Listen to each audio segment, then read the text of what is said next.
Good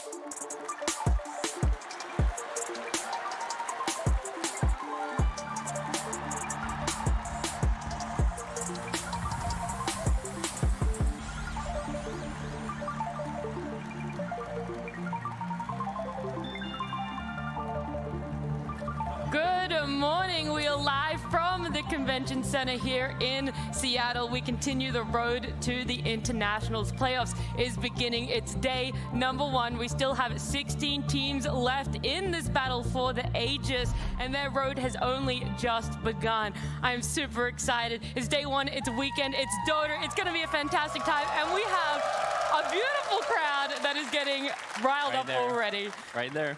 Rezo, I've got to start with you. First of all, congratulations joining us here for the Road to the International. Thank you so much. I'm so happy to be here. I'm so happy to be with the crowd as well. It's like this cozy atmosphere of TI right here with the blue collars and stuff, and the players are going to be so close to the crowd as well. Like this road to the International is going to be like very exciting to be part of, you know? It is. It's a tight-knit little group that we have here in the Convention Center. T, I'll just move down the line here. But you're back again, Road to the International. Yeah, and this time with a crowd, but no, the booths, that's so important. They're so close. Like, once you actually see the booths, they're like this far away from each other. I think we can fit like 2 cameramen between the 2 booths. Yeah. And like that's how much space there is. Like, I need to see some players just banging on the glass like, you're dead, ah! You know, like, run out of tips, hit the glass. It's basically the third form. Bring back that TI1 atmosphere, you know? Exactly. That's what you're looking for. And Sheepstick, my love, how are you doing? Hey, what's up? I'm only happy to be here with you, my love. This is so hype. It's so hype. I think like this is a really like cozy convention center. I just feel like the energy and excitement of everyone here, like ready for some Dota for this road. And yeah, the booths are the most hype thing. Yeah. It's like back to the old days, back to the old TI1. It's going to be very exciting when we do have that, when we have our players joining us, when they're going to be walking out. But we've got a lot of time to talk about before then. So should we talk about the big elephant in the room that's happened over groups, the teams that have been knocked out, the teams that are remaining for us, and who's in the upper and lower bracket? Do you want to talk about the eliminated teams or the teams who are doing well? Like, which I'm leaving it up for you guys. You know, it shows. Let's start on the bright character. side, right? Let's start on the bright side. Like, I fell in love with a team that's called Nouns. Because the way they play, it was like so inspiring to me. The K1, he's back, you know, he's back and he's carrying these guys. Like, he's playing very solid. He like, the way he's playing, like you see him as a carry, like the true carry that, you know, that's meant to be in Dota.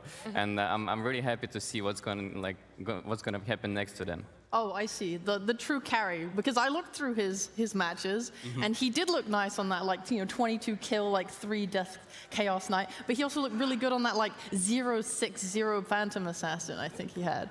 So he really is like the embodiment of, I'm gonna farm, and if I carry, I carry. If I don't, I'm not touching a hero, and you guys can, you know, good luck, have fun. Yeah, I mean, Gunner's got to step up there as well. You know, this is finally, we're seeing some like confident Gunner coming out to a TI. He gets some like, you know what, I need last pick in the draft, what do I want? Slaps in the Ogre. We saw Thompson do it already, but he's running it as well. Bloodlusting his Brewmaster to crush the game. Like, I feel like they are hitting a stride of just no cares, but enough cares to do really well. Like, they're just happy with what they're doing. Like, it's really cool. It's no pressure gaming. That's what it is. Exactly. Yeah, let's not forget about David. I saw his Witch Doctor. Like, he has this unique hero pool right now, and he's like, I think in this tournament he has a pretty good chance to be like, I mean, this is not like something very cool, but Weeha, he finished top two times. Yep. I finished top two times, and now it's David time to finish second. You want a third again? One, yeah, I mean, hopefully he's gonna win it. You know, like I'm cheering, but he might have that possibility. Already got some bias on the panel here, starting early. It's been Hey, like 10 it's minutes. allowed. And, okay, all right. Look, Rezo's earned this, you know, he's allowed to be a little bit biased. You know, obviously an amazing performance last TI for himself, but Rezo, while you're taking the sip, I'll also ask you the question, how different is the vibe of being in front of a crowd as a panelist compared to when you're walking out as a player? I mean, as a panelist, you're here to show the players, right, and talk about the players. But when you're a player, that attention is all on you, right? So when you're going there, you feel the energy coming right into you, like somebody's cheering for you, somebody's wanting you to lose, right? But either way, it's like you fill up that energy and you go to the play and you play like way better than you can ever play before, or way worse if you don't deal with the pressure. That's true. That crowd effect, you know, it could be buff, it could be enough, depending on who you are. But talking about energies, talking about people working the crowd, I do have 2 amazing people that know how to work a crowd. So let's go have a talk to them. Let's see how they're doing. It's Slax and Tsunami. All right, who gets to do it? Let's roll for it. Okay, 54. 53. Idiot. Ladies and gentlemen, welcome to the road to the International, baby!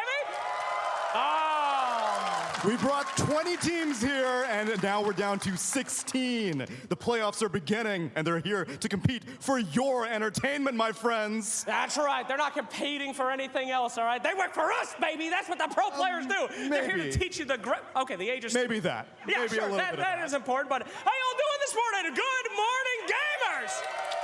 Good morning, North American gamers, especially. We are back in Seattle, Yes. home of the International, ignoring Cologne and TI1 and all that, but mainly Seattle. You got to bring that up. All right, let's talk to some fans over here. Hello, morning people. Congratulations for waking up before noon. So good to see you guys.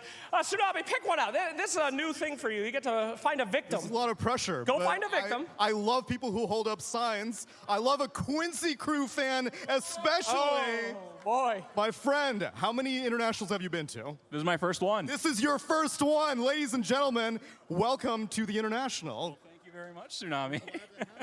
Tell me, which team are you actually rooting for? Because I don't think this one's playing right now. You know, I would be remiss if I wasn't rooting for K1 Hector or Nouns. All right, K1 Hector, Nouns in upper bracket. Let's go, my friends. Who else you got, Slacks? I told you I'd put you on camera. I told you. Big fat liar my ass, huh? I told you. All right, fantastic. Who wants to be on camera? Who wants an interview over here? Hello? Hello? What are you two doing? You got some drink? Huh? You want to be on camera? Hey. Who you rooting for today, boss? Nouns. Nouns, oh, that's such an NA copium crowd. Come on, man. You really think it's going to happen? I'm a homer. I got to root for the home team. Okay. Any non-nouners in here? Huh? Oh, I see a Tundra shirt. Oh, the boys over here. Hello? This guy waved and his friends went, all right, well, hello. What's going on? Oh, you know, just having a good day. Talking to Slacks. Give me the camera. Oh, man. This is the new thing we do. They asked us to do this. It's amateur hour. Come on. Okay, thank you so much. What team do you want to win? I don't know, man. Why did you wave me over here? I thought you had something really cool to say. I just wanted to say hi to you, Slacks. Hi. You got to contain the Riz, man. You're a married man, okay? This is getting weird. Thank you so much, sir. Wonderful time. All right, crowd. Well, I am super pumped. So now let's go back to Mr. Nami here. Tell me, who here has been to multiple internationals? Who here is, we got quite a few. Who has been to a Seattle International before? Raise some hands. I got a lot of attention up here. Okay, go. Now tell me, my friend, which TI did you go to? TI 4, 6, and 8. Okay. Now, what's your favorite TI memory that you can recall? If I just make you think, oh man, this is my favorite Dota LAN. Wings winning was really good. Their run was incredible. Were you watching their journey from the beginning? Did you have any expectations for them, or they were underdogs the whole way? No expectations at all, but then they just start speaking everything that is in the roster and just ran over everything. It was a memorable run, but who are you rooting for at this TI? I'm rooting for EG.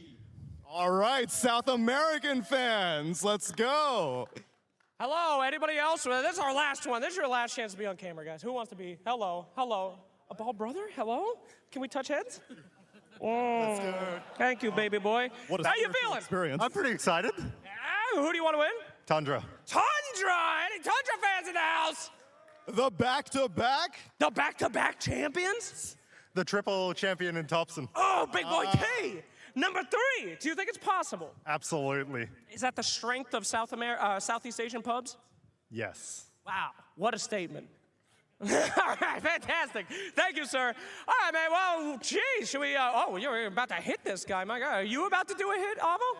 It's a Spanish broadcast. EG fans, Hector fans, we're taking over this international. We did the hard work for you, Avo. Now, are you going to find some North American fans for us? Not really, no. My job here is, who's an EG fan? Woo!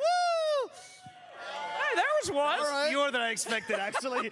Lower bracket, yeah! Hey, it's upper Upper bracket day today, but guys, don't forget, I forget which camera's mine. I'm looking at your camera. Upper bracket today, everybody here's a winner, including you watching, so don't go anywhere. We got a lot of Dota action coming up, but speaking of incredible upper bracket, behold, at the top of their fortress, looking down upon us, they're our wonderful panel. Back to you. Thank you so much, Slacks and Tsunami. A little special appearance there from Avo as well. It's nice to see some teams getting cheered on from that lower bracket. EG fans in the house, a lot of Nouns fans. We've talked about them, but yeah, there is that repeat potential for Tundra and the three-peat for Topson as well. I just want to say I'm sick of being heckled by Slacks. He just stands down there on the floor and just yells at us all during rehearsal yesterday. All day. All today. He just yells up at us. I can't believe it. Just stay down. Keep shouting at him from up here, but that's what's to come, right? The lower bracket is going to be later, upper bracket is going to be later today, but we can have a look at what's going to be happening later throughout this tournament because we have some special things. It's not just the Dota that we will be watching. We also have the cosplay contest is going to be happening next weekend. The short film contest is happening as well. If you guys haven't watched, all of the finalists are up there. You can go and have your say, have your vote for that one. And the one I am definitely personally most excited for is the late game returning next weekend with Pyrion Slacks and co-host Jenkins. I have no idea what Jenkins is going to do to that. You know, there's been That's the years. fun thing about Jenkins. No one ever knows what he's going to do. I mean, Pyrion, he brings the class to that. So now it's like, what's going to happen? We never thought we'd say about Pyrion. I don't think Jenkins knows what he's going to do next, like himself. He is the embodiment of the meme of never let them know your next move. Yeah. I'm more hyped for the cosplay. Because people, I feel like we get kind of like a standard amount of cosplay sometimes. Like you kind of see like your Crystal Maidens, your Lenas, your Quops, whatever. And then some guy will come out in like a full body Weaver suit on a skateboard. Just like go down. Yes. I And that is, remember like, I thought you were going to say the BKB from the Lima Major that earlier one this was year. amazing too. But those are my favorite ones. So that's what I'm looking forward to. I hope someone goes like crazy with it this year. Yeah, well, like the LEDs, the smoke, everything. But, Yeah. we'll see. The craftsmanship is always so impeccable. I'm always impressed. But there are the other things that are happening here in the Road to the International, in TI next weekend as well. So there's options for everyone on what you get to watch, what you get to participate in, and what you get to enjoy. And we enjoy talking about Dota, so we can keep talking about that if you guys would like. We talked about Nouns, how they got in that upper bracket. Do you want to talk a little bit about groups, how that one played out, how we ended up with 16 out of our 20 teams? I mean, let's start with Team Spirit, of course. They just demolished the entire group. They're the only team to go undefeated. So right now, I think a lot of people are looking at this team to make that upper bracket run. Will they lose a game? In today's series, at least. I'm not saying the entire thing, but today's series is another series that you could maybe expect them to do well. They have like 19 wins in a row or something, like not even dropping a game. Like I saw them even from before the tournaments, like they have like this green streak that is not ending right now. It doesn't look to be ending anytime soon, at least. Yeah. I mean, that's what happens when you hit your stride. I mean, I think every time they talk on like their videos and blogs and stuff, Team Spirit are just like, yeah, we had this issue here, we had this issue here, we figured it out, we're sorting it. And we fixed it in and we're 24 good. hours. We're just good. Yeah, I think it was like pre-Riyadh or something, where they were just like, yeah, we figured out our issues from the last major or whatever, now we're good. And then they just went there and cleaned house. And the interesting thing about this team is that they're not winning clean. Like, you know, they have struggles in their games, but they managed to like find that, you know, something in the game that turns the game around. And it's like, it just happens all the time. Yeah. Like, no matter how hard they're losing, like they can be down 15-0, like it happened against Rebellion game, but they would still like come on top. Yeah. T, I know you have an impeccable memory, so do you have like a favorite moment, a favorite team that you enjoyed in groups? I'm putting you on the spot. Oh, favorite team? Just one, very quickly.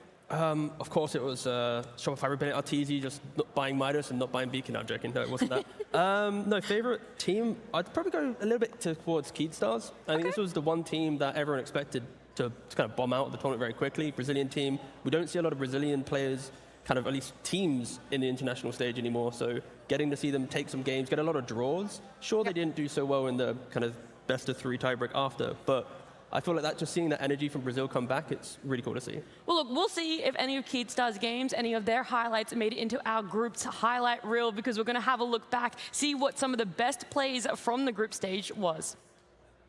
Oh, and now, Isha gonna steal it away. Turn, hit, damage, dead. Oh, Chalice, and that gives him 6. What a turnaround. Chalice, the god, he can bounce off that. You're in the new pain train, the zone. The charge through once again. Collapse. You're taking damage here, but they managed to get the connection onto RTZ. Moving on to Saberlight. Saberlight trying to do what he can, but there's nothing left in the tank. Centaur's going to drop a rampage for Lal to finish off this game. Quetta actually just going to go and stand and hold his ground here. And he's just taking down everyone. Lunch is gone, but the BKB is ending soon. He's completely out of mana. Who wins a fight between him and the Luna? Well, with the stun coming through from Saberlight, it might well be the Quetta. Oh my god, Luna, she finally falls. RTZ, he's taking down everyone. It's a rampage for RTZ right now. And that's going to be a puck going down here as well. Yatoro, he's turning up to it now, though. Wants to try and make a fight. Oh, the overgrowth. I mean, it's a great overgrowth coming down. 3 of them just hugging next to each other. Bouncing blades going to rock. Oh my goodness. Well, Somnus could be in a ton of trouble. Jump forward stun. Can they bring him down in time? Is there any save at all? No. And now they decide and commit to the fight. A catastrophe for Azrael instead. Oh my god! Whoa, he blew him up. Do they have enough damage to bring the rest of them down? Oh dear god! Lord destroyed that fight. Nullifier, full Abyssal Blade, and now has Divine Rapier through that. There's the swap, Nightwing Dagger. They're going to look and try to get the kill here out of the Terror Blade. They've got the Ice Blast coming in. That's going to land on the 3 of these heroes. And here comes Nightfall with a beautiful Ravage right on top of all of them. Oh my goodness, how much damage. There is no retreat from Dire. Oh my goodness, fine, I'll do it myself. Goes for the break, goes for the bash, and ultra kill. Somnus gets the rage. There is that combo. Rupture kick. Now Haunts? Looking for a hit. What? Okay, double! Oh my god, no! No! They burned through the ages! Nouns, they don't want to fight without that secondary life, but the chase is on. 33, looking for another Doom out potentially. Will commit it onto K1. He found the Naga, but where's the backup? Here they come. They've got the number of nice extra now. Nellis, in comes Gunnar. He's got the Echo, and Skitter's oh my god! All gone. They are all gone. Moon takes an Ultra Genius call. They caught. Or maybe somebody jumps him, but they jump after. And Brawl gonna get silenced right away. The puck's gone. Brawl doesn't get to do anything. He does not get to play Dota. And by the looks of it, neither does the rest of TSM. They're trying to go for the run wipe off. They're taking so much damage from this Magnetize. An ultra kill for Squadix.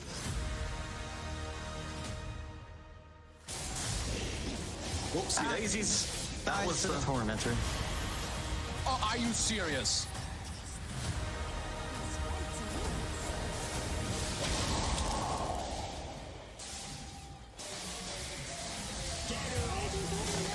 It's all right.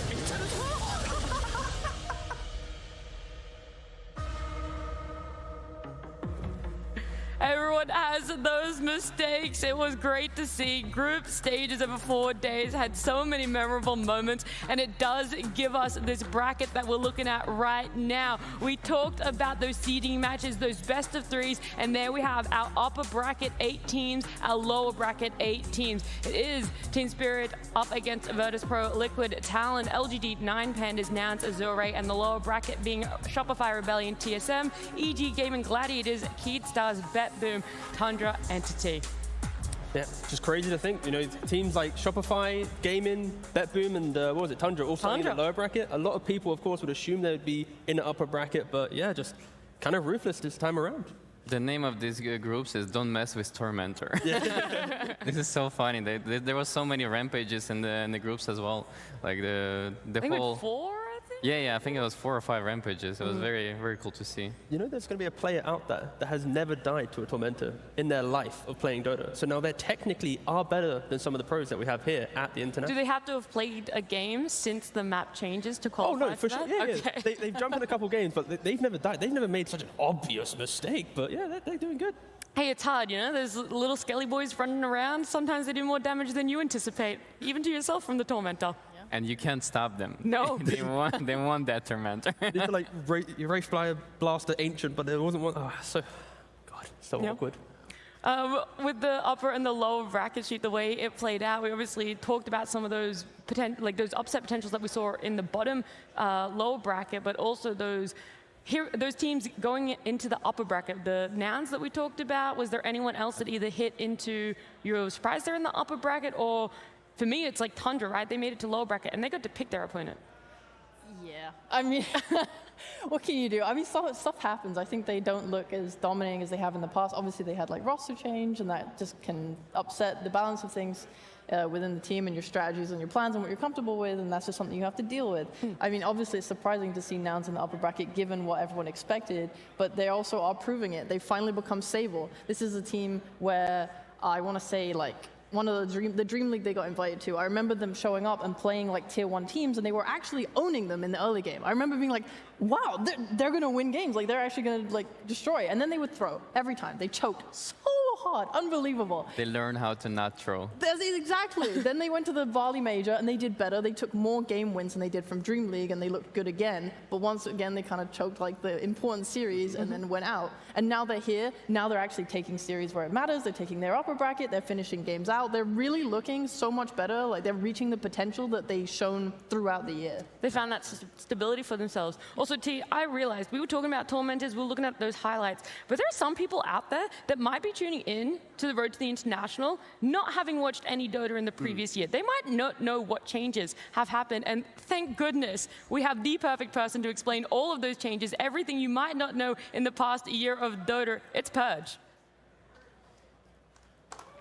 Hey everybody, how's it going? Yeah, there have been some changes to the game. We got a huge patch about 6 months ago that made the map bigger. Let's take a look at the game footage here. This is the old mini map that we're looking at, and after a couple seconds here, it's going to expand. So what we got to see is a big increase of area. This is a generic line, but basically this space in the center was the old map. Now there's a bunch of stuff on the outside. So let's go through these one by one to talk about what changed. Here's the twin gates on the left here. These were added on 2 sides of the map here. They're both they allow you to teleport through them after a 3-second period. So it's a very easy way to get from one safe lane to the other. So you're going to see a lot more supports rotating to gank carries without having to lose their teleports to do so. That increases the map play. Roshan's also got a new home here. He lives on the bottom right side of the map and the upper left. He's got 2 houses. He's very wealthy now. And the nice thing is that he's very close to the twin gates. So that means for him, every 5 minutes, he's going to switch, go through the twin gate, go over here, and then go to his other home. So he goes back and forth every 5 minutes, and the benefits that he gives you depends on which side of the map he's on when you actually kill him. He gives Ags blessings later or refresher orbs. So we've also got outposts. These are other places on the map to teleport. There's outposts here, here, here, and here. So this is a way that you can use your teleport scroll to get around the map if you want. These 2 in the center can be switched sides if you take an enemy tier 2 tower. And there's also way more neutral camps because there's more space. Let's do a quick count here. 1, oops, sorry, miscounted, but whatever. And then another 2 here, and then there's another 3, 5 up here. And there's 2 more ancient camps. It's not 13, it's 12 new neutral camps on the map, so more to farm.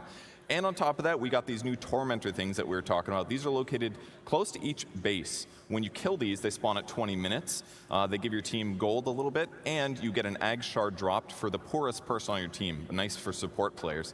They do reflect damage that they take, though, so you're going to see teams take a lot of damage when they take Tormentors, and hopefully not make too many mistakes. You've also got Lotus Orbs on the map, which are these nice pools that are located near each safe lane. Teams are going to fight over these every 3 minutes that they spawn because they heal you for health and mana. And later in the game, they can stack up to heal you for a huge amount of health and mana. So you're going to see these in some inventories. Another big part of the game, Wisdom Runes. These are pretty close to the Tormentors on each side. And, sorry, the video didn't switch. There we go. Wisdom Runes on each side of the map. These are going to give your team some experience to the lowest leveled heroes on your team. So teams are really going to fight over these every 7 minutes, especially for the support players. That's really, really important. And finally, the last one that I'll talk about are Watchers. You're going to see these on the map. They're either going to be blue or red or gray if no one's using them, and they are temporary wards that teams can control to get vision. So these are all the different ways that allow you to play the map in a big way and get across the map easily, make the game more dynamic, and allow you to have more objectives. So those are the main updates that you'll see when you're watching the games today. Thanks, Purge. Appreciate it. All of the updates, maybe even an explanation as to why we're getting these game lengths going longer, support's getting richer, that we're seeing some people who are normally traditionally +5s actually getting the same amount of net worth as some of their +3s, their +2s. No? Yeah, I think that switch is very important right now, that you have to have in the draft position 4 or 5 heroes that actually can scale in the draft, because if you don't have that scale, then you're losing in the late game, right? So that's why you see a lot of Ancient Apparition, a lot of Phoenixes, a lot of Grimstrokes, a lot of... There's one more. Enchantress. Enchantress, and That of course, hero the is constant nuts. output damage. Yeah. Yeah, and Enchantress, when you say her name, one team, one player in particular comes to mind. We're going to be seeing him playing today as well, so let's pull up our schedule. The person I'm talking about is obviously Miposhka. He's had an amazing performance on the Enchantress already throughout group stages, and we're going to be seeing him first team up. They're going to be playing against Virtus Pro, Liquid, Talon, LGD 9 Pandas, Nouns, and Azure. It is all upper bracket games today. No one is being eliminated in our Friday, in our day one of the road to the international playoffs. So even if there is a loss, it's not pure heartbreak, okay? You can still be in the run here for the Aegis. But out of those four, Sheep, which one stands out? Where you like, oh, we could get some spicy 3-game best of 3 happening? It's kind of a boring answer, but like Liquid Talon have played each other like 100 million times this year. Yep. So it's kind of that exact number. Exactly. Yeah. I want to see how it plays out again. Probably not so fun for those teams, but I think Talon are excited about it, right? These guys like beat Gaimin, and it's like, you beat Gaimin. You beat the guys that won all 3 majors. They're like, yeah, we don't care. We only care about getting back to Liquid because we want to fight them again. Like, that's so funny to me. I'm excited for that matchup. Yeah, but the thing about Liquid, the only one team that could stop them was Gaming Gladiators, and they're in the lower bracket. So there's no stopping for the upper bracket finals for them. Yeah, Liquid kind of happy with that one for themselves. It is going to be a great matchup when we get to it. T, do you have one? I'm probably going to go with like LGD 9 Pandas. I think both of these regions have kind of struggled throughout the year, even last TI. So getting some China or Eastern Europe kind of further into the tournament. And I think LGD is also, there's a lot of pressure on them. They go from like the old guard to now the new kind of fresh talent. The old guard are now suddenly on The Azure prestige, Ray. though, of the org still sits. So even though Super the high, yeah. majority of it has switched over to newer players, you're just like, okay, but it's LGD, you know? You still got the Zhao 8 as your He's coach. Zhao 8. Like, Yeah, he's still there, just kind of looming in the corner. Like he expects to get to the grand finals, he expects to get there. And so far, it feels like they're on the track to get there. So yeah, I kind of like to see if they can kind of continue that run. yeah. Do you have faith in them, Rezo? Are you like, yeah, LGD, this roster could be the one to make it towards the end? I think they're in a better form right now than ever, and obviously, like they have a pretty good chance because they faced already Ramses and, and Solo many times before, and they came up on top every time.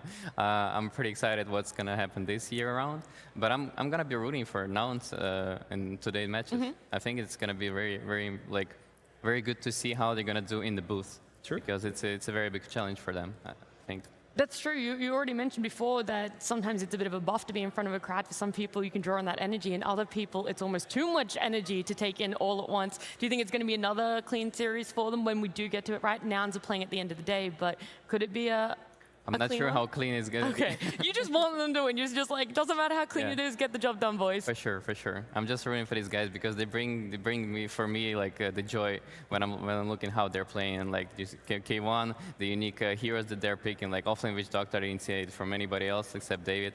So.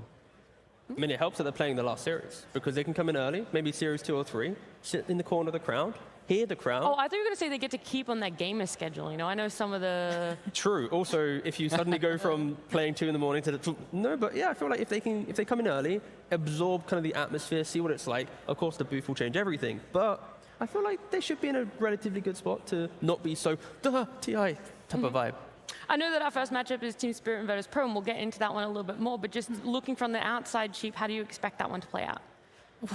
Okay, well, fine, I'll say it, guys. I think Team Spirit are favored to win. Oh, really? I think they have really good results, and they look a little bit stronger than Virtus Pro. A little bit. I know they were also actually wanted VP to be the ones that won their match to face them, I think. Oh, okay, that was the preferred when they saw. Yeah, so I think they're comfortable with the matchup. I knew you'd say that, but I'm gonna You say did? that VP are looking like a team that feel the meta right now and feel the heroes that are really powerful right now, and they know how to play them well. And they also, like from the previous games I've seen, like they know how to drag the game longer, and they're like playing the same way the Team Spirit is playing, so they're pretty similar in terms of that. But I think VP even like have better understanding of the meta heroes. Do you think the 4-day break is going to be a hindrance to any teams that might have lost momentum? Because VP had that rough start, they built it up for themselves. Any other team playing today that sort of sits in that category too? Yeah, I think the 4-day break will, the teams that are suddenly in their stride, now their strats are going to be picked apart a little bit more, like these Spirit Breakers, these Bristlebacks. It's like, oh, wait, we can counter this hero, we shouldn't be so afraid. So I think that's going to hurt some teams, and like VP, they've never beat Spirit in the entire year. The organization hasn't beat Spirit for They've nearly still gotten 2 games years. off of them. Yeah, but that's not a series. I'm not going to go home. Mom, I won a game today. No, it doesn't matter. You're not I'd be progressing. proud. Yeah, no. But no, she's not. But no, yeah. So I think for VP at least, this 4-day break is going to help them a lot. And we hear the horn. The horn. The horn. Do you guys know what that means then? What does it mean, Nat? Can you tell me? Well, it does mean we're hearing the horn. We are excited to get our day started. We've done enough talking about everything that has already happened in the road to the international. So let's open this show. Let's have our first game. Let's start our upper bracket matches. It is a beacon, sounding a call to greatness that echoes worldwide. A crucible, forging a single contender worthy of rising above the very best. And a celebration, gathering a community of millions to witness history unfold. It is the International, the final proving ground, where the world's finest Dota teams assemble to face each other in the ultimate test. Each challenger has earned this honor through hard-fought victories in matchups around the globe. The journey has tested some more than others. But the favorites and underdogs all know the road to the Aegis defies all prediction. And anyone can carve a new legacy here. The Aegis of Champions returns to Seattle, and with it the eyes of the world. 16 teams compete for ultimate glory. Only one can seize immortality. Who will emerge victorious? The battle begins.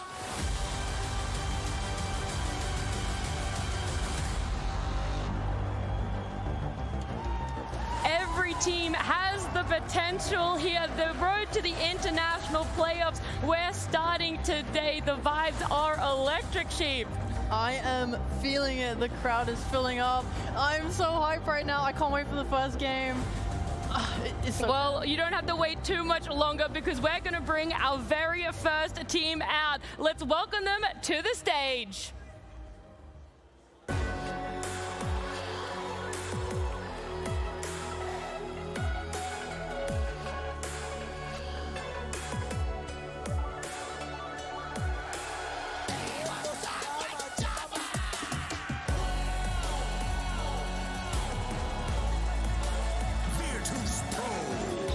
This team has struggled all year, just missing out major after major.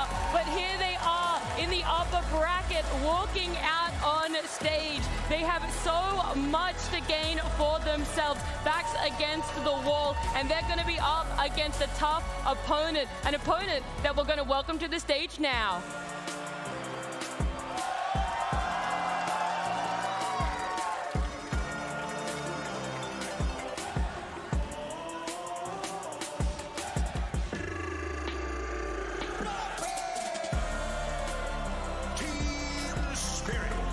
This team has done it before, and they could do it again.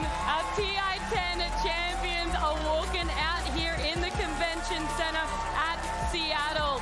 They're going to be coming up against the Virtus Pro. They dominated the group stage. They went undefeated. They went undefeated in their best of 3 for the seeding, and they're the favorites in this matchup. Could they continue this undefeated streak? Could we see them go 10-0 team? I mean, if there ever was a series, this is probably one for Spirit, because throughout the entire year, they have had the best over Virtus Pro. Virtus Pro has lived in the shadows of all the other Eastern European teams. They finished 4th every single time. They have been like one series away from getting to a major, but they've just never been good enough. But to be in the upper bracket, to be against a team that they've, probably scrimmed throughout the entire year, this is like the nicest moment for them. Like, they can finally seek revenge over the teams that have just kept them away from this international stage. Look, that could be the advantage. It could be the disadvantage as well, knowing your opponent so closely, being able to play all year against each other. They don't have the best head-to-head record sheet. We talked about that one for a little bit, that throughout the whole DPC, in those 3 tours, they weren't able to take a series. Yes, one game, but not a series. That's just how it be. I mean, especially when you're playing against Spirit, who are so good at the game. I do think it sucks for VP that they didn't get that like precious LAN experience from like the majors throughout the year. And obviously Spirit did, and Spirit gained very many things from that, right? Like they talk on it in their videos. Actually, both of these teams produce vlogs for TI, which have been very fun to watch. It's kind of cool to see how both of them are dealing with the group stage and stuff so far. But yeah, like Team Spirit early on in the year were like, we want to fix up our early game, we want to play more aggressive. Then they play more of these tournaments. They're like, okay, we go to Berlin. We feel like we had a really bad hero pool. We weren't happy with that. They moved to Bali. They're like, again, we feel like our hero pool is lacking. We don't have strategies right now. So they keep moving, they keep improving. Then they get to Riyadh, where they're like, okay, we think we fixed this. And they destroy. And it really feels like they know exactly what their problems are, whereas when I watched VP's vlogs a little bit more, they seem a little bit more like, oh, we're having miscommunication issues.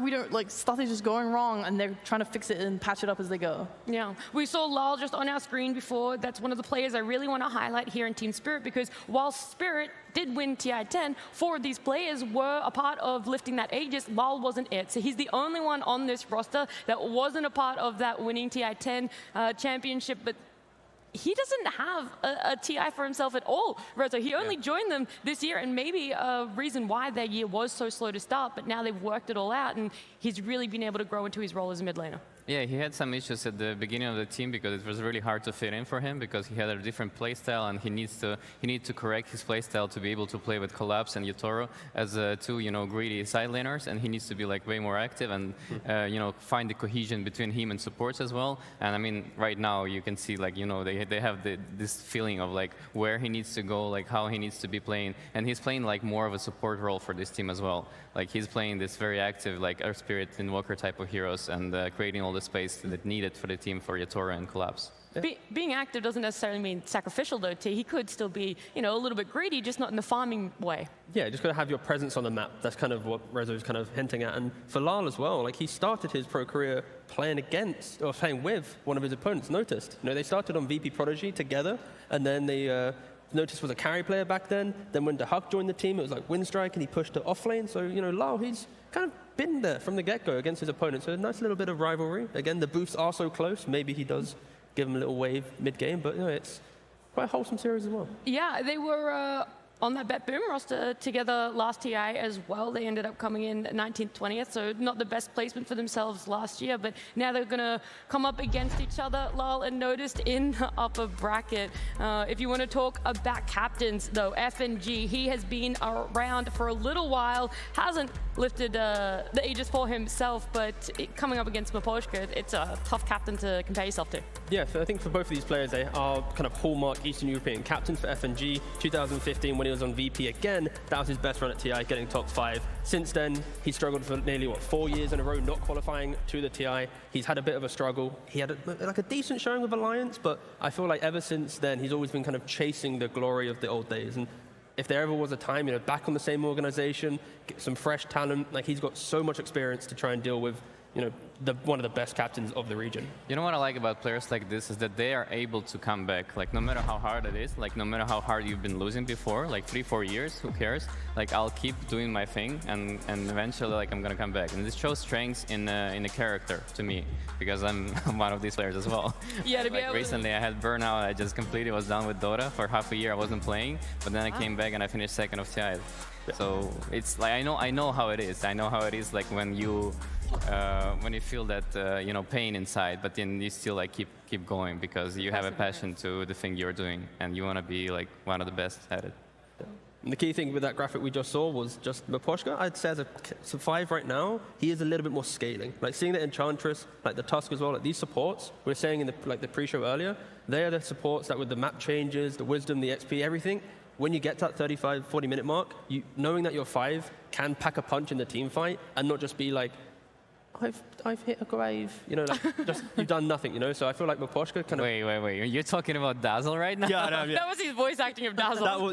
Dazzle position 3 is like insane. No, but FNG's played at 5, and it was so underwhelming because No, but they have a strat right now with it. Like they have this strat where they can bowl like at the 25, 30-minute mark, and they could just like go as 5. Yeah. And this is like they play position 5 Dazzle because it's a flex for them because Notice playing it as a 3 as well. Oh yeah, like the team, like Squadix on his TA has been phenomenal. I think he was one of the Rampages actually in the he group was. stage. Yeah, and they played that hero so well. Like you're talking about this bull, it's very effective. I actually think we're going to see Team Spirit potentially ban it in the first phase because when they played against Shopify, they also banned the TA because I think the TA, especially on mid, works so nicely against Lal's heroes, and just the tempo and playstyle of TA, it just seems to be really annoying for Team Spirit. So I would not be surprised if we see that hero banned out. Yeah. Let's go a little bit broader again, because Virtus Pro, we talked about Notice, we talked about FNG. I know that you just mentioned Squad there, but Kiritich Squad, and I can never say his name, by the way, the POS 4. Sayu, it is? Sayush. Sayush. Is that actually how you say it? Okay. It's because I swear I was getting it wrong. W is sh. Sayush? Okay. Let's talk about them. This is their first TI appearance, okay? They've been able to get through qualifiers or attempt at qualifiers, make it quite high there, but not actually making it to the international themselves. So give me some more information other than just how to actually pronounce his name, please, Rezo. I mean, they're so young as well, right? All of their cores, like around 20 years old. Yeah, so 2021. It's gonna be like very, very challenging for them to play in the first, hopefully like FNG should be the one who's creating the atmosphere in that team, like along with their coach G, to like, guys, calm down. Like we're here to like prove nothing because we already like in the upper bracket, it's already good results for us. Just like, play your best, then to do whatever you feel like doing. Don't be afraid of like making mistakes. And this is like what they need to be focusing on right now because they need to take that pressure out of their shoulders. Don't be too result-orientated, It's still very fresh, very new for yourself. Anything that you want to quickly add, Sheep, about these new players? Yeah, FNG, he said himself that he thinks that the key takeaway, the biggest lesson that he's learned is confidence. He says that his team, he sees their potential, he knows what they can do, they can own. He says he gets mad when they show up to any of these official games and they play like chickens. He's like, we need confidence. We just need confidence to get out there and win. Alrighty, well, the confidence, hopefully they're able to take it in for themselves. But this game one, this first series, we are ready to begin. So let's go.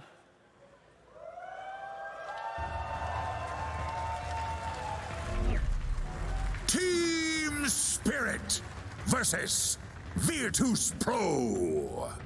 Game 1. Draft will be coming up on our screen very soon. I know that lobby is full. Now we can get into the nitty-gritty of these drafts, of the heroes, who's coming into meta, everything I know you three have been waiting to talk about here for the road to the international. So give me some key picks you think Spirit need to focus on getting for themselves, Rezo. I mean, obviously, Enchantress is one of the top priorities for them. They've been playing with the Treant as well a lot. Primal Beast is one of their top goals for Collapse. Earth Spirit as well, like one of the, these are the heroes that people are looking for because they create so much chaos in fights, and it's so easy to like fight around that already. It just sets a really good base for the team fighting and the strong lanes. Primal Beast, like this Blade Mail heart right now. Everybody seems to be doing that, right? This build, like whatever hero can buy these items, it's in the meta right now. There's also a Bristleback, of course. Like the hero has been buffed insane, and with Aghanim's build, just creates this. Like, I think the distraction point of like any heroes that can go into the fight and take all the attention onto themselves, like it's very big key factor for these drafts. Yeah, especially when they come online so kind of relatively early. Like Bristleback, he just needs Vanguard, Ags. The Spirit Breaker that we see Spirit running quite a lot with Collapse as well. He gets to like the 24-minute mark, and he's got max points in Bulldoze. He's got some like Octarine to be super tanky, low cooldown on Bulldoze as well. Like these heroes, you need to respect them, but I feel like they're the heroes that really dominate the second phase pick of the draft. Like once you've already set your foundation, if now you're going into a Bristle, now you're going into a Spirit Breaker, there's not enough time to recover your draft and get the correct heroes to deal with them. So you need to, if you care about them, you need to think about them early. You can't just, oh wait, we've got one pick, let's try and fix everything right now with this one pick. Definitely with the draft change-ups, you don't really get to have that luxury too much anymore where you put everything on that final pick for themselves, but Team Spirit will have that first pick, Sheep. Where does the bans fall for either side of the coin now on VP and Team Spirit? Well, we are seeing the bans of the heroes we thought are the most effective on both sides. Yep. I actually think something that's very cool is the teams have like alternating like positions of how they play some heroes. Like a lot of these teams have been playing playing Wraith King offlane, right? But Spirit are like the team that haven't played it offlane, they played it in the carry. Only carry, yes. Yeah, and same with Bristleback. We see Bristleback carry on Virtus Pro, but Team Spirit have been playing it offlane. So it's cool. I think flex is like super important in this early stage. I know the way that Spirit likes to draft is they like to leave their carry for last if they can. Like if they have first pick, they pick it at the end of second phase. And if they have last pick, they try and save it for overall last pick. I mean, you have Yatoro. He's got one of the biggest carry hero pools just in Dota straight up. So that's like a massive asset to have. And he's their win condition, so they want to leave it for later to make sure he has his best game. And you talk about the break that we had since the group stage. So Collapse, of course, didn't really play Wraith King during the groups too much, and he played it 2 times in his pubs, lost both games. So maybe we're probably still not going to see it in offlane for Team Spirit. we can put that on the shelf. But one hero that he has been playing a lot in his pubs is offlane Chaos Knight. He's played 8 games, 75% win rate, and you'd like to think if you're spamming a hero 8 times whilst in Seattle, there is some logic to maybe they are looking at that to be an actual strat that they pull out, but keep that in mind if they are to pick that up down the line. I think doubling down on something like that is going to be fantastic for them because we're all looking towards flex picks now, right? And if you're able to pick a Chaos Knight earlier on before it gets banned out and flex it between a 3 or a 1, you're always going to be able to put it in a position that has a favorable matchup for itself. They're going to take it out instead. They don't want to come up against it. They don't want to pick it for themselves. They're going back on Spirit Breaker. We saw it in the best of 3 to get it into the upper bracket, and it worked out favorably for themselves. Wow. Riveting draft, guys. Okay, the Bristleback I want to talk on more. I'm glad it got picked up because we did some stats about it. We sort of dissected it. Bristle had an amazing win rate. He was looking pretty good, especially for how much he was being picked up, and he skyrocketed in popularity. But when we segmented it and we looked at only carry Bristle, it was abysmal. It was like 30% win rate on it. Like carry Bristle just was not working out. Yeah, it also helps where so offlane Bristle, you're playing very forwards. Like every item you buy, you're looking to annoy the next hero on the map you see. You're taking away your enemy's jungle, and if you die, it's like, oh, whatever, I'm just the offlane Bristle, right? But in the carry, there's always going to be things that are slightly different. You need to farm backwards. You're not invading as much. If you die, the game can be disjointed. So I mean, there's a few things I think about it. Offlane Bristle has the enchant, safe lane Bristle doesn't have enchants, right? Yeah, so that's a big part. And as well, the Virtus Pro, they have the success with the Bristol just because Notice was playing heroes like Wraith King, which already kind of like a carry, right? So he's feeling that role for themselves, and Kiriti is just like being, position 3 type of Bristleback, not even like fully carry. I'd like to see right now though for VP, if they are going to go for, let's say, offlane Bristle, I want to see them have like some Morphling Razor type safe lane where the Spirit Breaker never has kill threat the entire time. He's always kind of like in the lane, hitting creeps, but always getting pressured. I think the best example was when 9 Pandas, they run Undying plus Morphling against the Spirit Breaker. Like that is an impossible lane for him to play because you're always just on the back foot, you're away from the creep waves, you still want to go Midas, you still want to go Octarine, but it's like 10, 15 minutes later than you're expecting. And the same thing for Spirit. I'd love to see them go for like a traditional break or something in their lineup because it's a first pick Bristle. Like there's so many Should be able to punish it. that can punish the hero. Just we don't see them because they're kind of out of meta right now. Yeah, so you have like your Primal Beast, but they get rid of that. Yeah. So he can't get the Ags and have the break. I mean, the problem with picking a safe laner like Morphling or whatever against Spirit Breaker is they can just combine heroes, right? You could have Grimstroke just been picked up by Virtus Pro, but like Team Spirit, maybe they could pick a Skywrath Mage, and then you have that ability to silence from Fog and get a kill that way. If you can just enable yourselves to go and move on the map and take fights, use that portal or whatever, it's like you don't have to worry so much about the carry, and maybe you pick a better carry matchup later down the line. I'm also thinking about Ancient Operation is a good counter to Bristol as well, because people used to, go for this Blightstone, right? Yeah. It's such a good combo as well with the Spirit Breaker. You throw down the Vortex, the extra magic damage, you're just pushing out waves so easily, and you're always going to hit your ultimate because Spirit Breaker, he's going to bash, nearly 71% of the time, so it's going to be super easy to keep heroes contained. I wouldn't be opposed to seeing it now, to be fair. Yeah, it's either that or Skywrath Mage for them. They like this guy a lot. They love this guy. That was something that they kept going back on. In fact, they were even willing to first pick it. That's how much faith they had in that Skywrath. But I agree with your point that when you see the Spirit Breaker, you should be able to punish it. Like, you need to create a strong lane against it. Probably like people don't want to go for this Undying type of heroes because they don't scale well, right? Into the late game. Like I love like if there's VP, if they do Bristle Grim as an off-lane combo, because like if you go, you have Stroke of Fate, you have Inkswell, ways to keep the Bristle alive, but also easily ways to punish on that. So like that should just be the lane in itself. I think VP still got their 5 and their carry to pick up in the draft. Yeah.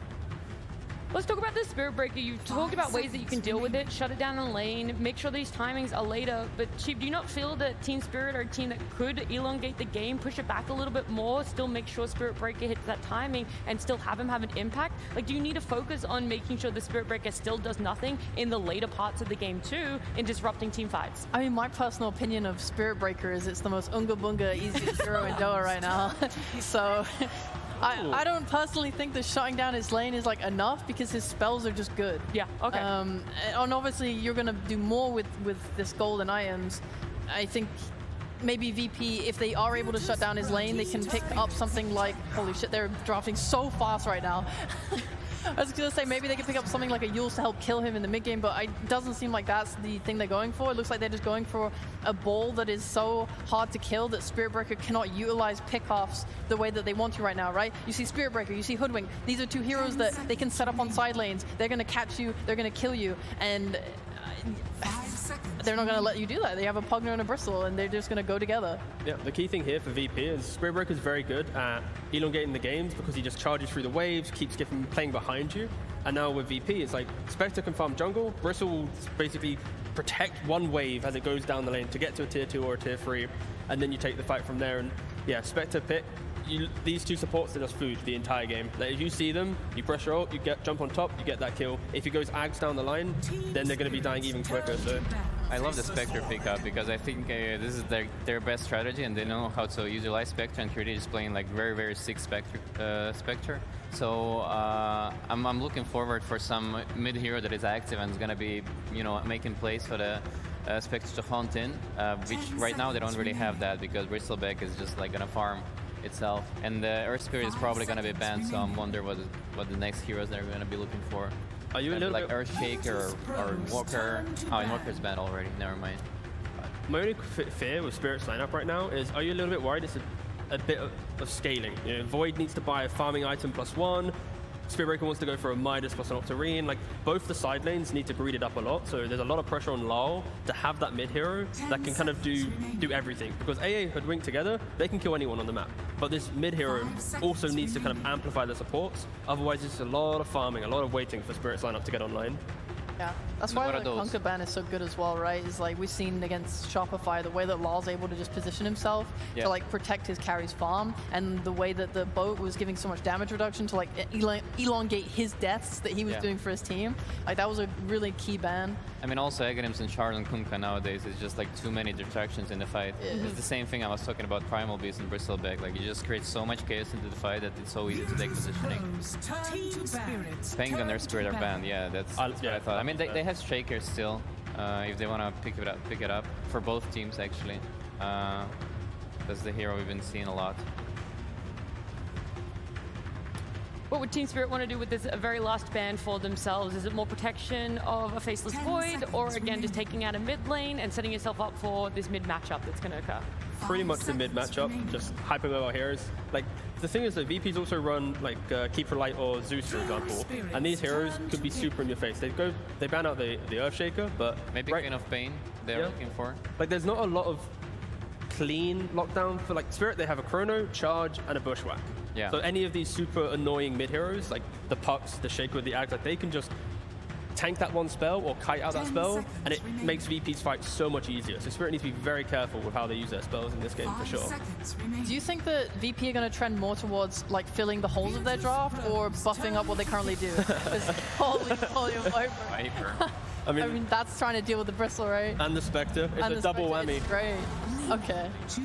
Okay, that's pretty unexpected. Probably because all the mid heroes are banned, right? All the initiators are banned, but they have to go for some weird matchups. So we now get to see, of course, Viper getting picked into Spectre and Bristle. So if they try to get into the middle of the fights, they're going to get broken. They're not going to be as tanky. But on the flip side, you now have a Lina into Viper matchup. Lina, you play on range, you don't really care about Viper, you're going to push it out. So this Viper pick, yes, it's good for the game, but how good is the lane really going to be for him? how much do Team Spirit really care about lanes? We've seen many games before where they've struggled in the lanes. They might not have had their strength there, but they're always able to pull through for themselves. They're always able to make the space on the map for Yutaro and be able to have them be active and have a lot of 4v5 engagements where they're at the number advantage. So is that where this lineup is more gone for themselves, Rezo? And that's where you see the strength for Team Spirit? I mean, I also think that the Virtus Pro lineup is very too passive. Like, there's nobody who's going to really make plays for the supports as well. Like, so they're going to just like keep farming and like hope for, you know, some 5v5 fights, but Team Spirit is just going to drag the game and find the pickups themselves because it's way easier for them with the Chronosphere and Spirit Breaker. Yeah, I'm looking at Alina mid playing against Spirit Breaker. I don't know. Like, I've seen this team be able to just move and happily across the map earlier than their timings. I think they could potentially catch a lot of VP off guard and steamroll them. All right, so you reckon VP, they're going to be taking this step back. It's going to be passive, trying to farm it up a lot. And when it does come to that later game, then T, do you have faith in Virtus Pro? With their heroes. Do you Looking have? at just heroes. He doesn't. No. I'm going to speak. I feel like even if I ignore drafts, I'd lean Spirit for just the history of the year. But in draft speak, if you get past 35, 40 minutes against a Spirit Breaker, the game's going to be always so impossible for you to set up the perfect fight. And that's where, of course, whatever, I can't pronounce. I was trying to mispronounce it on purpose, but anyways. I think Spirit Breaker will always set up the perfect fight for Faceless Void. So I think the later part of the game, sure, it's good. But I think VP's got a really good shot to just be super active around 20-25 minutes. They just need to try and close down Spirit and don't let the Spirit Breaker just reign supreme. We are going to be jumping into the game very soon, but I assume then it's all unanimous on my panel. You guys are all very Team Spirit with their lineup here in Game 1. Pretty much. All right. Well, then it is time that we head on over to our casters. It's Lyrical and Trent. Thank you so much indeed, Nat, and Dota fans the world over. Are you ready? We got some games to start for you. We're going to get into the game. Don't worry. Trent, I'm so freaking excited. I can't wait. We got Team Spirit facing off against Virtus Pro. The draft is going on. I feel like we're going to be going to like 80 minutes or something already out of the gate. It's definitely possible. I mean, probably the most terrifying stat that was shown during that whole draft was the GPM of Collapse on that one Spirit Breaker game that he played so far. 823. He actually out-CS'd Yadaro on Troll Warlord. I mean, it doesn't seem fair, honestly. It's really not. He just charges through the waves, all the creeps die, he's just gathering gold all over the place, and yeah, Spirit Breaker, if it goes late, he doesn't really mind it as much as he used to.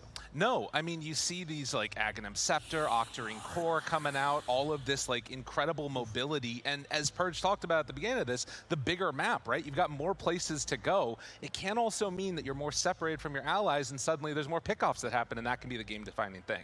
That's true, it's true. But like the panel said, we got options here for Virtus Pro. Certainly the underdogs coming in this matchup, but classic thing, regional rivalry. You know, they know their opponents pretty well, so they got a little bit of history. Oh, yeah. Maybe they can do better against someone who's a little bit more favorited over them compared to someone coming from a different region.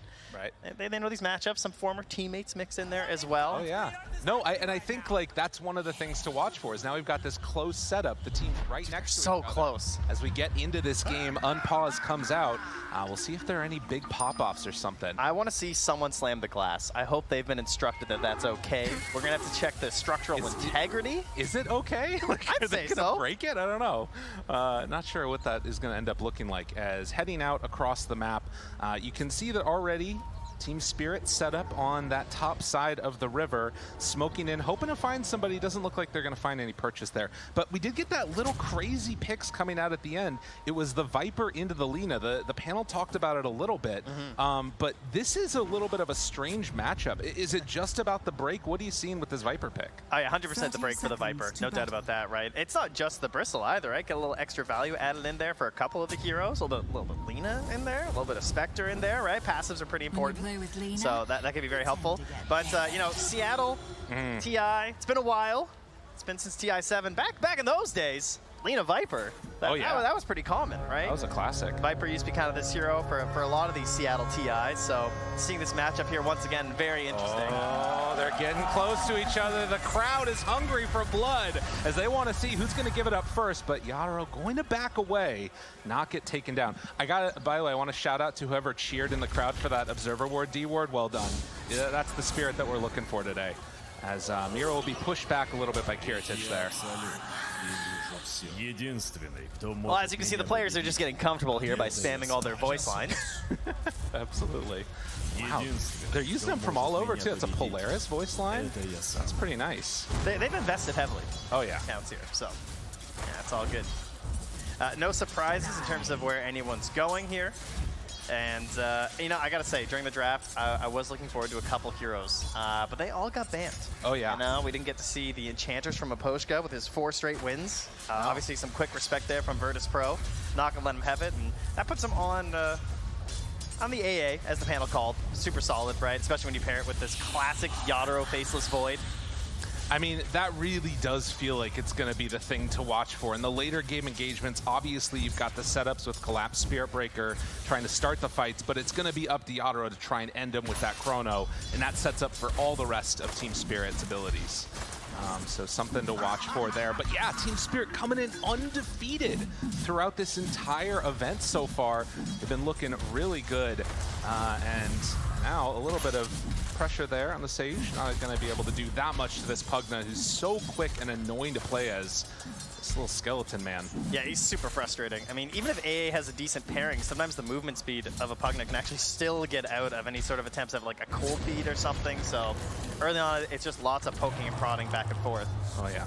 And then, I mean, down here in the bottom lane, you have Mira on one of the less reliable heroes, I would say, these days in the Hoodwink. You know, she struggles a bit, tends to have some pretty low run rates, but the players that really like Hoodwink, they're big fans. I mean, you can see Platinum tier there from Mira doing a little bit of spamming on the hero. Yeah. And again, another hero that's going to try and make use of the break in this game from that sharpshooter. Well, and something that you always love to talk about, too, is the ability to run through those little twin gates there. I feel like Hoodwink is one of those that would love to be able to get active around that, like, 5-6 minute mark somewhere in that neighborhood, try and make some rotation and find a kill. It certainly never hurts, as Treant Protector has shown us. Oh, yeah. Gets a bash as he heads out of there, but slow, steady going, and at least at the early stages here, it does appear that things relatively even amongst the two safe lane heroes. At least at the moment, though, Viper is having a better time of it mid against the Lina. 5 denies already. Although Laurel, it's brought down very low. I might have spoken too soon there. Be careful here. 2 points in the Dragon Slave. Wants to keep that harass up. We'll hit one more time. Bit of Corrosive Haze going back the other way. Sorry, Corrosive Skin. There you go. Apologies here. Oh, and look at that Laurel. In the past. He wanted to go over to pick up that rune, but a little bit scary to leave the wave and trying to look for a bash, not able to quite get one. The crowd is hungry for blood. I know, they're ready. They're so ready for this. There's the bash that he was waiting for. Get it at the worst time.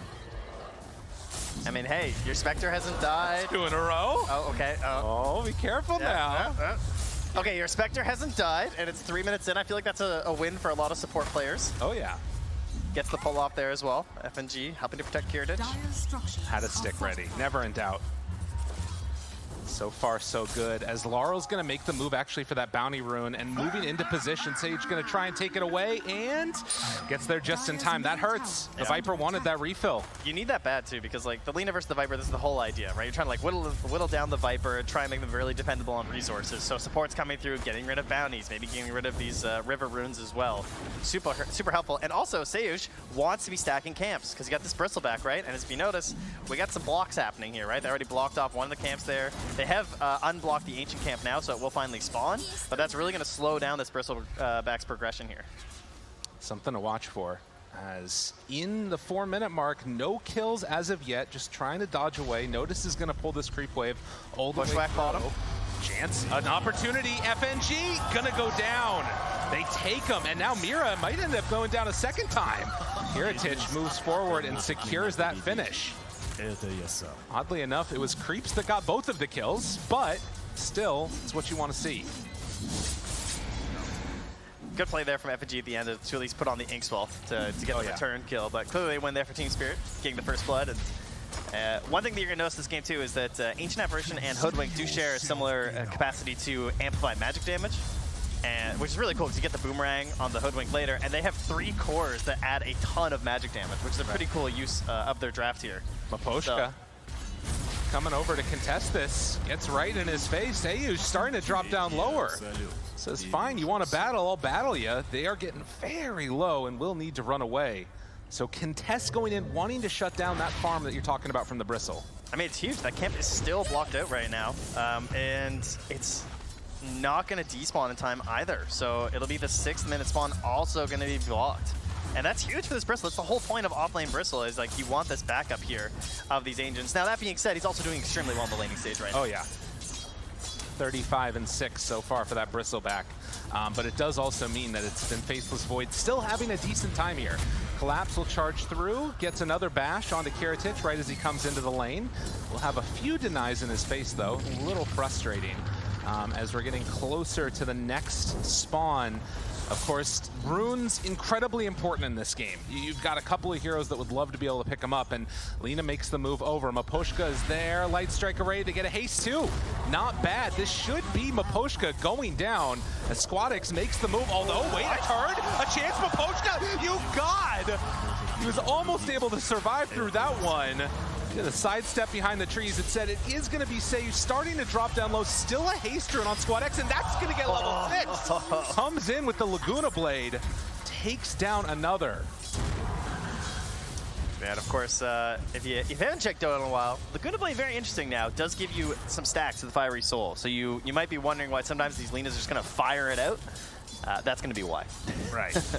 No, absolutely. Just get whatever kills you can with it at that point in time. Now, mid lane, they're going to go again, it looks like, trying to find an opening onto Miposhka, forcing him back. And one more hit. Oh, 19 HP, just barely able to get out of that one. Keep that farm going here, and it is interesting too with this Faceless Void pick because they sort of have an interesting relationship, the Bristleback and the Faceless Void, because like, you constantly have these quill stacks in the laning stage, which is something that you can't really manage that well with Time Walk. Generally, you want to deal with like burst damage because they just Time Walk it off and you're fine, whereas it's like a lot of damage over time. But meanwhile, down bottom, an attempt to stop this aggression. Oh, it lasts so long now. I know, that Inkswell makes the difference. Here it turns, a little seed shot there, tries to get onto him. But the counterplay, of course, is that, you know, that's Bristleback's advantage over Faceless Void, but he's to deal with time dilation throughout this game. And Bristleback really doesn't buy a lot of Dispel these days. That's not something that you really want to opt for. So that's going to be really frustrating for Notice if he has to constantly deal with his time dilation with his quills. Right, might need to get a little bit of help from some of his allies there. And of course, you have the other nice little pickup, which is going to be the Grimstroke Inkswell later on with that Dispel. But it's something to watch for, no doubt about it. Now they make the move through, gonna get the silence onto Yatoro. This spell very strong, Inkswell layering together, but Yatoro's still making a good distance away, drops the Chrono to get out, but now Kiritich shows up too. They're committing heavy for this kill. They want to take him down, and they're gonna get him. Spectre. Level 1, 60-second cooldown, has the urn complete and now stocked up. And looking towards that very common progression right now of Blade Mail into Radiance. That's currently the plan. Okay. See if it sticks to it. I mean, you know, you come into this, you think Team Spirit's going to be the favorites, haven't dropped a game yet. Now you look at the net worths, they're looking pretty good across the board. It's been a solid showing so far for Virtus Pro. Squadix is terrified mid. He's been sitting in this tree line for a solid 20 seconds. He knows. I know. I'm not coming out there. He is totally aware that this wraparound was happening and it won't catch him. So dodging the movement, there was a ward that's placed down just out of vision. Not sure if that one was scouted out by Virtus Pro or not, but at least for now, they're going to keep him fine and dandy, and Squadix stays in the mid lane. Yeah, the tower stays up. Seiyush is nearby, ready to help, but also gets off another double stack here. So despite a lot of blocking out early of these camps, there's a sizable bank here for this Bristleback to come back to, and that's going to help progress you into that Aghanims on the earlier part of this game, which is, of course, one of the main reasons why you're seeing this hero so often now. So close right now to a couple of really key levels that could set up for a kill down bottom. You're, about a quarter of the way towards it for the Hoodwink, with Collapse already having 6. But instead, making another move. This Spectre getting involved early, forcing Laurel back. And with the charge coming through, it's going to be Virtus Pro backing out. So they force the rotation and then back away. So a little poking Shadow Step there. Something you can kind of afford to do now with the lower cooldown. So far, we haven't seen one of the main fears that you would think with a Lina this game, which would be a Spirit Breaker. Right. Because Lina, not really a Eul's buyer necessarily anymore. That isn't something that we see all the time. That used to be like one of the options, of course. Might have to be a consideration for Squadix this game, but probably hoping to avoid that right now. Collapse just been a bit too busy in the lane, trying to get towards that Midas.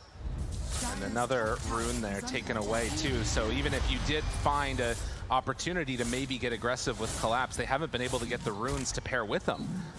So a little unfortunate for Team Spirit as the Arcane was denied by Miposhka, so they at very least didn't give that one away to Lina. Does look like top tower is going to be the first one to fall here. Wait a minute, Yatoro does not have a Midas queued up. What's happening? Trent, he must be confused. What's going on, buddy? We'll see if it ends up changing the build eventually, but it looks like they want to get aggressive as Spectre makes another move. Oh, that's so sick. Dude. How annoying is that? Get Inkswell down bottom, Shadow Step up top. That's for the kill under the tower as it's so low with the catapult coming through. I mean, this is just guaranteed gone. But yeah, Yatoro's gone for the treads into the Mask of Madness, so does have a little bit more damage early, higher elements of aggression, perhaps to try and pair up with this Spirit Breaker, Viper, maybe even thinking about some of the timings that Virtus Pro are trying to hit, and you want to be ready to fight in those situations. Oh yeah. Well, and again, for the fighting with Virtus Pro, it feels like because Spectre's gone this Urn build, can get really up in people's face quickly, and is building into that Blade Mill has it done. So ways for both Noticed and the Spectre to kind of take stacks now. Virtus Pro are really starting to cook. Yeah, cooking indeed here. You can see 3 points into the Nasal Goo. The single point Bristleback has become pretty common on Bristleback lately. Sometimes you go for 2, but if there's multiple instances of break, I mean, obviously you want to put as few points as possible because you're just going to get more damage the more points you have in Goo. That's kind of the dream right now. And the stats too. We've been seeing a lot of people just steal them up consistently, but now finding Notice. Good LSA though to turn it, and the life drain to heal him back up. Can't get anything out there. Viper's in trouble. Miposhka trying to run away. Team Spirit went up the wrong hill. Oh. Just a great example of the importance of positioning there too. When all you have is an Aether Lens, you know, that's just all preemptive. Great knowledge there from Virtus Pro. Because that's not like a blink save or something, right? It's just Squadix understanding what kind of moves are going to be coming out here from Team Spirit. And to defend your Bristleback while getting that giant bank of gold, everything is just going right for Virtus Pro right now. And Collapse feels like he's not even comfortable going on to FNG because of the threat of the Spectre showing up. I mean, why not? Give him the tip. He knows the danger could be coming the other direction. Oh, man. And I like this, too, from Virtus Pro, because it feels like they've set themselves up to be in a position where just play defensive, get into our items, and then we'll hit our timing. And it almost feels like Team Spirit are the ones that kind of need to be playing on the aggressive foot. I think we might see that soon, right? We got level 6 on the Ancient Apparition, level 6 on the Hoodwink. Could see some smokes down bottom, perhaps, trying to chase this Spectre. The worst thing that can happen is if you try and make a move towards Spectre, and then she immediately, like, haunts somewhere else for a kill. Right. Gotta be wary of that for sure. Currently, Kurtage pretty static down bottom at the moment. Scan from the Radiant is gonna connect. And I've seen, like we saw in that little graphic a few minutes ago, a lot of stacks being built that are now gonna start to get claimed. But yeah, 13.5 minutes. Virtus Pro still sitting pretty, just farming, but they are gonna smoke now. Yeah, and he's gonna leave that bottom lane too, because he actually got a little peek at Mira as he was swapping between the trees. So Kurtage has moved up top. Perhaps they're gonna try and see if that'll be a bit of a bait here, perhaps. Yeah, I mean, Yatoro is up here. He's back over near the little hot tub area. This has been his heat map. Has just been this off jungle. I mean, but everybody knows that this is where you end up going. Squadix is just gonna instead head on over to farm, not feeling like they want to make the dive behind the tier 2, and instead just going to play for the farm. Taking over the Mighty Mines here. And then immediately back to mid. Well, 2-7. Again, a bit of a slow one with Virtus Pro picking up the majority of those kills. Every move that Team Spirit's made over the last few minutes has been rebuffed. And it feels like they're, at least for now, somewhat content to keep farming and try and get into their items. Charge down bottom. Looking for it. FNG. Makes the move, but this is the problem. You go immediately. Collapse needs to keep his distance from Mira now, goes for the TP out. And that's going to keep him safe. But this is why you can't make those dives. Even against this support, like the fact FNG can sit here is huge for them. Although now, no haunt. Okay, Mira comes in to clean up. I'm all out of pity for the likes of All right, trying to get something going here. That's Squadix already up to the boots of travel and 1,000 jumps, gold. chrono down. Whew. I mean, they're chronoing for the Pugna. Yeah, but they got him. That's right. Yeah. Fair enough. Okay, not great. That's true. Bit of a long cooldown. To be fair, he's also just been hitting neutral creeps this whole time, so yeah, he's finding something here for Yatoro. And Squadix is currently looking towards that Yules as well, which makes sense, right? Yeah. Super solid versus Spirit Breaker, and just a quality item. And eventually, you know, he'll be able to build Wind Waker too, right? That's right. We got progression on that item now. I do love that item. That one's pretty cool. We saw quite a few, I'd say, in the Road to TI so far. Poor Miposhka. They try and turn. Actually gets the Ice Vortex off. Will it be enough damage, though? Lina in trouble. Charge through onto 3. Collapse. He's got to get out of there. The LSA is going to connect. Stun for a while. Collapse turns. Wants to get a bash. Not going to find it. And in the end, it is going to be another kill going the way of Virtus Pro. Spirit just can't find a move. They got a chrono for kills. Yeah, and you got Notice here mid. Also pushing this in a little bit. Not going to commit, though, by the looks of it. I see. Shield rune up top there, so... wants to grab that first, and yeah, immediately pings. I have a shield rune. We are taking this tower. Yeah. Got to make the move, but already in to deny it. So, give a little tip there onto Laurel, who's having to play Viper. You know, we cheer for the Viper, and then you actually have to play it, and it feels different for the players, probably. Well, it's interesting, too, because, you know, 1 point Bristleback, the break isn't necessarily even... I almost think it's more valuable for the Spectre. Oh, definitely. Than it is for the Bristle. Yeah. They're losing map. They've lost the mid-tier 1, they've lost the top tier 1. Yataro's been hitting neutrals in the Mighty Mines for a solid 12 minutes at this point. Although now they're hitting bottom. I should say that this is like quintessential Spirit in a way, right? When we think of all those games that we used to watch of theirs, it would be a big turnaround kill that made everything work for them. And could this be it? Miposhka gets away as they take down the Lina. A very nice combination to get their kill.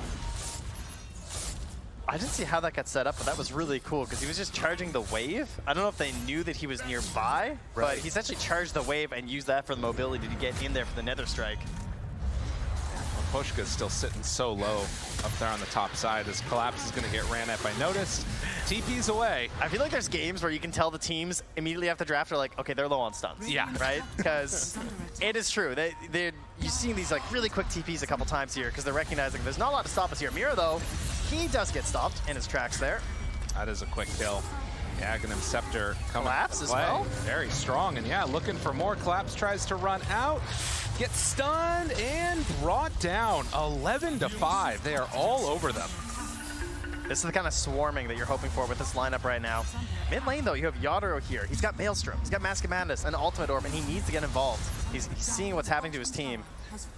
Felt like they wanted to try and set up for something, but again, Squadix just not getting caught trying to push out waves. He's been doing a really good job of staying active when he needs to. That kill up top there was the first death for the entire game. But we'll see if he can keep up that type of momentum as, ooh, that one hurts. That was almost the completed Octarine core done for the Spirit Breaker. Yeah, not quite finished, so it won't be the worst here right now, but... Radiant's top tower is under attack. Yeah, it's definitely, if I remember back to some of those quintessential Spirit games, they'd lose a lot up until about that 20-minute mark, and then they'd make a crazy comeback happen. Can it happen again? Ice Blast is out, but at the Decrypt, they don't feel comfortable going for more. Have to back away. They force out a lot of movement, but now Yatoro, he's in further trouble, starts to drop, gets the Time Walk to get away, but I mean, it's only going to be a moment. Now, they did manage to kill Lina at the same time. They found him on the back line. Okay, nicely done. Good cleanup there from Collapse. But it is a 19-minute Spectre Radiance with Urn and Blade Mail. That is going to be the finished Octarine core now for Collapse once his courier respawns in 1 minute. So that is a huge upgrade for the Spirit Breaker, of course. It's kind of the quintessential item of this hero right now, feels like. And then possibly eyeing up and towards that Shadow Blade after, by the looks of it. And see if they can try and break open this map a little bit. But, I mean, part of the problem is that Yatoro only has one option right now. He has to hunt for a kill. That's what they went and they did. They feel like, can they really attack and set up on a tower with these heroes? Not really, you know? No, there really isn't much push on either team. I mean, Lina to some extent, but we've seen what can happen. Like, if they commit hard onto Lina, she's going to die. Has to play it a little bit more conservatively back away from the buildings. As 20-minute mark comes around, still only a 3,000 gold lead. For doubling their kills, Virtus Pro haven't been able to create that separation you want to see yet. certainly true. Oh, there's the Midas. We're good. Yeah, of course. Now we're sorted. Okay. As they hold down this bottom lane and Virtus Pro take the top side of the map, the other thing that you might start thinking about would be a Roche play. Obviously can take it to some extent with the Bristleback, having that minus armor, but not a great Roche taking lineup until that Spectre gets into Manta, really.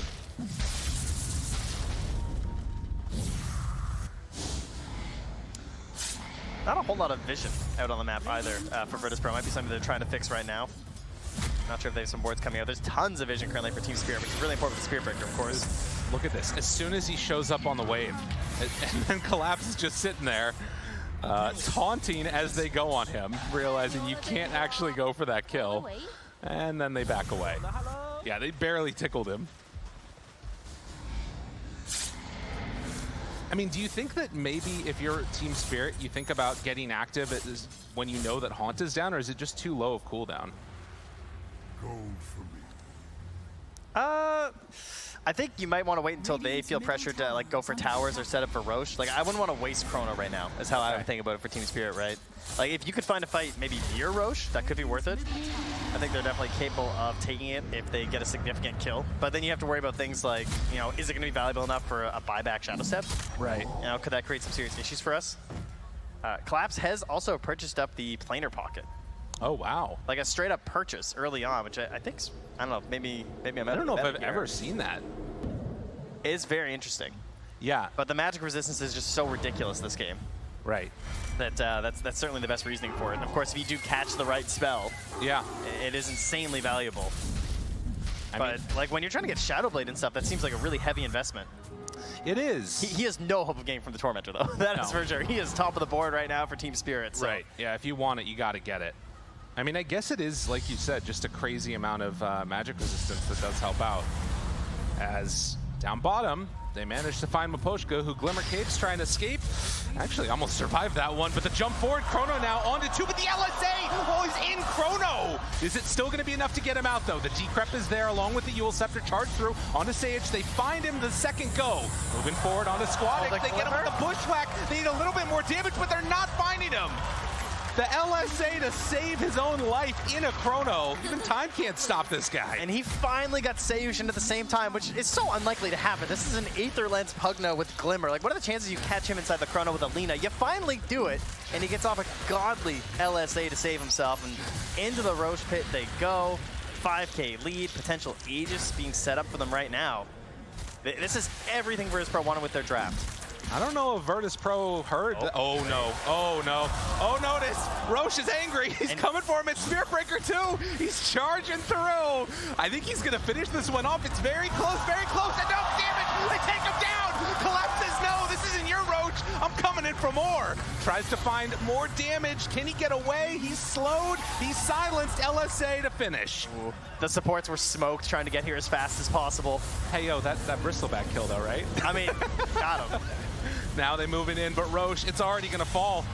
I mean, Spirit are right up on that hill, but they're just a couple of seconds too late. Do they still want to take this fight, They're feeling desperate. Mira they looking, want a little Bushwhack, something. It's online. Can they get it? But the silence is already there. Grimstroke on point. And with the Soulbind out, leashed up, FNG is going to die, but they wanted more. Hoping to get a bigger kill there. Jeez. Grimstroke is very good, man. This hero is crazy. Yeah, Silence has been really on point so far, as well as those Inkswells too. But yeah, 4 points in Phantom's Embrace, 4 points Inkswell. Looking really good here, and I mean, negative win rate, so it must be bad. Apparently. Yeah. Yeah, not bad. That's how it works, I think. Well, to be fair, though, it is on Radiant, so, you know, that was a positive win rate. Yeah. 4 minutes left on this Aegis, and we'll see what they decide to do with it. Virtus Pro smoke up as 3. They've got Spectre on the other side of the map ready to join them. Now Spirit, they're also very grouped together with the exception of Collapse. Depending on how this fight goes, could turn their fortune slightly. 10 seconds until Chrono. Yeah, and they can't go for that deep dive right now. Team Spirit are just going to back out, go and play a little bit more defensively around their Ancients and Tormentor. But I think to feel comfortable and like, I mean, you can never feel comfortable against Team Spirit, but I really want to see Virtus.pro pull in the lead out further over the next couple of minutes here. Well, we'll see if they can fight back here. Collapse, charges in, finds one, noticed. He's in front, a lot of damage out onto Lina, but now the turn onto Laurel can't stand a chance. There's way too much damage coming out with BKB on a noticed. Can't do anything. They're just gonna retreat back. Collapse just charging across the map right now. Yeah. And some pretty cool ideas here. They have this ward in the mid lane that's giving him some like preemptive vision on the waves, which is something that's gonna be super important for the Spirit Breaker to keep the game going. So the deeper wards that you can get as the supports on Team Spirit, that'll allow Collapse to try and catch these waves just randomly across the map. And he's just able to charge right through them. And well, there it is, folks. The 26-minute Midas for the Viper. I hope your seats are comfortable. Oh, yeah. Team Spirit are going to try and do what they can to take this game as late as possible. I mean, we'll see if it actually works out, but notice he's getting charged again. Collapse, he sees that ice path. He's hungry, although the Ice Blast is about to wear out, so it's going to have to cancel that charge. It's Kiritich. It's going to get connected by the Bushwhack, and Collapse runs right by Squadix as he's just going to head out across map. But yeah, I mean, you can see Laurel, like, obviously late Midas getting picked up for the Viper. He has not had a great game. It's been feeling pretty bad so far for the old Viper. It's a risky pick. I feel like every time you see a Viper, everyone kind of thinks it. It's like, oh, I wonder if they'll pick Viper this game. They never really do, but grabbing it here. Not working out so far. Yeah, got that courier, though. I mean, this is the kind of stuff you got to do. That was actually the completed Aghanims right now, so no Flame Cloak for Squadix. Oh, yeah. Collapse. Oh, he got caught. They find him. Although, charge through, tries to escape. Yule's long range gets caught and will be punished. That's what you get for ulting my courier. And noticed right now. Oh, yeah. Insane move. Buys a Blink Dagger. Because how do you start these fights right now as Virtus.pro, right? They don't actually have these like normal initiation styles, right? No. So he's just going to get in there. Batman's going to start a fight. Oh my goodness. And now Miposhka tries to escape. There is no escape. The old pig man takes him down. It's such a good read on the game from Notice. He's like, I can't die. Yeah. So I'm just going to blink. Whatever like objective we want to take, I'm just going to blink on it. And then that's going to give vision for my Spectre. It's going to give lots of space for my Lina. I might get Inkswelled and saved with the hard Dispel, right? I got Pugna backing me up here as well. We got 2 Yules, we got Glimmers, we got Decraps. So I'm just going in. I mean, and speaking of, you know, these going in builds, oh, Yadro. Yeah, I mean, he gets the Wisdom Rune, but he's going to pay for that. No, time off. Gets away, time dilation. Chrono now on to 1, wants to find that kill. Okay. Says, yeah. I'll take that one and get out. Why not? All right, he's gaming. Crowd likes that. Team Spirit fans in the building. I mean, that's what you need to do to get back in this game. Oh, he's getting the Lotuses. Oh, there's so many. 1, Meanwhile, 2, Laurel. 3. He can't even get them all. Laurel. Oh, going to drop. Notice is too strong. My God. Yadro has found a bounty of Lotuses up top. He actually couldn't even keep farming them all. There were too many. Yeah. Just leave them be. They need whatever they can get at this point in the game, not gonna lie. You know, he actually did get the Vindicator's Axe too, by the way. Which, okay. Kind of the luckiest thing with the build that he went, of course. That is the dream. Dude. That is terrifying. Dude, blink Ags Bristleback in every game, please. I want it. That is awesome looking. I mean, he gets overwhelming. But I mean, he's going Lotus next. He doesn't need anything else besides this. You just need to stay alive. Yeah, finally finding a way into a lighter Dispel other than like the hardcore BKB. So I won't have to BKB for like time dilations every single time or something. But right now, nobody home on the side of Team Spirit with no Aegis for a while. They're still feeling I mean, we've seen a lot of high ground pushes go badly. Oh, Virtus.pro, is this going to be a little bit too bold of a move, or are they comfortable just continuing to make this? They'll force out the glyph. Do they stick around for more? They seem to have the heroes for it, but I can't help but feel uncomfortable. We've seen so many high ground pushes go bad, but a Eul Scepter lift up. Have they found the secret, the way to break it onto Collapse? He's stunned, but there's the Bushwhack. Ice Blast afterwards connects. Notice starting to fall lower and lower, but not going to go down. And with Spectre in the backlines destroying Miposhka, he's finding more. Kiritich tries to TP out. Does he have a way to escape? The life drain heals them back up, and now Laurel also in trouble. Virtus.pro say we don't want to go late game. And Yadro not there to help out. VP trying to put the nail in the coffin. Yeah, he's got no chrono. Not a whole lot he can do in the situation. Trying to delay as much as they can, but they need him if they want to hit these Ice Blasts, if they want to do some crazy combos. Not gonna happen. They're onto him again. Yeah, they're the ones getting comboed right now. And that Agnum's, after getting killed on the courier, finally delivered to SquadX, so things only getting harder now for Team Spirit. My goodness. They have to find some crazy Vortex, Boomerang, insane magic amplification damage here for Yadro to try and get a kill, and then he's gonna be chronoless. Man. Well, he jumps in and then the blink away from the Bristleback immediately. I mean, you talked about Shadow Step. Looking. Shared it. Oh, Spectre players, no dust. All right, everyone relating right now. Oh, gotta run away, run away. Those illusions are gonna kill you, Mira. Oh, run, keep running, scurry away from there, a little hoodwink. Dude, he's going down, oh my God. That was, that jump in at the last second there was almost enough to take down the hoodwink. Just a little bit of panic. I really like this Blink Dagger on Bristleback. It was so good. It was a great pickup.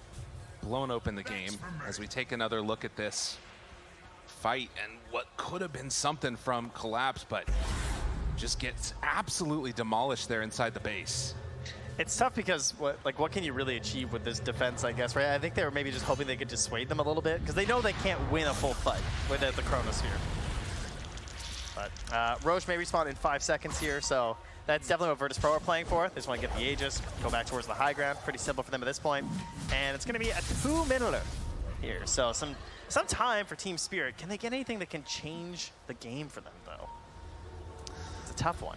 I mean, yeah, it feels like it needs to be better fights, but Virtus Pro are playing such disciplined Dota that they're not giving them those opportunities. Now, a smoke up and finding one separated might be the answer. Yadro right in front of Kiritich, but Sayush right next to him too. Jump in, bushwhack there. They find Notice, already dead Miposhka. No Ice Blast got out, and now they're in trouble. They gotta run away. Kiritich onto him. Chasing, looking for more. Leashed, now trying to escape. Collapse, gets the charge through, connects onto him. Another bushwhack, jump back from Yadro. Laro, he can't get away as quickly. They're gonna run down. This Viper doesn't have anywhere else to hide. Notice, the charge is going out onto him. Collapse needs to get away, but he is gonna die.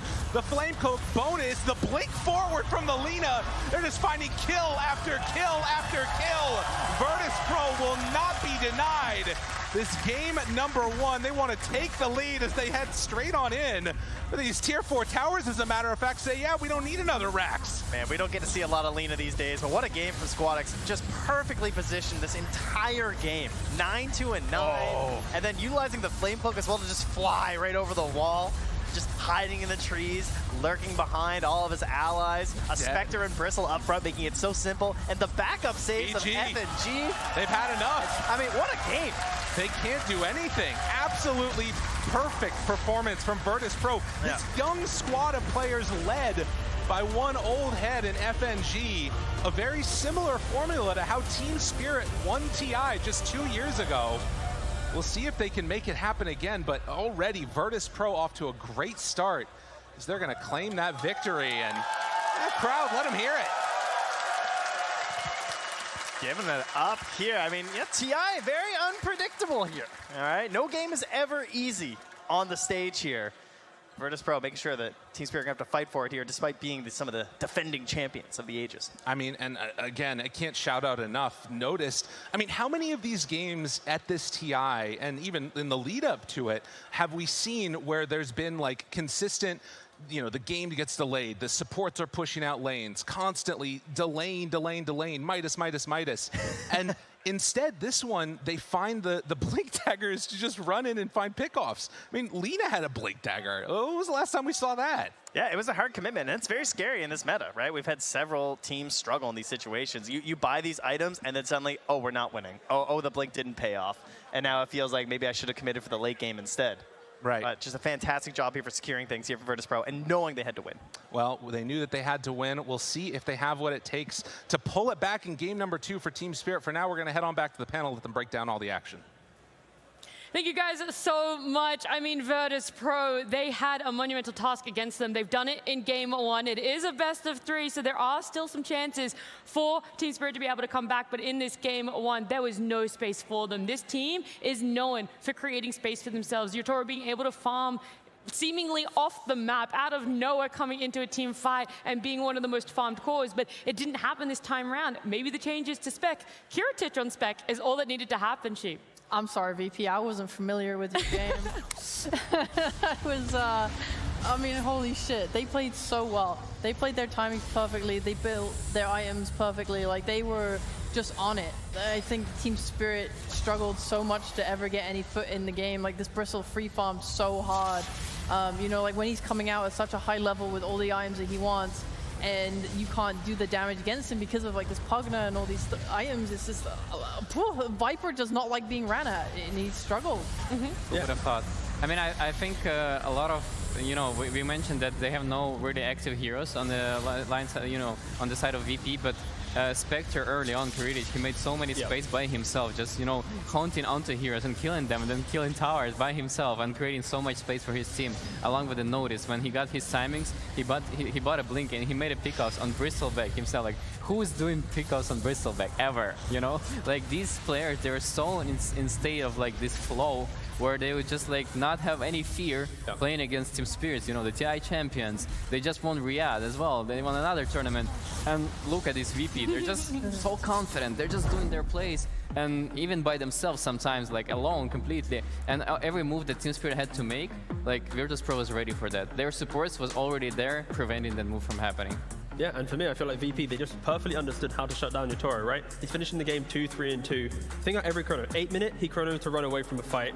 Or at like 22 minutes, Lina preemptively LSAs to prevent the chrono from being effective. That was the most beautiful line striker I've ever seen. To be able to get the positioning, the timing, knowing everything that was about to play out, saved him. It was phenomenal. And then on top of that, 28 minutes, he's chronoing again to keep himself alive. And 29, they lose rack. So I feel like they just perfectly understood if you prevent the chronos from coming off correctly, from connecting with the AA blast, with the toxins, then they're going to be in a difficult spot. So yeah, VP perfectly understanding how to just shut down Yotaro on this Faceless Void. Not a single chrono which was actually kind of impactful at progressing the game for Team Spirit. I think the big issue was that Laurel has a Viper, right? And if you're not buying some Royal Faedos on that hero, you kind of like, you don't have any like space to make moves. And this is what they were like in this trio that could run around and make space for Collapse and Yotaro to farm, but they didn't have that. They tried these moves for a few times, but Virtus.pro prevented that, and from that point on, like, it's very hard to come back into the game for Spirit.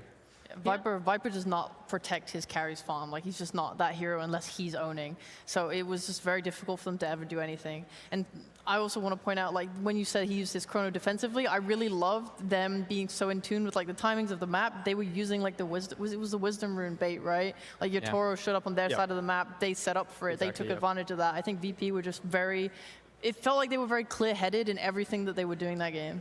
Look, that could have been, we talked about the 4-day break, right? That could have been the factor as to why they're able to come so prepared of different VP than we saw at the early stages of group stage. But we're not going to be talking about just this game. We've got to check in with the crowd. We've got to check in with Tsunami. That's right. I'm here to give you all a lay of the land as we are here in the Seattle Convention Center, referred to as the Summit, and I want to take you on a brief little tour.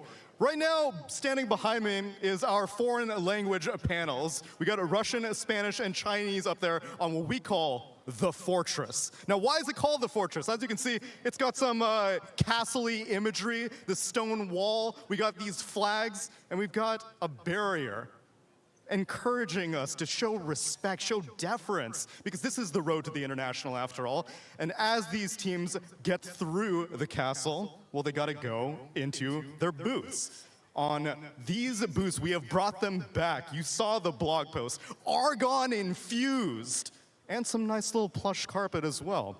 Oh, so luxurious. Very clean also. And carpeted. They face off against each other because they are hoping to get the Aegis. As you can see, we have two sides of the crowd here. One behind me. Guys, you're behind me, right? Yeah, they're behind me. And we got that side over there. Hey, you guys over there? How's it going? Right now, they're taking pictures with the Aegis, but we're on our journey to figure out who's going to win that Aegis. This is the other team, and looks like this might be the winning booth because VP is playing in there as we make our journey to the English casters. Give us a wave, Gabe and Trent. How's it going? What? Give us a wave. I can't hear you. I can't hear you. No, that's radio silence. Yeah. Bye. Bye. That's the English casters, and up on our fortress is the English panel. There's Slacks. Oh, fair Slacks. Let down your hair, Slacks. Shut up, Tsunami. Thank you, sorry. Shut up. Hello down there, everyone. What a great view. Yeah, it's pretty cool in here, man. I like this. You know, fort over here, some blue in the middle. I like to dub this place 2 Fort. I made it up myself. It's a completely me reference, but incredible stuff. The crowd is up. It's early. It's before noon. They're still screaming. What a cool game. And the view up here is phenomenal. I truly feel like some kind of Dota bourgeois. But yeah, that's your little tour of the panel, the whole arena. So we'll send it back to that panel. Back to you. Back to you, panel. Slacks, you're right there. I didn't even. Hello. I am right here. Bugs around here, Slacks. This man has absolutely no respect for the fortress. Did you not hear Tsunami? We deem respect on this fortress over here, Slacks. Be gone with you. We're gonna draw our eyes away from the arena, the beautiful arena that is here down at the Convention Center in Seattle. You guys can still come down. The weekend is only beginning for us, and this series is still only beginning. Game 1 was done and dusted. We loved the look of Virtus Pro, and I think it's pretty easy to say everyone underestimated what they were going to bring to the table today, Sheep. Oh yeah, I did. I straight up went out there and said, yeah, I think we can all say that Team Spirit are the favorites. Yeah, great job, Team Spirit. Good job, let's go.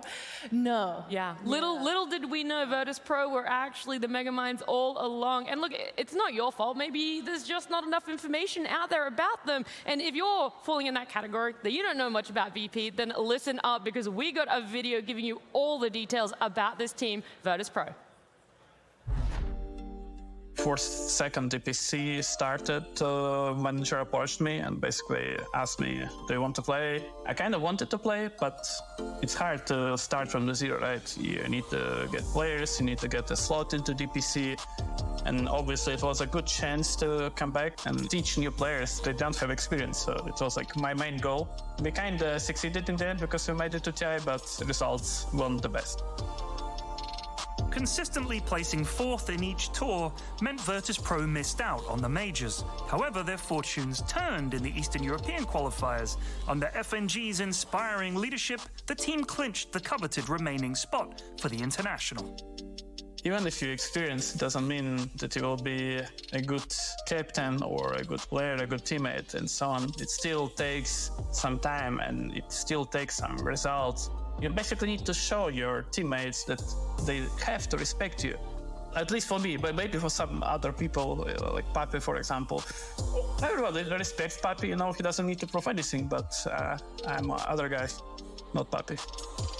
I never wanted to be a captain. I'm the most laziest person in the world. I would like to sit at my home, do nothing and get money, you know, live my life.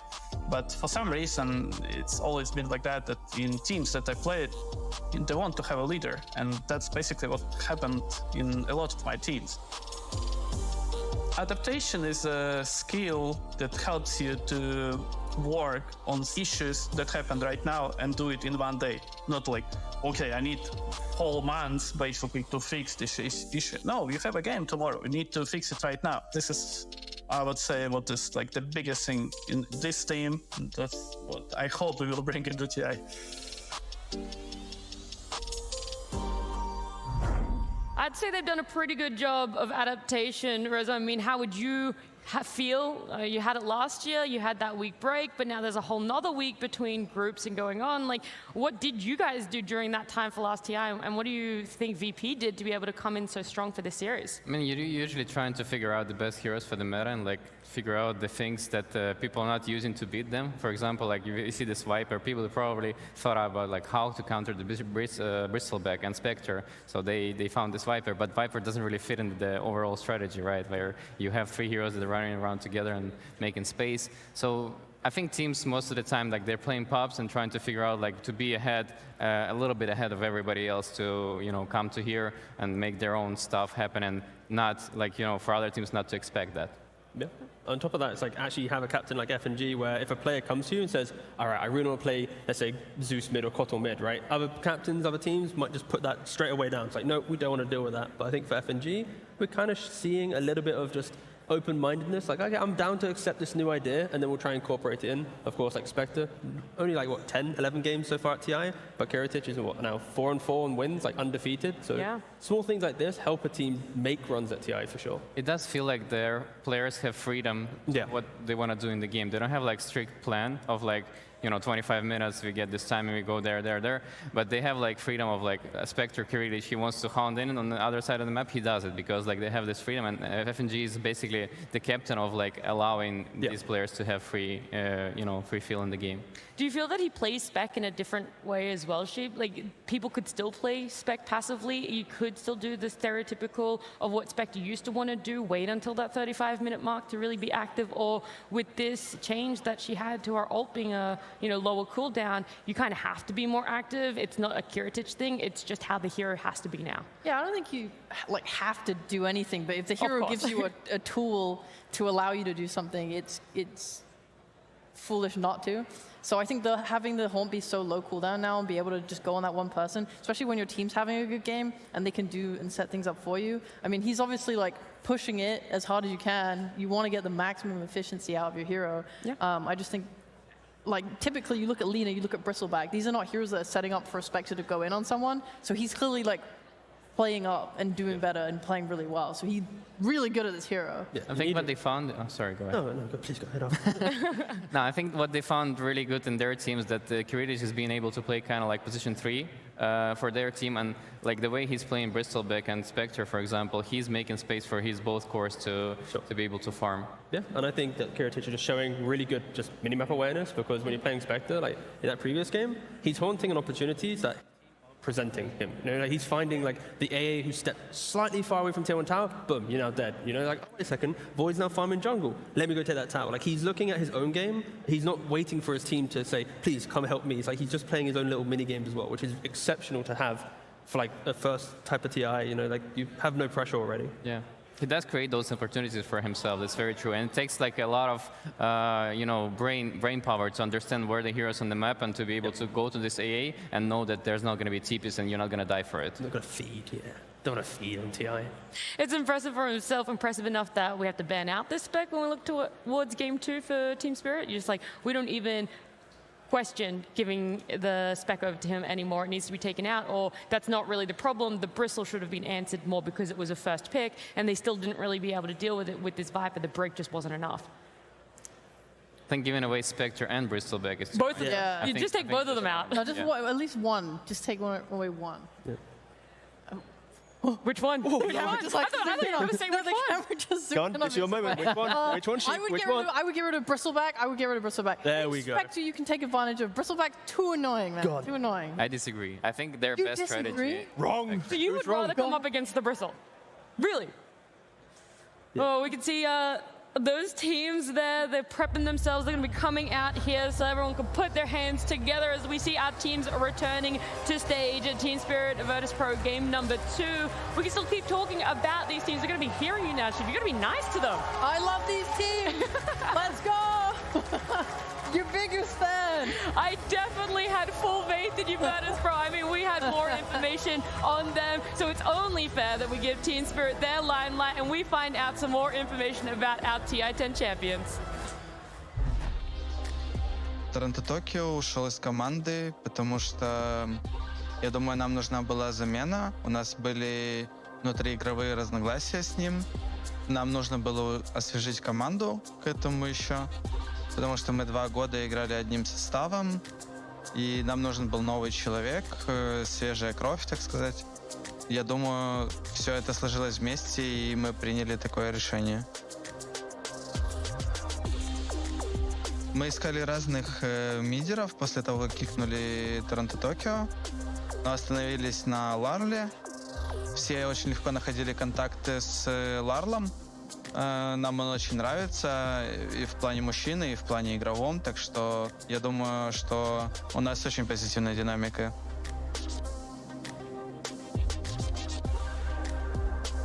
Team Spirit wrapped up the DPC season in a mediocre 10th place.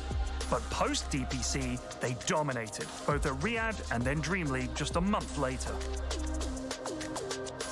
На Рияде у нас все это вместе стакнулось, и не было никаких уже проблем игровых, неигровых и так далее. И мы просто хорошо сыграли, и нашего уровня игры было достаточно, чтобы победить. У нас быстрее начал происходить прогресс. Мы начали больше решать каких-то игровых моментов, можно сказать. Я просто люблю побеждать турниры. А так как я играю в доту предельно хорошо, я играю на хороших турнирах и просто стараюсь побеждать каждый и ненавижу проигрывать. I feel like that's pretty consistent with a lot of Dota players. They just simply like to win tournaments. They hate losing, Rizzo. Yeah, it seems like the name of the game. You love Yeah, winning and winning you hate good. losing, and then you become a champion. No, it doesn't work like that. I like what he said about Lara. He's like, we like him as a man. Like, He's a good man. He's a good man. PMA, very positive. He does look like a good man, the Lara. No, but it's been a tough road for them. Like since the beginning, they had to put so much effort into making this team, work together, and like they had to go through the patch of Collapse not being able to play Summon Heroes, and hopefully this patch is not there anymore, so he's fine now. He can play his Spirit Breaker. And the Lara also, like, he made such a big improvements, like fitting to this team and like adapting for Yatora and Collapse and, on side lanes. Dude, I'm very passionate about LoL. I loved LoL on his old team going into Spirit. Like, I was very excited for this. And I know a lot of people like talk down because he's not super flashy, but like that's kind of the name of it. When you listen to his teammates talk about him or other players like GPK talk about it, it's like he is stable. He does what he has to do, and that's what I love. Apparently, he's just really nice to play with. Like, he's disciplined, calm, understands what to do. He's got better macro, which has improved since joining the team. Like, he's just improving and playing well, and everyone's happy with him. And he's good as a man. I want to jump in quickly because this series has to continue. Our game number 2 draft is almost ready. 10 seconds remaining. Team Spirit versus Virtus Pro. Game 2. Virtus Pro took game number 1. We saw it there in Alvana. They had that little mark against themselves, which means this game 2, there is a lot more pressure. I think coming into the series, you can go, if we lose, we were expected to lose. But now game 2, people are seeing what you were able to deliver in game 1. And are you able to get a similar draft for yourself in game number 2, T? I feel like, again, for Virtus Pro right now, the Spectre is so key for them. They are undefeated on the hero. This isn't going to be something we're going to talk about first phase, but second phase, maybe it's something that you have to consider. If you're that one ban available, do you throw a quick, bit of respect towards it? If not, like, what are the heroes that you're going to start picking up to preemptively prepare yourself for this? We were arguing. Rezo, you thought the Spectre was more important than the Bristle? I think the Spectre is more important for this team, because they like to play heavily, greedy on the notice, and for that to happen, Kiridic needs to be an active hero, CK or Spectre, and Spectre just tends to be everywhere on the map, and it's like he's been playing this extremely well. I don't know what his KDA on the Spectre, but it's beyond 20 or 30, I think, in this tournament. So the ability of Spec being active, being everywhere, having that global presence is more important than just being a tanky body like Bristle. That hero could almost be replaced by anyone else in your eyes. Yes, I think especially for this Virtus Pro, I think they're the only one team that actually playing the Spectres, and they're playing very, very, very, very well. So you have to address it in a way. Will Team Spirit think that Bristle is more of the issue? That was the hero they couldn't deal with, so it's taken out. They don't even want to run back the Spirit Breaker for themselves. They're a second pick, maybe afraid that Virtus Pro are going to pick it up in that first phase, and that could be a question mark that they're not willing to deal with. Maybe. My personal thoughts on the Bristle was that it just seems more annoying than Spectre. I think Spectre somewhat gives an easier lane to the off lane if you let it through. and then later you have Bristle, who does, I feel like, more damage sooner than a Spectre does, especially when you get the Ags and you have that Cool Spray. I just feel like these timings are way more annoying to play into than Spectre, although I do completely agree that they ramp up that timing with her ult and just play really well off it. It also doesn't help that you don't get to utilize the Twin Gates on Team Spirit. Your Void, after a bad game, he's laning backwards. The Spirit Breaker also, he's just farming himself. So you're never really seeing Spirit utilize the map and how it's kind of set up now, where it's like you throw some 8-minute rotation in, you get that quick Chrono kill. Because in a good game, faces Void with Chrono, you jump in Twin Gate, you kill your enemy carry, you pressure that safe lane tower, and then you're kind of progressing the map while still farming. But when you're playing into a hero like Bristle, it's not occurring. So for VP at least, yeah, the Bristle's gone. Now I'm trying to think, okay, what's that next replacement offlaner that can continue the same level of pressure to prevent Spirit from hitting their stride and how they play the map? Well, look, no ban changes from Virtus Pro. Game 1, Game 2 bans are going to be the exact same for themselves. They feel that they're still the heroes that are tough to deal with on the side of Team Spirit, but instead opening up with this Phoenix. Now, we have seen a lot of Phoenix, but how much first-picked Phoenix have we seen so far in the road to the International? I know T's got it. I know, that's why I'm throwing it out there. I know T has it. We have seen it an unhealthy amount of times, and of course it helps that Mirana, pretty irrelevant hero, Snapfire. PSG Quest got eliminated pretty early, so we're not seeing that one anymore. Like, this hero, it's just the anti-Phoenix heroes are already kind of out of meta, and on top of that, we're seeing a lot of these strength heroes getting picked up, a lot of melee heroes, so there isn't that traditional egg hitter. Even like the position 4, it's Grimstrokes and Skyroth. So yeah, I think a first phase Phoenix, incredibly strong, should be able to play out most games if the player can position the egg. Of course, they can't put a bad egg out and still die, but it's also the percentage-based damage, right? Yeah. Like, you have to have that in times of Heart of Tarask being bought every game almost. So you gotta be able to deal with the tanky guys. But I'm surprised that Timber is like completely ignored. I know like he's been nerfed a lot, but I think still like that hero is one of the better ones against like Bristles, against Primal Beast, because you can chop down like percentage-based damage on them. By the way, and went and had a look, Phoenix mostly picked up in the second phase. I think it's like 20 of the times that she has been picked up, it is in that second phase there. So we'll see if they're gonna focus on Phoenix, try and pick up an egg hitter for themselves, even though, like T was saying, a lot of people who play it, a lot of those heroes are kind of out of that meta. Grimstroke going back, they liked it to Team Spirit. Now it's gonna be paired with that Tusk. Tusk have any flex in your eyes, or now with the patch, the way that we're going, Tusk is still pretty much just going to be a 4. We won't really see it in mid like we used to see earlier this year. Spirit have played at 5 so far with Miposhka. Oh, so an interchange between 4 and 5, Grim and Tusk. And I feel like right now, it's such a nice pairing because the Tusk sets up for just an aggressive lane with Jotaro. Yeah. So you can get some kills. And then on top of that, you have Grimstroke, who's going to be wanting that body to throw Inkswell on and get in. And now if you have a position 5 that gets Inkswell, you know that you're kind of sacrificing a support, not going, please offlaner, go die for my Inkswell to go pop. You know, it's a nice little front combo, very in your face. Of course, very punishable to egg. If you initiate onto that Phoenix, and during Snowball, Punch, and the bug, you don't kill him, now your supports are kind of in a very awkward spot and probably going to be dying. I would like to see a bit more burst damage from Spirit to like combo with the supports, right? You're not really utilizing the Grim ult right now. You want to be able to kill through the Phoenix Sunray. Like there's currently, last game, they picked up this AA, right? They're like, we're gonna go anti-heal, we're gonna try and deal with it this way. This time they don't have anti-heal. Look at a silent face. He's confused about these opening. He's like, what? I'm confused too. I have the same face right now. Like, what are these two? To pick your right up. Oh, I love these picks. No, it's a good picks, but in this particular order right here. Yeah? Phoenix into mid and carry, it's like they're statement picks for sure. It's like, we're gonna play our game, we don't care what you're going for, this is our draft. They give everything, 100%. man. There's so much stun, lockdown damage. And it might be the flex as well, the CK for them, right? Did Notice play it before? No, we were talking, because I was going to say that too, but we were talking about how Collapse was the one playing it, and that could be flex on Team Spirit. So, look, it could still be a potential for Virtus Pro, but off the information we have of what they've been doing on the days off, it's looking to fulfill that carry position right now. I think Muerta is one of the better heroes that's been left for the Phoenix egg, right? Like you can just shot with it. You also buy attack speed naturally on the hero, and the lane's also very good because you have your melee Tusk with the range carry. The lane should somewhat play itself out, and I'm just not a big fan against CK. I think CK is way too strong for Muerta. I think if Muerta can get her positioning, it's fine. But if CK is explosive and already on top of you, it's like, okay, the fight's gone. So I think it's about vision and kind of everything else there, and that's why for Spirit, some like maybe Brewmaster style offlaner that can just create so much noise to start the fight, give Muerta the entry with her positioning. She'll buy Silver Edge. I love your suggestion. I think Brewmaster is great here. They go for a puck instead. Ah, well.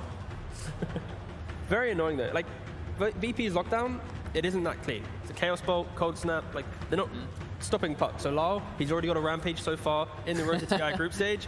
This is one of those games that it could happen again. And he's also not afraid to itemize for the Ags from the Mjolnir with the talents. Like, play on the fact that his coil can do the right clicks for him. With a CK, he pops ult, you coil, you step back. Those illusions are going to slowly die. I'm just not a big fan, because what is that? Is it Invoker position 4? Yeah. Yeah, could 5? No, it's the TA support, of course, right? No, it's Nice. I love that TA pickup, and I didn't like the Muerta and Puck together. I think like it's very squishy to have those two heroes together. Like you need somebody to be in front of you, and Tusk is not enough. Like Tusk is gonna just like disappear quickly. So you need something like Brewmaster or like Tidehunter to create space and like be that front guy for them. And I don't think it's gonna be enough even. It usually like Yatoro, he's going to want to play like the triangle area, like the double ancients. You're playing Muerta, you have ways now to like take these stacks. You're going to want to buy like your Mjolnir, you want to buy this BKB, you want to buy all these items that they tend to go. They like to get the Hurricane Pike, so they have that force off to play around. You want to have this area to really hard farm on Muerta. That's like how pros tend to play her. And usually you have like the bodies that protect you. It's going to be on like Tusk, it's going to be on Lol, to be able to make plays and stop them from being able to invade that area. Because if they can invade, especially when TA has like her Dragon Lance and DeathO. And I think Shard is gonna be a big problem in this game too. Yeah, because Shard is owning all of these heroes on the Radiant side. Yeah, I completely agree. I think TA is a big issue. And in regards to Invoker, we've only seen it once so far in support. Tofu played it for Gladiators. We've also seen it in offlane. That was a rough lane, by the way. That Tofu one, he had a really, really difficult lane. Yep. And a lot of people were questioning, like, oh, does Invoker still fit this forward? Does this still fit this play style? Like, does it have a place? So we'll see if maybe they're going to have a better lane for Virtus Pro on this opposed for Invoker. The thing is, like, technically, we already mentioned it kind of like the CK offlane, the TA carry, Invoker mid. There's still like the triple core option.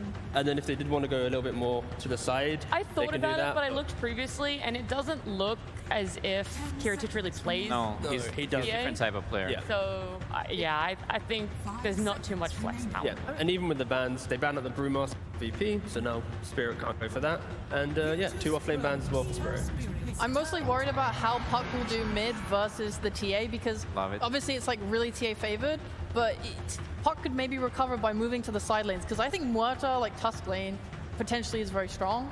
I know like a lot of the Muerta lanes I've watched, she tends to do really well, has like a lot of kill threat. 10 seconds remaining. But on the other hand, you can also die because you're so squishy. It's like if you have like the upper hand in the lane, you can get kills. Otherwise, you can feed. And I don't think TA is going to be moving to the side lanes. So if they bring Puck, I think there's a chance to kind of snowball your side lanes instead and maybe get that advantage you need to kind of set up the map state to be good for your Toro to farm. Do you feel that the Puck then is going to fill the role for Lol that Viper couldn't really last game? Like we know the Viper was picked maybe in a response to Bristle, but didn't really fulfill that super active runs around with the supports. Now Puck is that, and like you said, Rezo, they really just need this tank. They need this body that can be there or like doesn't need to be there. Puck is definitely much better for them in terms of like making space and doing all the moves, especially with the Dawnbreaker. This is what I wanted from their lineup, because Puck with these supports is not enough usually to chop down through the center and to chop down through the CK, and this is like the hero, that force hero that's gonna come in and help him out. Yeah, VP, they're going to be super aggressive, but the thing for them is if they blink incorrectly, they're going to blink into a Solar Guardian or a Coil. It can get a bit awkward, but VP, once again, are going to be the aggressors in this second game. Well, look, I won't put you guys on the spot this time around. I won't make you pick a team draft that you favor more. Instead, we're just going to let it see it play out. We're just going to enjoy it for what it is. It's game number 2, and our casters, Lyrical and Trent. Thank you so much, and Dota fans the world over, and here in the arena we got a great game coming up for you right now. Game number 2. Game number 1 was a little bit of a stomp, but this one I'm feeling like it's gonna be a little closer. How are you feeling? Yeah, just as expected. A stomp there from Virtus Pro over Team Spirit, right? That's what they were saying. That's what everyone. Yeah, expected. that's how that went. Okay, no, perfect. it's definitely not. That was the first game they've lost this entire event. That's crazy. Road to the International is on easy mode for Team Spirit, and now they've run into a little bit of a roadblock. Well, I love their draft in Game 1. I feel like they really addressed a lot of things that Team Spirit were going for. I mean, Team Spirit, you know, they talk a lot in terms of their vlogs. They talk a lot about heroes that they like and stuff, and a lot of those heroes got removed. They didn't get to play a whole lot. Miposhka, this guy, like, after every Enchantress game, he's just, like, slapping desks, slapping balls. He's like, Enchantress is so good. I knew it. Enchantress without Miposhka is, like, 30% win rate. Miposhka was 100% win rate. I know. He hadn't And he's lost just bragging. And then it gets banned. And it's banned. By the way, again. check out their vlogs. It's really good. It's true. Got to give it to the content. The content's good. I mean, it might have meant that they lost that last game because they gave up all of their strats, but, you know, it's worth it, right? All for the views. Yeah. But we are getting ready to go into this game. We round out the draft with a Collapse Dawnbreaker, an absolute classic and a great answer against CK. It was needed. They haven't had a whole lot of second pick games throughout this TI. They spent most of TI so far on first pick, which I think is definitely the better one right now. Feels a little bit better. I feel like this last pick is really difficult in a lot of drafts to secure a solid position. Yeah. And this is also the first time they gave that last pick to Collapse. So handing him the Dawnbreaker. Frankly, everything else was kind of banned. I bet it does certainly slot in really nicely. But so many of his favorite heroes that have been banned every single series except this one, like the Brewmaster, was there for so much of that draft. I know. And then just gets banned at the end, and he's a dog. It's kind of crazy how that goes, but it makes sense as well. And as we get into this game number 2, Team Spirit not being dissuaded. They're starting off with a lot of voice lines and starting out with keyboard. Oh no! He can't even caps lock the whole way through. It's a real tragedy. He's got serious problems in there. Why That's don't an you take issue. this time to wash your Oh, there you go. A classic line as well. They're ready. They still can't caps lock the way through. But we're getting into this one now. He's excited, you know? He is, absolutely. Laurel Puck, though. I mean, you and I both have talked a lot about it. As a hero, we don't like Puck that much right now. Puck haters, yeah? Okay. But Laurel is one of those guys that, as they are able to bait out a sentry there, nicely done. He's one of those guys that makes this hero look good. Already got a Rampage on it, as the panel talked about. I'm expecting big things from him, and he's going to need to do it, particularly playing into the TA matchup. The reason why, you know, I'm a Puck hater is certainly that you need a lot of things that work together with you to make the hero do well, you know? Right. And they have that in this draft from Team Spirit for sure. I think that this whole idea of like Dream Coil setup, if the Dream Coil latches onto the target you want to kill here, the follow-up is pretty ridiculous. You're going to have like an Inkswell partnered on top of something like the Tusk, snowballing in, continuous control. It sort of centralizes the fight in one spot, and then that's going to allow the Muerta to try and position as much as possible. And then, of course, that final pick there of the Dawnbreaker to cement it all in, because Puck these days just doesn't quite have the damage. If you look at Puck's damage numbers on the spells, they haven't gone that much over the years, gone up that much, despite how much tankier everyone is. Everybody else gets talents and cool aghanims, neutral and all items, stuff, right? Like, and for Puck, it's been these right-click builds coming out with the Dream Coil combinations that hasn't really been that explored yet. But maybe that's something that we'll see eventually, as both teams are going to be able to claim a bounty rune apiece, and Mira moves on in and takes one away, easy peasy for Team Spirit. Again, I think that's how we started the last game as well, right? A quick Observer Ward kill here. Oh my god, so that's now double sentry and another one. What is happening? Gold to spend for days. And then again, we talked a lot about Team Spirit here, but for Virtus Pro, they dropped down that Phoenix pick, and then you were talking about it, they spent a minute of their reserve time just trying to figure out what they were going to first pick on Team Spirit. It took them forever. Yeah, they spent a lot of time trying to decide, which is kind of scary, but you know, they've wound up with a draft here that I think they feel pretty comfortable with overall in terms of their heroes. But in their actual vlogs, they talked quite a bit about Phoenix. Yeah. Some of the time how they feel like it's a pretty strong hero right now, and for good reason. Everyone's super tanky, and not only do you have percent-based damage, but percent-based heal. It seems very strong. Squadix underneath the tower, trying to get some pressure now onto Laurel, find a couple of denies, but with the orb forward, he's still able to get a few of them. Takes a good chunk of tower hits on his way out, but you can see this is why the counter exists. And this is also why you've been seeing a lot of TA bans coming up against Virtus Pro several times in the first phase as well, including in our first match here. You know, it was the first ban in the previous game by Team Spirit. Yeah. So, I mean, TA obviously has moved into more commonly being a carry hero at this point in the meta, but you always are going to have these classic matchups mid that you can go for, and the Puck is certainly one of them, because you're just going to play with your refractions and trying to take too much damage. I mean, right there, you get hit by an illusory orb, doesn't matter, right? Just shield it off. Mira makes the movement over, trying to get a little bit of separation from FNG. Oh, Sage down bottom, in trouble. A chance, an opportunity, a couple more hits, and yeah, that's gonna be it. Yatoro takes down the first kill, and now body blocks coming in from Miposhka. Not often that you get to see this position 5 Tusk, but Miposhka can play it pretty well. I know there's at least one confused viewer wondering why that Invoker was there. Yes. And just died. So yeah, Invoker's it's kind of a support now sometimes, which is really cool. Position 4 hero, oftentimes in draft. Certainly still flexible, often spends a lot of time in the mid lane too. And can still be your classic mid hero, but we have this roaming, earning Invoker. So there you go. And he died. Yes, he did. Yeah. I mean, that's how I tend to see him play, but we'll see. Yeah, Laurel already, you can see, taking a beating there, 14-4 versus 9-3. This is not going to be an easy lane for Laurel on the puck. And as I think Sheep talked about on the panel, they're going to need to see some rotations maybe later to find some kills, see if they can maybe play together with the Tusk Muerta. But here to the side, it's where they want to try and find FNG. It lasts so long. Duration. On Inkswell, but it's still not going to be enough. Kiritich threw out the stun, now throwing another grenade. The stun strike! Oh, just enough to take down Mira. That is actually kind of huge, though. For an Invoker that early. A support Invoker, nonetheless. Yeah, to get a little bit of help towards that urn. I mean, he's going to pay for it now as they find the silence, the calling, a couple more hits, gunslingers, and a dead shot for Notice. And another death for that Invoker. Well, we tried to come back in for the Courier a bit there. Takes a bit more damage after that. We also saw in the picture there, Laurel walking home. Yeah. Not what you want to be doing in that mid lane. Currently 11-4 to the 21-8 of Squadix. Yeah, it's not getting easier. It's been a really tough time so far for Laurel, as well, they're doing a good job down bottom here of continuing to make every CS just not that easy for Noticed. But you can see it's not a huge difference though. He's still getting the levels on that Centaur. We'll have to watch for it. I mean, the movements from Laurel and how he recovers from this is going to be really important to see. As Claps takes a couple more beatings. That was nice. That's because FNG and Mira were just trading blows off to the side there, and they knew that the Inkswell was on cooldown, so able to actually just take advantage of that and try and bully Collapse a little bit. And 2 points in the Celestial Hammer can often give you kill opportunities versus several safe laners, but not really CK. I mean, since these buffs to the hero, the lifesteal is just so ridiculous that it's really hard to catch CK on low HP. Dude. And like actually feel confident to go for a kill.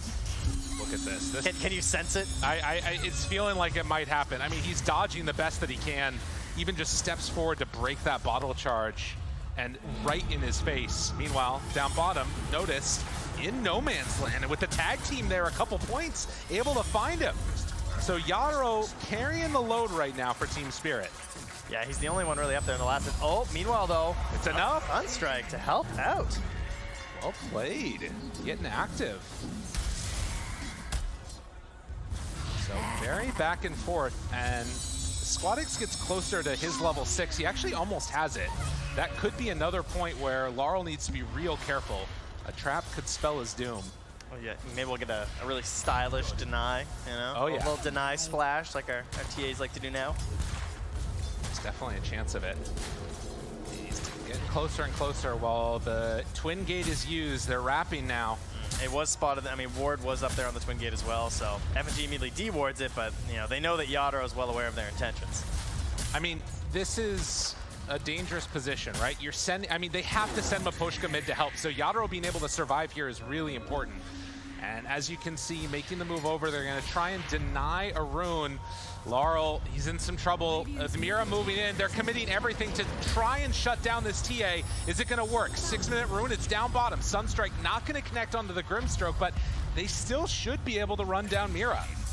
So giving up his life for the bottle. And everyone's coming in? Dude, they all showed up. Sage is right on top of Miposhka. With the haster and the rundown, it might be enough to take down this Tusk. Seyuch right on top of him. Laurel is there, does have level 6 though. Now Dreamcoil connects onto 3. Do they have more help? Are any teammates here to help at all? No, they get 1 kill. Now looking for a second. Whoa, the movement, they swell, they get enough. They have the chase down. That is exactly what Laurel needed. Help comes as they bring back Mira from the dead, and he's right on top of FNG now. Will they be able to kill him too? Looks like he should be able to get away from this. Yeah, still has dive just in case, but Oh, Sage gets that haste rune. Maybe not the way he was hoping to fill up the he's going for the 7-minute rune, and no, they're not going to let you have that one. So we'll run down FNG, and it's going to be a trade-off of 2 wisdom runes apiece. Sunstrike. Oh, I got him. Take that with you, why don't you? Okay, that's for taking out the ward, huh? Man, Sage is on fire right now. These snipes on the support Invoker. He's having a good one. That's earn charges now for him too on the Invoker. So could be some scary stuff coming out. As we take a look, 7.5 minutes in, it's still Yatoro that's up at the top of the net worth board. And to be honest, we haven't actually seen that many stacks getting built up in the Virtus Pro jungle. So TA won't have a huge piggy bank to go back to when these lanes start to break down a bit. As Laurel in the mid, just trying to get what he can. And yeah, now they're going to start to build up those stacks. Yeah, get them all set and ready to go here. Meanwhile, they're hoping to just keep capitalizing on these Dream Coils right now with Collapse on top. And Citadel bottom, though. Yeah, nice move and an easy kill. That's the type of play that you can expect going forward. Miposhka needs to be the one to set these up. And then with the Dawnbreaker coming in, they can finish him off. Yeah, unfortunately, Laro getting a shield rune. Not what you're hoping for on Puck. Trying to get some of these power runes that are a little bit more offensive. See if you can try and get a kill somewhere else. And again, it's also just the difficulty of ganking some of these heroes. Right. You know, I mean, they do manage to take down a Centaur. He's a pretty beefy guy. Got a CK who's probably going to be full HP up top there. And then dealing with refractions is always a bit of a bother. So tough to get the game moving. It's going to be really important. They're going to go again. Start committing.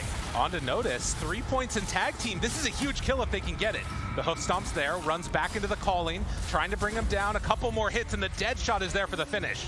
That is very nice, although they might lose Yatoro now. Sunstrike to follow. After the stun, it's enough for the kill. Miposhka, too, is going to die, so they get the kill on the Centaur. But VP, they bring numbers. That's not a good trade, that is for sure, because not only that, the Sunstrike didn't get the kill, it was the final blow from Kiritich as well, which means he gets that big streak bonus on the CK. Try and catch him back up towards Yatoro, and then Squadix picks up the other one onto Miposhka. So lots of gold going to the 1 and 2 right now from Virtus Pro, but 511 just infused into a CK. And this is one of the most important parts of the game for the CK, because he's trying to get into those like big early items. But look at this. If they can catch him right now, they don't have Dawnbreaker ulti though, so it's too much to ask to go all in for that play. Yeah, I mean, the armlet's getting delivered as well. You try and kill this guy right now, he's turning and burning on you. I mean, you can see Mira's playing up here with Collapse. They want to make a go on somebody, but nobody's showing up to give them an option. I mean, again, I feel like you have to have the Tusk here. This is the Puck struggles. This is why I'm a Puck hater. Yeah. Watching a Puck run around the map right now with a shield rune, like, who do I kill? Yeah, there's nobody. I'm the, only core below me is a Centaur. That's going to be an Arcane, and you look at this. Collapse just gets ran at, trying to dodge the Sunstrike. Nicely played by Collapse, but now the Stampede, the roll, the turn, they find him. Laurel onto Kiritich, Armlet still going, sitting pretty. Inkswell, they break it. That's TP taken away. That is the buff for Grimstroke and why this hero is good. Huge plays from Laurel. Needed that so bad as well, right? After all that movement across the map there, to finally help pick something up there and get a save onto Collapse. Try and get him moving a little bit further into this game. Get some space on the lane as well. Oh yeah. With Kiritich just being dead for a little while is really nice. FNG. He does have level 6, but he runs back into the coin. Gets the Supernova off, and that's going to be the turn that they need. Tries to back away. Pig pull, escaping, and now the Dawnbreaker ulti. It's going to be enough to keep him alive. That was close both ways. Yeah, Collapse still sticking around as well, right? I mean, he has 4 points in the hammer, so wants to help clear through these waves. Doesn't want to give him any free damage onto this tower. Miposhka also nearby, 3 points in that tag team still with the Walrus Punch. What, 800 HP? That's a tough kill. This game already feels... Oh, they're going for it down bottom. They're going to try. Easy, okay, never mind. Nice connection. No help there from FNG. He was on the way out. Yeah. Well, they managed to get out of there. I mean, and like I was saying, this game already feels so different from last game. Like, Spirit, it feels like they can actually make moves on the map pretty consistently. Obviously, you want to do that more with a Puck, but playing together with the Tusk, it feels like Miposhka's really helping to boost up that damage. Radiant's top tower As FNG goes on to collapse, doesn't have any friends nearby, and in fact, with the turn, realizes, hey, been a bit too deep. They make the move with everybody, and Virtus Pro, they get that kill. They keep bringing just 4 heroes constantly. I think throughout this game, Stampede is going to look like one of the most powerful abilities. Yeah. Because just breaking the backline towards a Muerta is like worst case scenario for Muerta. You know, Drow players, they've kind of lived this existence for a long time. Now Muerta, our new hero, she's not going to like that very much as well. Well, good deny.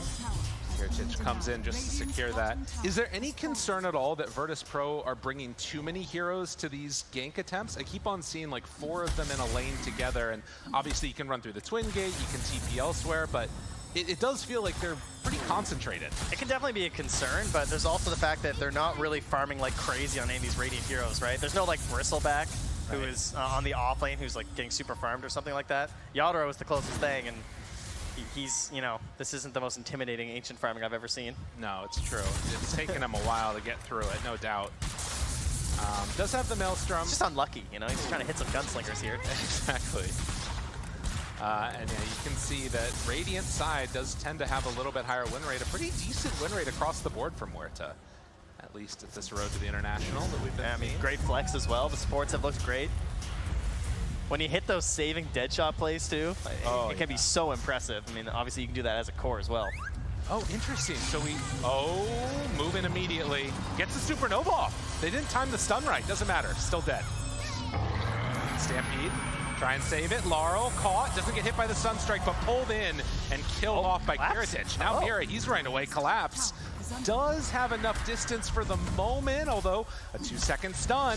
And now the Tornado. Blade Mail is there. They're bringing in help from Miposhka. Tries to turn it now onto Kiritich. Yadro there as well. They have the dead shot, the connection, the Gunslingers. Great shards. Catches now on a save. They're going to bring him down too. Squad X turns. Wants to bring down Collapse, but it's still a bit scary to chase forward, and there's the blink away. Collapse, wondering why they didn't learn their lesson. You know, that's a bit of a greedy play. Yeah. First time gets chased into the tower, Dream Coil save, Collapse survives. Now this time, like they had already gotten their kills, and it was a good rotation for Virtus Pro, but they wanted to add a few more on there. They get punished once more.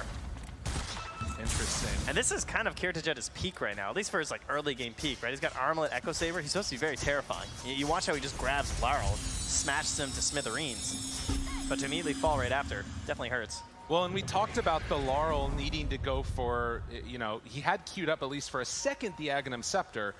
We'll see if Puck decides to go for that further. Right now, actually, it's switched over to the Blink. So at least feeling like they might need some more damage as the game progresses. Miposhka finds himself a ward. Good job of that by Team Spirit. They're approaching this top tower. There's no egg, though, for 30 seconds, so I think FNG's just, they're not going to try anything again. Yeah. They already had their fight up there. Spirit won it. That rewards them the tower a little bit later. Puck having a DD, too, probably. But on the 15-minute dot, he got that shard delivered here to Squadix, so... Okay. Or at least on its way, sorry. It's on the current, it's in his stash right now, but Panel was mentioning it. Extremely good shard game here from the TA. Absolutely terrifying. Right? You might be looking for a save or something as the Tusk. You get silenced up. Puck obviously hates silence a heck of a lot. Dawnbreaker, I mean, you can predict her movement too. She's coming in with an ulti or something, just lay that thing down. Oh, yeah. And what do they have for Dispels right now? I mean, there's nothing, basically. Yeah, it's just nothing. I mean, Inkswell eventually Grimstroke, but I mean, that also is not super loud. He did actually buy the shard just now on the Grimstroke, so they'll have that at the very least. Best item. Yeah. Definitely needed. So Inkswell, of course, giving that hard disable as Dispel, excuse me. Got you. To stop the hard disables. And now the silence, the Dawnbreaker, the Walrus Punch. Easy bring down. Notice gets just to the other sides of that shard as they bring numbers up top. Has his Blink Dagger now. It is support Invoker though, so although it is a classic combo of Invoker and Centaur Warrunner, because it's support Invoker, the Exorts aren't that high at the moment, only got 4 points. So it'll be 350. I mean, that's still fine, 350 pure damage, of course, globally, but you're looking for that Blink, Hoof Stomp, into the big damage. Smoke breaks. Notice wanted to play together with Sage right there. Not going to quite find an opening. Squadix, they're right on top of him. The calling connects. Now the control, they bring down. Notice before he gets a spell off. Sunray doing a little bit of work, but they don't have that control now as soon as that Centaur dies. That was a Centaur Warrunner? Yeah. Did not look like it. He exploded. I mean, they're hitting hard. They're feeling very, very good on the side of Team Spirit now. 17 minutes in, and they've started to assert a little bit of dominance with this deep ward in VP territory. At this point, they're just kind of hoping for BKB, likely on Yadaro. I mean, he's just doing his thing, farming up as much space as he can on the map. The rest of the allies of Team Spirit trying to provide that space. And a big item for the Dawnbreaker. The item that truly brought her back into the meta was the upgrade to this... Oh, I say that. Collapse. Collapse turns. Now the spin, the damage. Squadix right on top of Collapse. No, the heal is going to be enough to keep him strong. Tries to TP out. Do they have any way to break it? Yes, they do. Notice comes in clutch at the end. So Virtus Pro take 2 kills. Yeah, much needed there. And that was, of course, the Deso just getting delivered to this item that the hero absolutely loves. Miposhka in a bit of trouble. Oh, yeah, that'll happen. I mean, you talked about it. This is the window where Kiritych starts to really come online. Echo, Armlet, almost at BKB. I think actually can't do it if he wants to do the disassemble trip. Yeah, he could. I don't think he needs to be honest. He can just kind of chill until he's got it right. Laurel, they find illusions of him. It's now an invis for Squadix on the TA. Seeing that the rune did spawn up on the top side, though they might not know what it was. The thing I would like, if he is going to go for the disassemble, I think then I would like to see him push the tower. I think trying to get mid-tier 1 with this BKB would be really nice for them right now. Notice blinks in. Oh, they find him, but the Dawnbreaker needs turning, hits, big stun. Laurel right on top of him, gets him in the damage. Although Yadaro gets away before the Supernova does enough to bring him down. The coil was too good. Sage was trying to get in there for the Spirit Vessel. Can they find any more? FNG just out of range of the vision. And that's Miposhka Blink Dagger. That was the dream target they found too, right? Like catching Yadaro, farming up in the Ancients. Great defense there from the team. And although they've gotten some of these answers, they're not all there at the right time. I mean, the Dawnbreaker pick was fabulous, and it's doing exactly what they needed it to do. The Virtus Pro come up with answers now. I mean, we've had a very fast-paced game, 31 kills in 19 minutes. It is not stopped for a moment. It feels like Team Spirit have actually gotten like almost lucky in terms of like how aggressive Virtus Pro's been in some moments. They're gonna try and get aggressive again now that there's no play here from the Dawnbreaker, and see if they can use this BKB to force mid alongside this Mage Slayer. So a smoke to the top side after baiting the TA for a moment. They're gonna run into Miposhka first. Collapse is a really good target if they can get it, and does he manage to break it? Yes. So they find Miposhka right at the start. Dawnbreaker getting chased and found. Does he have a way out of there? Snowball keeping him under control. They do bring down one, and now the turn for the second kill. And with that, a VP, they might think about Roche. Yeah, they just got Deso as well on the Squadix, so a Deso of their own. And they're making their rotation down. Yeah, they're gonna set up and prep as we move to daytime, get down some traps, so you have this defensive perimeter of silences all around you to help protect yourselves. Maybe pick up a couple Lotuses, shelter the pool there, you know? Perfect timing. So into the pit they'll go. I don't believe that Team Spirit can get their foot, although they're moving. Laurel is moving. He's got Blink. Let's see. Put that Fairy Fire in the backpack. What do you got? Dawnbreaker. What do you got, Laurel? How you feeling? I mean, Dawnbreaker is going to have ulti back up again, too. They're all TPing. Roche down to about a 5th HP. It's getting lower and lower, and a second time in a row. It's just too fast. Virtus Pro get the Aegis just as Team Spirit was moving in. And now do they take the fight? Jumps for no! Laurel, he didn't get it in time. Can't quite connect. That one hurts. Oh, and then tipping him afterward. What are you doing? So mean. All right, the Bandits escape here with the Aegis. Oh, that's frustrating for Team Spirit. They want to find another one, but Kiritych a bit too far away. He can sense that just desire to go in right now by Team Spirit and take that fight, but they're not getting it. I can tell you who's really happy is Collapse, because he's got the Deso, he's got the Orbit Destruction, and he is just farming. He's like, you guys call me when you need me, but I want to get near the top of this board right now. Like 2K behind the CK. That's fair. Hoping to close that gap right now by just farming nonstop. I mean, it is a good point, right? It's not a huge issue, the fact that they, like, for Team Spirit's game, that they didn't get that Aegis, but it would have been nice to be able to find a fight. Take it away from them. Part of the problem is that it feels like they also still need to find a couple engagements because they do have this puck. And so trying to fight into the Aegis is a bit tough. So what do you think then about this decision by Puck to be going in for both the Shard and now Maelstrom into Aghanims? Do you like this decision? Have you got to see too much of it? Has a certain flavor, doesn't it? Of Yeah. maybe a little bit later, you know, kind of preparing for the game to go perhaps a little bit longer. Yeah. I mean, thought maybe that's where we're going to wind up last game, but Virtus.pro certainly exploded, and they have the opportunity to do it again here. Okay. So I think it's really solid, though. I don't think you want to rely on any sort of burst damage in a matchup versus a TA, right? You want consistent damage over time. Same thing versus a CK and everyone else. Well, this would be a nice pickup. They keep finding these little snipes as Miposhka gets the snowball, the walrus punch, and collapses there to clean up and get another charge on his Deso. Miposhka, the captain, to keep steering them towards the right areas. And also has the Philly Stone. You'll have to see that one. Top tower is under attack. Sage hasn't seen a tier 2 yet, actually, on the Invoker. But up top, they're hunting. Find him. Yatoro pulled in. No! Doesn't connect. Pops the BKB. They back away. Wow, just like that. Now the Walrus Punch. He's going in too far! Kiritich! Thought he had a fight. He did not.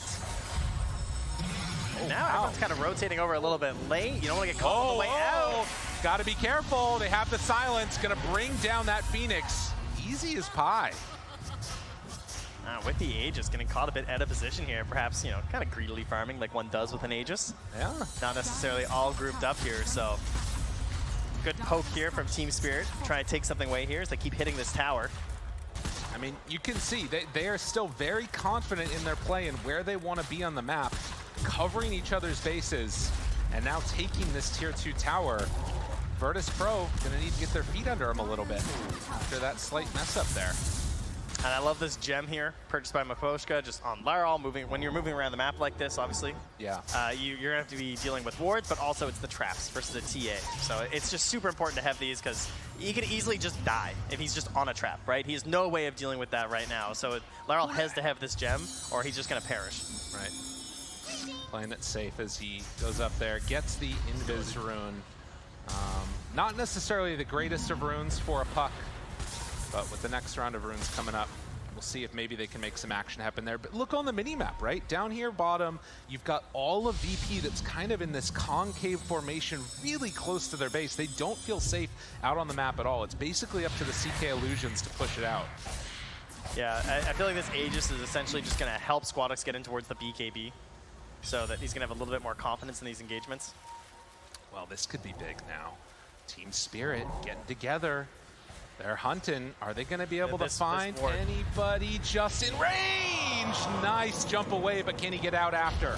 Still chasing. Miposhka wanted to go for the TA, but not going to be able to connect. So Virtus.pro, they dodged that one.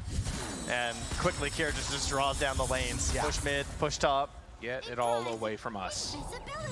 And they'll buy a smoke of their own now onto the Invoker. I mean, it's something to be considering, right? Like, Invoker is going to start to scale. Has the Spirit Vessel, has the Solar Crest, trying to get towards Aghanim Scepter, almost max out Exort. He's going to get some good damage. The items are quite large coming out of these two supports, right? Yeah. I mean, you got FNG going for the KRE Classic here, heading in towards that immediate scythe. Oh, yeah. So very good versus the Puck in this situation if he's going to go for this greedier build of like high DPS because just no defensive options. Once more, it's going to come down to essentially just Mira as well as the snowball saves from Miposhka, trying to keep him alive. Here we go, another global play here. Attempting an ink swell through the Twin Gate, but no one to be found. No opportunity. Virtus.pro made it look a little better with the Shadow Step, I gotta say. No, it's true. I mean, that's cheating though, right? That's true. No way you get to make that happen. All right, so BKB for Noticed is delivered. BKB for Squadix is there. Virtus.pro, their positioning is very strange right now. Playing around the rune. The rune ends up spawning down bottom. Miposhka gets found right on a trap. That's what you want to see. Can they find more? Silence now onto Mira, control there. Laurel tries to back away, collapse, isolating Notice, but not able to bring him down. Mira soulbind now onto Kiritich. They back out, link up two of them together. Yatoro wanting to chase. Inkswell there, Laurel chases, finds the silence onto him. The Cal Laurel, they got him, but he gets away. Phase shift at the last second, trying to escape, but they ton him down. Yatoro. The chase, the continue. Yatoro, does he have enough damage? 3 seconds stun. BKB wears out, still stunned. Now Squadix onto him, but he gets caught. Dawnbreaker comes back in for the final connection. Miposhka back into the fight, 2 seconds stun, in trouble, still gonna fall. Triple kill for Yatoro as they hunt for more. A back and forth battle with Miposhka buying back. Man, he was understanding the limits of his hero there. Just in the middle of the river, waiting for so long and understanding that the coverage is there and the hero's got the strength, holding on that ulti for quite a while as well. And they did not have the damage to bring it down when it really mattered. It does feel like Kiritich, I think, needs to be a little bit careful at this moment if he doesn't have BKB, right? Because, well, yes, CK, big tanky hero, he's gone like Armlet Bloodthorn with BKB. Yeah. Could be an issue if he gets caught without that. 27 minutes in and still only 1,000 gold separating these two teams. Yeah, VP just one game away here as we take a look at that replay. I mean, great start to the fight, right? Removing one of the big saves that they have. But they were pretty patient in terms of like just immediately running high ground. Yatoro was just in vision the whole time as well, but they couldn't actually find any way to really punish him too. A lot of times saving the BKB, as you can see as well, which was a great choice there from Kiritich.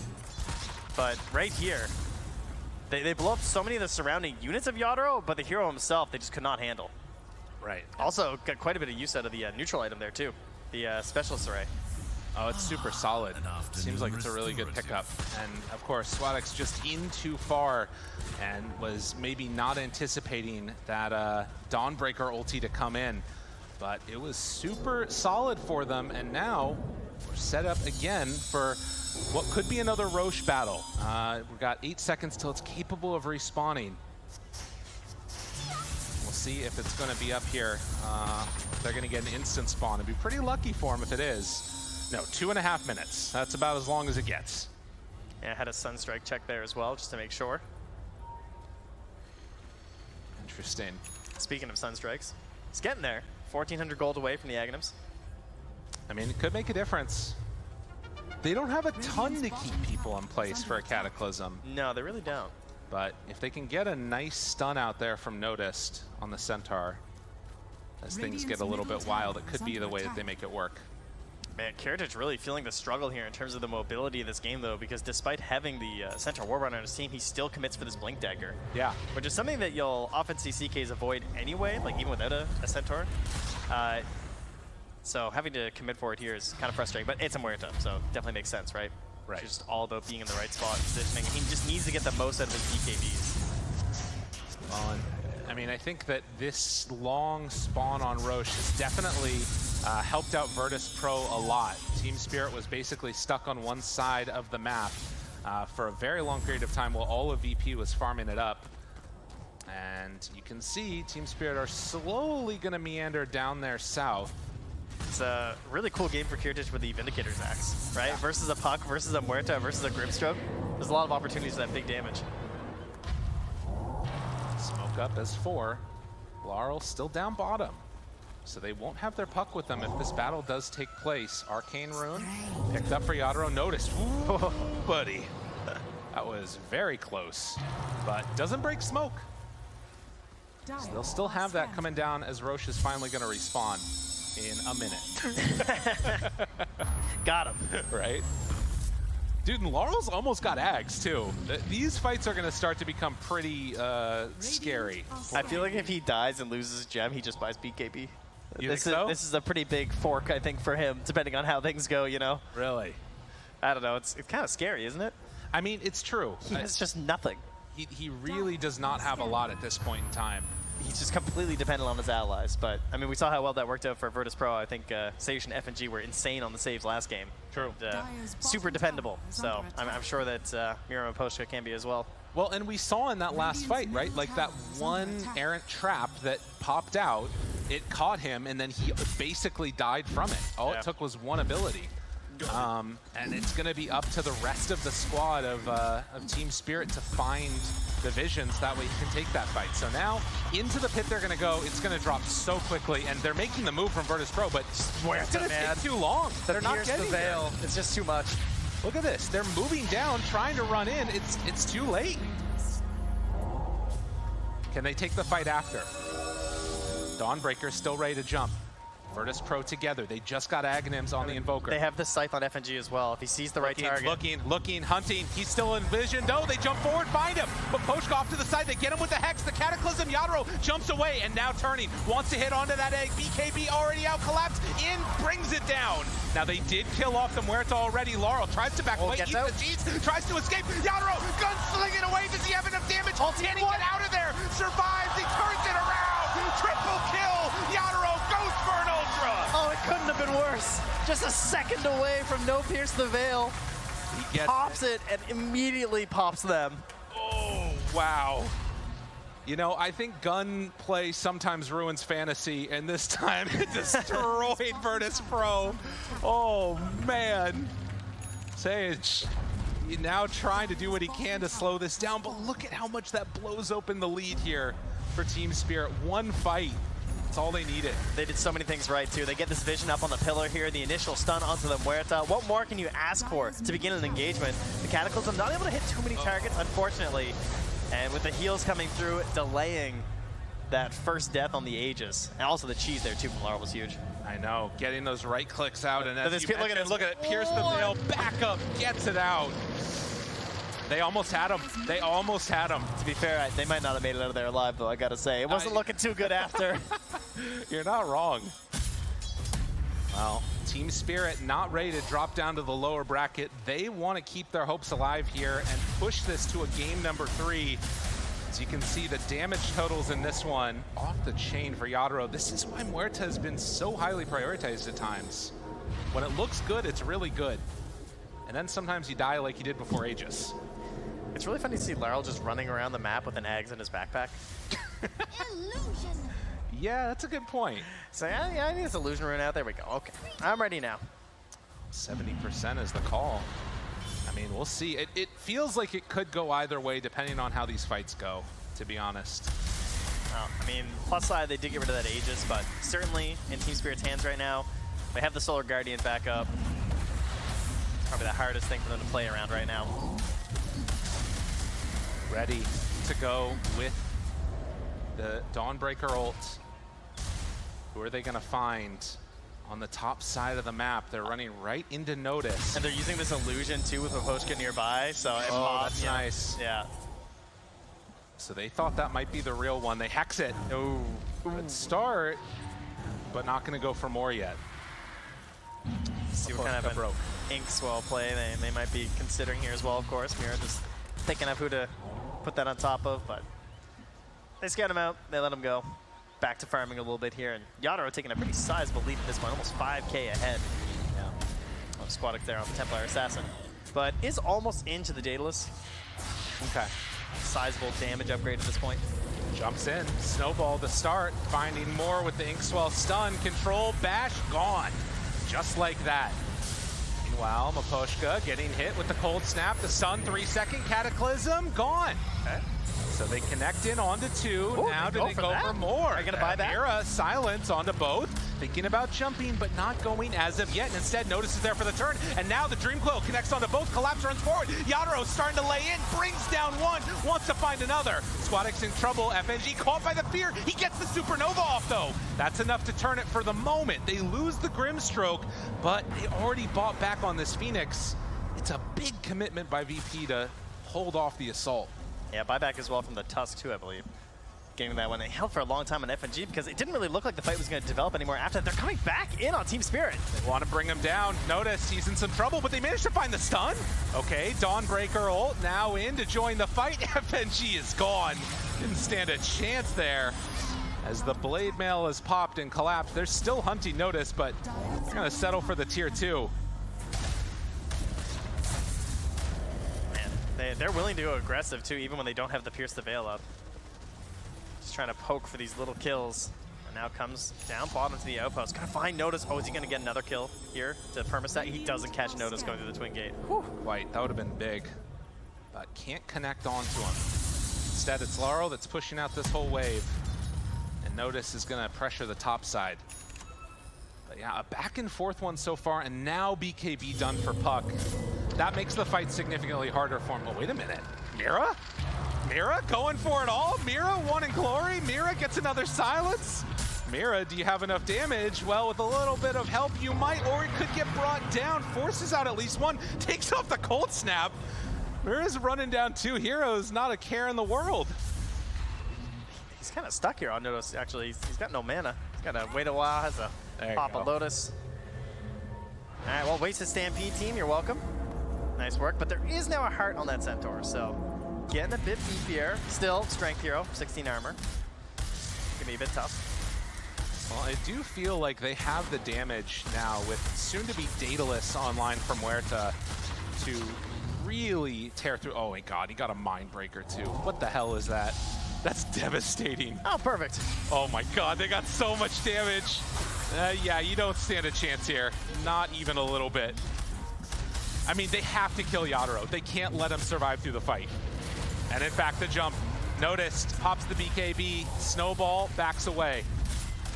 Squadix onto him, but the Ghost Scepter immediately. They've got all the answers on Team Spirit. As Gunslinger goes out, the buildings are falling. No answer yet from Virtus Pro. And this has got to be one of the best things about Muerta as well, right? Just no one else really hits buildings like her, obviously. Oh no. A little bit ridiculous. Well, EMP won't connect. Meanwhile, Kirtich farms on the other side of the map. They have been able to stop the high ground push. That's something at the very least now for Virtus Pro. Collapse just comfortably chilling down here. I don't think there's a whole lot of threats that he can really worry about dying to, honestly.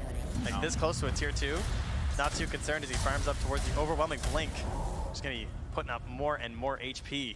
And that 25 talent too, so Starbreaker's all the time ready. Up top though, they find one. Can they get him up near the twin gate? Oh no, that was just an illusion, excuse me. I was sure that they had him. Those illusions, you know, they're tough. Well, smoke instead. That's what I was looking at. They're gonna smoke. Right, yeah, that's what I it got was. you, yeah. I just like scaring the gear. observers, that's all. Keep them on their toes. 38 minutes in. And hoping to find somebody farming down bottom, or maybe to bait out Kiritich. It could be an interesting play, but Team Spirit, they don't care. They just want to push mid. Or at least force them back on the side of Virtus Pro. Looking, opening. They're not going to go for it. I mean, this is a decent play by VP if they can catch somebody, and there is going to be a TP down bottom. I almost feel like with their blinks that the Stampede is essentially going to be kiting Pierce the Veil, and they're going to hope to like blink back in afterwards. Okay. You know what I mean? And just hope they don't get coiled. Yeah, pretty much. I mean, that's obviously why Puck's very solid versus Centaur War Runner. Right. It's one of the better options versus those just runaway Lycan-style heroes. Definitely. I mean, again, a 12K gold lead is pretty significant for Team Spirit, but if the context of this becomes find Muerta, kill Muerta, suddenly 12K gold lead is gone. So it does still come down to how these fights get taken, and Team Spirit, they can't be too cavalier with their movement. Gonna wait now. Roche is back up in 26 seconds. So will be Aghanim Scepter for them, I believe. Could be, yeah, they got cheese last time. They did indeed. How good's that Axe, too? I mean, I guess probably Tusk, I feel like, makes the most sense. I'd be down for it. Even just kicking some people away if they get onto them isn't terrible. So yeah, they move on in. Now the TA trap is there, so they see what's happening. Although, where's the gem? Like, they don't have it? Tusk has the gem. He doesn't see that the TA trap is, I mean, it doesn't matter. It drops so quickly. It could have been important, but it turns out to not be. They kick it away now. Oh, let's go, the kick. He's ready. Maposhka's got it. Everyone wants a walrus kick, right? Well, suddenly he's higher net worth, so feels a little bad for Noticed. Oh, and he's got ninja gear too. Oh man. Sneaking around looking for some big kicks. Everything that he wants. He feels bold with the Shadow Blade. The smoke, the move forward. Does he want to jump onto anybody here? Up high ground, smoke breaks, blink back. Doesn't get caught. Oh, instant smoke here from Virtus Pro as well. They're going to go mid. They saw Miposhka bottom. That's why. Going to try and run it collapse. They're just going to try and kill Miposhka. He's the dream right now because he has this Ghost Scepter, but there's now the Nullifier on Kiritich. So just like spot the Tusk, get the kill, and they might be surprised to see he's the gem. I'm not sure if they've noticed yet. That'd be a huge one for them, but yeah.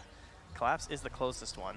Collapse. Does he realize what's going on? Notice break smoke. Collapse still sitting there. Didn't Does quite get YOLO? vision. FNG. A little bit of chat wheel there. Crowd appreciates it. Yeah, you got a smirk in there, yeah. It was funny on the, I think it was in that vlog again that they did. He kept saying like, they're always going after me. They're always trying to kill me. Yeah. So Collapse has been getting the treatment this road to the TI so far. I mean, that's what happens when you're, you know, you have that one performance at TI10 as well. Oh yeah. Tornado, lift up, EMP, but Force Staff gets Yadoro out of trouble. Still have another 3 minutes on this Aegis. As Muerta steps in, gets kicked back. Easy connection, notice, down low, but not dead yet. Now the Dawnbreaker ulti connects onto Kiritich, trying to kill him off. Does get the turn and down pretty low. So they hold out on that high ground push with the kick after Miposhka dies. That's Gem on the ground. Oh, wait. Jumps in, catches everybody. Let it go. Starts ripping them to shreds. Sage almost dead. Laurel wants to hunt, wants to get away, but no! They managed to find the kill, and now the jump forward collapse. Wants to get that Gem back, wants to get out of here, but with buybacks coming in, they might have stepped a bit too far forward. Turn now onto Collapse, down very low HP, but Muerta doing some good hits. Yadoro trying to stand his ground. That is 3 already dead behind the tower. Notice. Now the jump forward, the stun, the collapse, the jump. Yadoro goes down. Can they get him a second time? Team Spirit, you gotta learn the rule. Never, ever go high ground. It is a folly, although pierce the veil. Maybe you could do it against that. Try to find a couple more in onto them. They have buyback on the Phoenix if they want to do it. There's the lift up connection. Nice Stun, timing. a couple more hits, and they get the finish. Virtus Pro coming back with a vengeance after their high ground was disrespected. All 5 go down. Oh, they chase so deep there. I mean, I'm starting to see why the only carry player or hero he's played more than once is Muerta. I mean, I get it on Yadoro, right? He keeps moving through all these other heroes, picks the Faceless Void for the first time game 1, comes back with his Muerta here. But at that time, I mean, he does so much, but when his allies, you know, drop so fast, I mean, going back in there with no Miposhka, like, his save has been invaluable. I mean, you look at that fight recap, how much gold was granted over, how quickly it all turned. I mean, that's the type of thing that you lose 1 or 2 heroes and it's okay. You lose all 5, you're in a serious problem. I think it also comes back a little bit to some of the issues you could have with this puck build, because like you already have so much damage on the Muerta. I feel like you're not really lacking damage, so this whole idea of just like getting more and more control, if it works, it's amazing. There's no doubt, right? Yeah. I mean, Laurel wants to get in here and use his Dream Coil because you see it. Like he Dream Coils here, look how much damage he does. Yeah. But it's just that tiny little bit he doesn't get, right? Sayush lives. Oh, okay, this is a creative situation now. Then he just dies. Like, oh, he gets off 1 more spell. It's like, oh, well, I have to go in now and collapse. I want this free kill on the Invoker. And now you die. Yeah. No, exactly. Clean up each other's messes. And in the end, there wasn't enough paper towels. You know about that as a dad. That's right. As, man, a big turn and, you know, 8K gold lead at this point in the game means a lot less. Oh, yeah. It pretty much means nothing, especially when you've got things like hexes and these combinations. that kill was really funny. Oh, yeah. They just get shot and just blown up. I mean, the thing that does matter a lot more is going to be the buybacks. They only had to use 1 on the Dire on the Invoker, and something that could be there to watch for later on. Right now on Team Spirit, only Mira has the buyback on the Grimstroke. And you can see FNG, hope still high. What a turn. Just 1 more game. Right? 1 more. I mean, you got the first one. Making a little comeback here. Can they do it? I mean, it's very possible. We've seen comebacks from bigger deficits before, and it all happens around high ground. I mean, they only got a tier 3 tower. And the kiting was superb as well in that fight for sure. That is something they're going to try and address here, trying to go for the the big stun there with the Abyssal Blade on Collapse. Because they only have force, I think, on the TA, right? She's Hurricane Pike. Right. So, like, if you actually just stun someone, they're not going to move. We don't have any other options for that. So, see if they can chain a few together. Well, and the way that I thought about that, the fights were going to go for VP was like find the Muerta, pick her off when she's out of position. But that was a much more like measured, find one, pick off, then wait for them to overextend, find another, find another, find another. It's just little piranhas chewing you up, as opposed to the one big bite. And people barely surviving. Also the Cataclysm. Yeah. They come in as well. He's got a Hex now on Invoker. That's a big deal. Double Hex. This is not support Invoker anymore. This is level 23 Invoker going for Refresher. We're 46 minutes into this game. Yeah. I didn't realize. It's been a fun one. I mean, depending on how it goes, if I'm Virtus Pro, I'm still sitting high ground for a while though, right? Oh yeah. There's nothing to gain out here right now. You know, 25 on Puck too for the Dream Coil. That is a huge buff immunity. Yeah, very big talent. Obviously, something you used to be able to buy. Now you gotta earn it. Right. Unless you buy Midas, then you can kind of buy it. There you go. Buying experience always feels good. But yeah, 7K gold, all that separates these two teams. And at a decent position, 61 kills in for Virtus Pro to continue to mount this comeback. But they have a lot of vision. They have this Ob Sentry. It just gets dewarded now, but they saw them all up here on this pillar. Scary, scary. Thinking about jumping in. Miposhka up front and center with that ninja gear. Can he find anybody? FNG is stepping pretty far forward. Drops down a ward. That scouted Collapse is going to see the hammer retreat back towards them. And they're going to try and force back Virtus Pro by going to top. Maybe looking for a Miposhka kickback play here, hoping that someone's going to be here. This is a nice play. I mean, if they don't get back quickly enough for Virtus Pro, or even if they do come back, they still might go for the kick. If someone shows. Yeah. Got to be so careful there. Nice play by Team Spirit. Yeah, nobody even coming close, right? Just putting in the forward spirits, catching the wave. If they notice, they're going to see that he's smoked out, but it's just Ninja. Looking, Miposhka, Tornado, lifts. Still looking for that jump and kickback from Miposhka.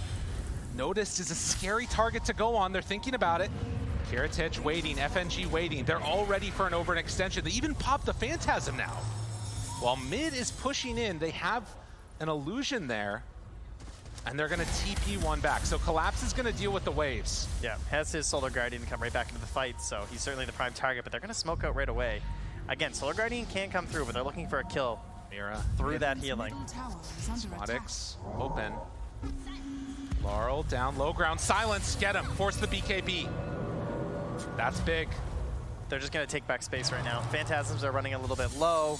They just want to secure some space to get a little bit of gold right now. Dude, it's so, you can tell these teams are freaked out. One wrong move, you're potentially going to the lower bracket for Team Spirit. Virtus Pro, they're continuing on. They are still chasing? They want to take advantage of no BKB, I guess. They are constantly dewarding as well, checking these high grounds right now. Yeah. Unfortunately, they don't have a lot of vision to leave behind. I mean, they have traps, sure. Sending in some. Thinking. Poshka, Yadaro steps forward. They're all there right to the side, waiting up on that high ground. Now, Roche is capable of respawning. We know it's going to come back bottom. This is where the battle is going to take place. Yadaro might run into Roche here. Miposhka, he steps forward, breaks smoke. Kiritich also breaks. Roche, don't ruin this fight here. Thinking, dead shot almost connects onto the CK. Dude, this is where Ninja Gear becomes so good, too. Having that on Tusk, as well as Grimstroke, is absolutely clutch. 30 more seconds till the respawn. Collapse still farming the whole time through. He might try and push them by pressuring topside, too. There's a chance. You can sense, though, it just becomes this sort of battle of attrition. Noticed wanting to find an opening. They don't have the reposition tools, though, on Virtus Pro in the same way that Team Spirit do. But much better scouting. Miposhka. Does he see one? He sees him. Noticed. Still don't want to go on the Centaur. And there it is. Roche is up. Both teams see it. Dude, they're right on the edge. Oh man, this Aeon Disc, this egg. They're looking, I mean, Laurel has a great Dream Coil. If VP are not careful, they gotta be so I mean, look at Maposhka. Send a Dream through. Mystery Orb. Meanwhile, Collapse is just firing away. Collapse is up there now. Hey. Look, they're taking a whole Rax. But Kiritich finds him. 3 seconds done. Cataclysm. Is it going to be enough? They find and kill Collapse. Can they get back bottom, though? Team Spirit already there trying to bring it down. They're going to trade it. They have the Invoker, but he can't stop this. Interesting. I mean, there's no way you're getting back to go for that kill. I mean, yeah. You can't have your cake and eat it, too. Maposhka not connecting on the FNG. They are immediately running back down here. Want to take advantage of the numbers, force this buyback here. I mean, this is the worst hero to try and kill because Collapse has buyback and can get right back into the fight. But if they get him again. That's true. I mean, he's super crucial in these fights. You're not wrong. Jump forward. Hex is there. Control. Maposhka low dead. And now Collapse in the midst of the fray in a terrible position is going to start to get isolated. Do they have enough to bring him down? This is going to be a dieback for Collapse. That is what they were waiting for. And now, look at Yatoro. Yatoro in trouble. Silence. That's dead one time. Can they find more? Maposhka, control onto Notice. Snowball, he's going to fall. SquadX trying to find more. He's just fighting illusions, though, as Yatoro gets forced down to the low ground. Maposhka, though, this is going to be another one. They fight Kiritich. He's dead. More dead. This is going to be a second dieback, but they lost Kiritich. Can they do anything else? Virtus Pro win the fight, lose the Aegis. They take care of the Aegis. Yes. They get the dieback on Collapse. They get the dieback on Maposhka. I think that pays off. That was quite the gambit, I gotta say. I mean, and again, if you're Kiritich, you know that Maposhka and Collapse are dead for 90 seconds. I mean, you can see they want to make a move down bottom. I don't know if you want to buy back on the CK to try and get it done. That's a tough one. I mean, because you could go for the all-in play. That's the bold move, because you know that they're down 2 heroes for at least 70 seconds. Maybe too scary, though. Safer bet. Yatoro walks forward, gets the stun. Going crazy. Dude, that guy's nuts. They try and get him. Tornado, lift up, but he's lifted for a long time. Yatoro, he didn't get hit by the stun. Oh, geez. Oh, man. Oh, goodness. Dark Portrait is scary. And now buildings are being hit. Still 40 seconds without Collapse. Puck is gone for 30. Yatoro having to do it all alone. The Inkswell to break it, and now the turn. The Aeon Disc going to be there. Can they kill him off? Yatoro going to be lifted. Why is this so scary with 2 heroes? Right on top of him because it's Yatoro, but Yatoro caught it dead. Now he does have buyback, 100 seconds away. VP, how long do you want to stick around? How much do you want right now? I mean, it's just too close for the buyback on the Laurel. There's no way, right? Can't stop and save that. Oh, man. Do they want They really respected that Muerta. They really did. They waited so long because they understand the damage. I mean, that's what the heroes got right now. It's just absolutely ridiculous. Plus the backup there of the hard dispel from Mira. Scary moment right now. Again, a second set of racks while they don't have Kiritich. Laurel right on to it. He gets away. That is debuff piercing. That would have been maybe SquadX gone. Also, Revenant's Brooch passed over. SquadX has it. So they have an answer now for Muerta too. That pierced the veil. Also have the Dark Portrait for the Grimstruck. We have the Scythe now as well for the Soulbind too. So Mira just has crazy options in this fight on top of a Blink Dagger. So Mira can certainly make humongous plays here, possibly just win the entire fight. Dude, this is oh, double Stampede though. Double Stampede. I don't know, Virtus Pro, it really feels like they're in control of this game now. Complete control. They have so much. They're all so scaled. All it takes is one bad fight, but they've been getting all good fights. DD. Illusory Orb. Revenant's Brooch ready. Maposhka looking for a jump kickback. Can he find a good target? Inkswell, get him for the Hex! They were all over that one, so ready. Snowball will have a kickback if he wants it, but no. Able to dodge away. Still, buildings are going down. They need to find an opening. Hex is there, but they don't have any follow-up. All right, Kiritich is just taunting nearby. Back out after getting the buildings here. So tier 2 still stands in the top lane. What the hell was that sound? What the heck was that? Just intimidation. He's popping the Revenant's Brooch for fun. Dude, that opens so much base in this here. What the heck? You know, when you get the newer items, I like to make them flashy. That's fair. All right, 56 minutes in. And we're 4 away from Tier 5 neutrals. Team Spirit still looking for that magic fight. Virtus.pro not giving him an opportunity to get it. Yatoro walks high ground. They're under a ward here. Catches Deadshot. Hex again. So ready. Stun. Now onto 2, but there's no follow-up. Kiritich now tries to get onto him. Yatoro turns. Hasn't popped that much yet as Collapse tries to back away. Laurel under control. Silence. Disarmed. Still fine. Paposhka plays the cheese. Now the kickback. He kicks him away. Splits the uprights. And dead in an instant. That's TA gone. That's more. This might be the fight they were waiting for. Kiritich starts to die. The Supernova's out. Notice, under control. They're going to get that stun. No! The snowball save! Paposhka, the man, on top of it. They find more. Kill him off again. Triple kill. Yatoro. That is what Spirit needed. And immediately the buybacks all just ring out here from Virtus.pro. There was no buyback timer left for the Centaur. That's why he committed for the refresher, so he is gone right now on notice. A big lead opens back up here for Team Spirit. Down 2 racks, but the gold moving in their favor. And as well after that fight, I'm going to guess level 30. Oh, it's so close. I mean, Collapse was close before the fight as well, but almost there. We also have 29.5 here for Squadix, so some of those huge talents about to come back one more time. I mean, and look at this one again. It starts so well, but the fight is so separated.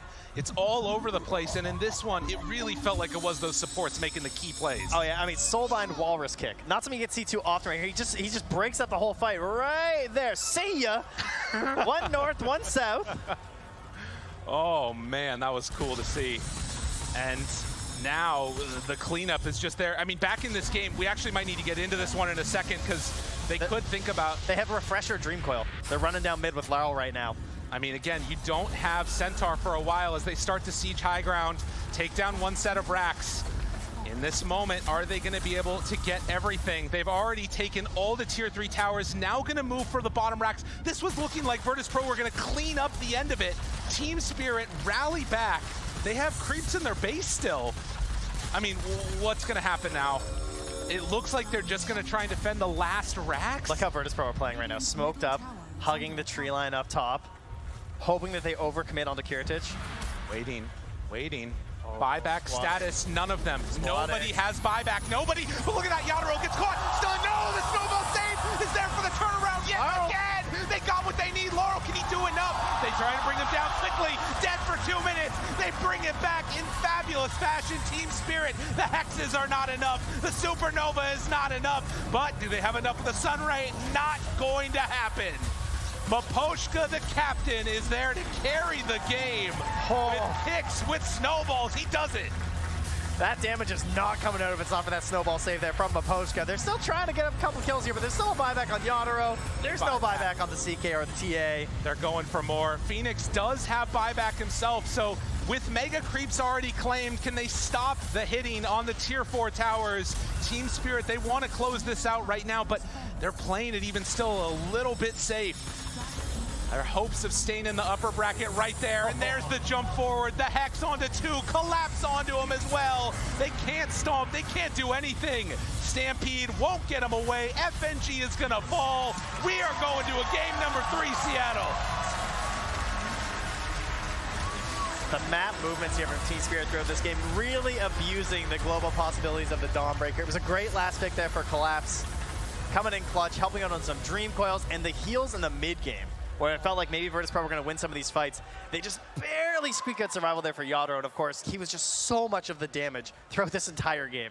He absolutely was. Man, what a freaking game. We get right up to that 60-minute mark, players going crazy, and how many times did we have the seesaw back and forth? Like, Virtus.pro pull it back, felt like they were right on the verge of being able to take that one away, and then Team Spirit with that one magical fight and the double kick, make it work. Oh God, I love Dota so much.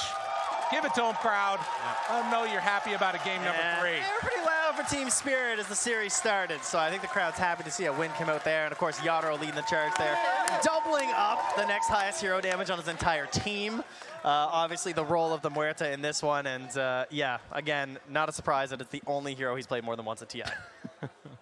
God, it's so good. And who knows what the heck we're going to see in this next one. I mean, it's all come down to this. I do know some people that are going to have a lot to say about it. Let's head on back to the panel. We have so much to say, not only about this game, but this series. I mean, Team Spirit being able to bring it back. It wasn't clean by any means, but it was definitely entertaining. Virtus.pro putting them to the test. I thought it was going to be the massive comeback for them. I thought they were just going to be able to take it there, especially when they got the dieback off of Collapse towards the end. Yeah, I mean, VP, they're showing some beautifully aggressive Dota. Like, they're in their face every time in the early game. They see some move, they're bringing 3-4 heroes, they're punishing Spirit for not bringing as many numbers, and that kind of helps them in the mid game to have that confidence. But yeah, you can never count Spirit out. I feel like Yotaro on this Muerta, there's so many times where he just finds that kind of clutch turnaround, and Miposhka, every time. The initiations, there's a couple were kind of not so good, but he's the one having to initiate every time. So you're going to expect some bad initiations, but overall, very good game from Miposhka. No one's 100% I think the last fight was very decisive, and I think VP won actually the game at that time, but they just didn't have the patience of like continuing just, you know, being looking for that specific moment to end the game with, but they were just kind of rushing to end the game right there and then.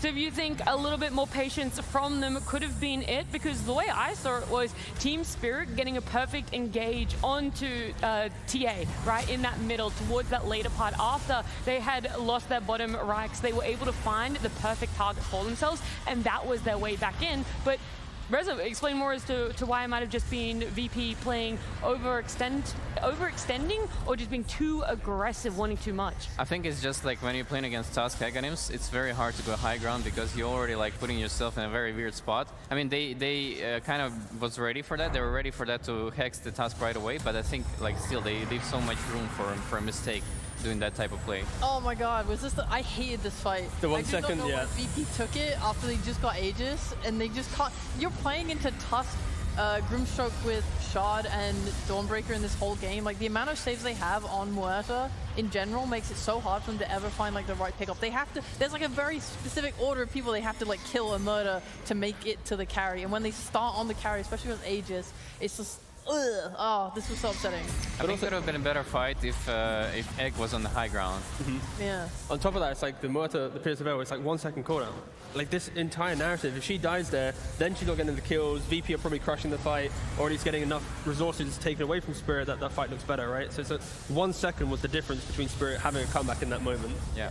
It's also like a theme throughout the game of them maybe not understanding the priority. Like when they're going bot to try and contest this Roshan like near the end of the game, right? You're just letting this Dawnbreaker farm all the way up to the top side of the map and then push in your top lane and then go for that Rax. He maybe got a bit greedy there when he then did die, but like if he pushes that up, maybe the creeps take the Rax. Like VP end up having to go back anyway to kill the Dawnbreaker. If they'd done that like 2 minutes earlier, then their Roche fight could look way better. Instead, they have to give up the Roche for free.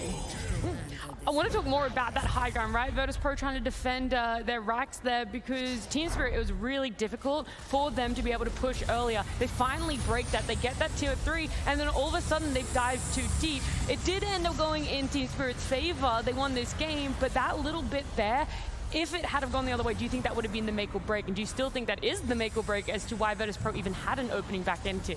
I mean, for sure, it gives VP a lease of life, right? Because the entire game, Spirit, they're playing on the concept of Miposhka. He jumps in, he starts the fight with Tag Team Punch, and then you follow up. The one time he initiates and he gets instantly CC'd and dies, then Spirit's still taking the fight after. So it was kind of a little bit of a blunder from Spirit. But yeah, it was enough to get VP back in the game, and then you had, what, another 15 minutes of that awkward back and forth, a lot of respect being shown. But yeah, Spirit showcasing how they can just win games from all points.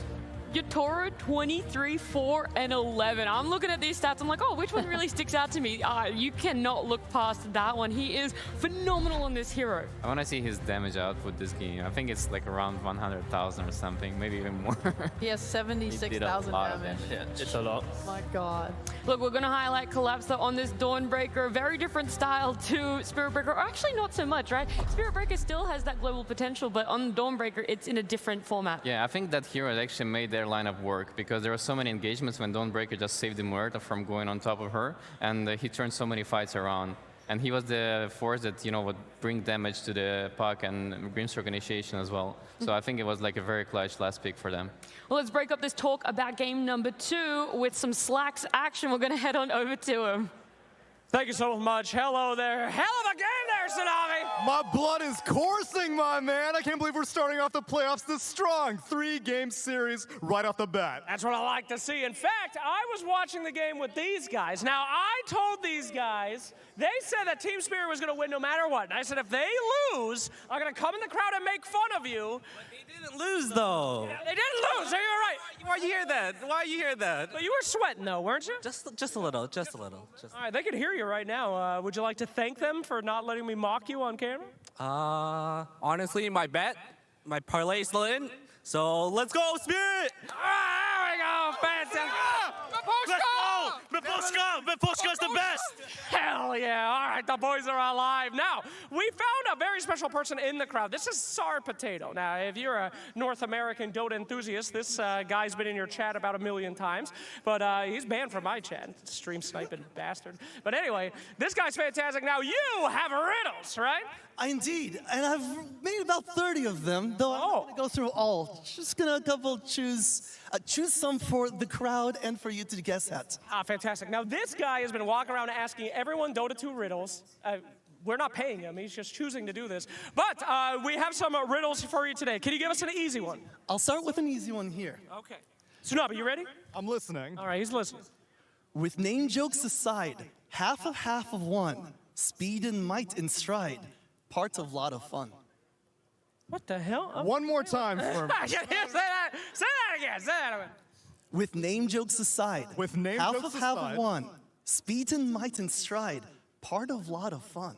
Okay, does anyone know the answer to that? I'll read it one more time. Any hypotheses out here? With name jokes aside. With name jokes aside. Half of one.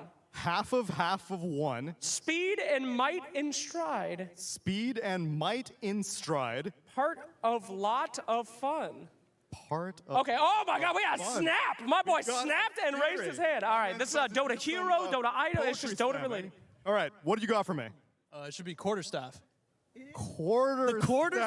A quarterstaff! Oh, well done. Quarter for half of one, speed and might in stride. All right, give us a hard one. One more hard one. That wasn't a hard one, is what that you're was telling me. very hard. That was novice level. My brain shut off as soon as he started talking. I'm bad at riddles. All right, give me a really hard one. Here's one for you, for all the challenge.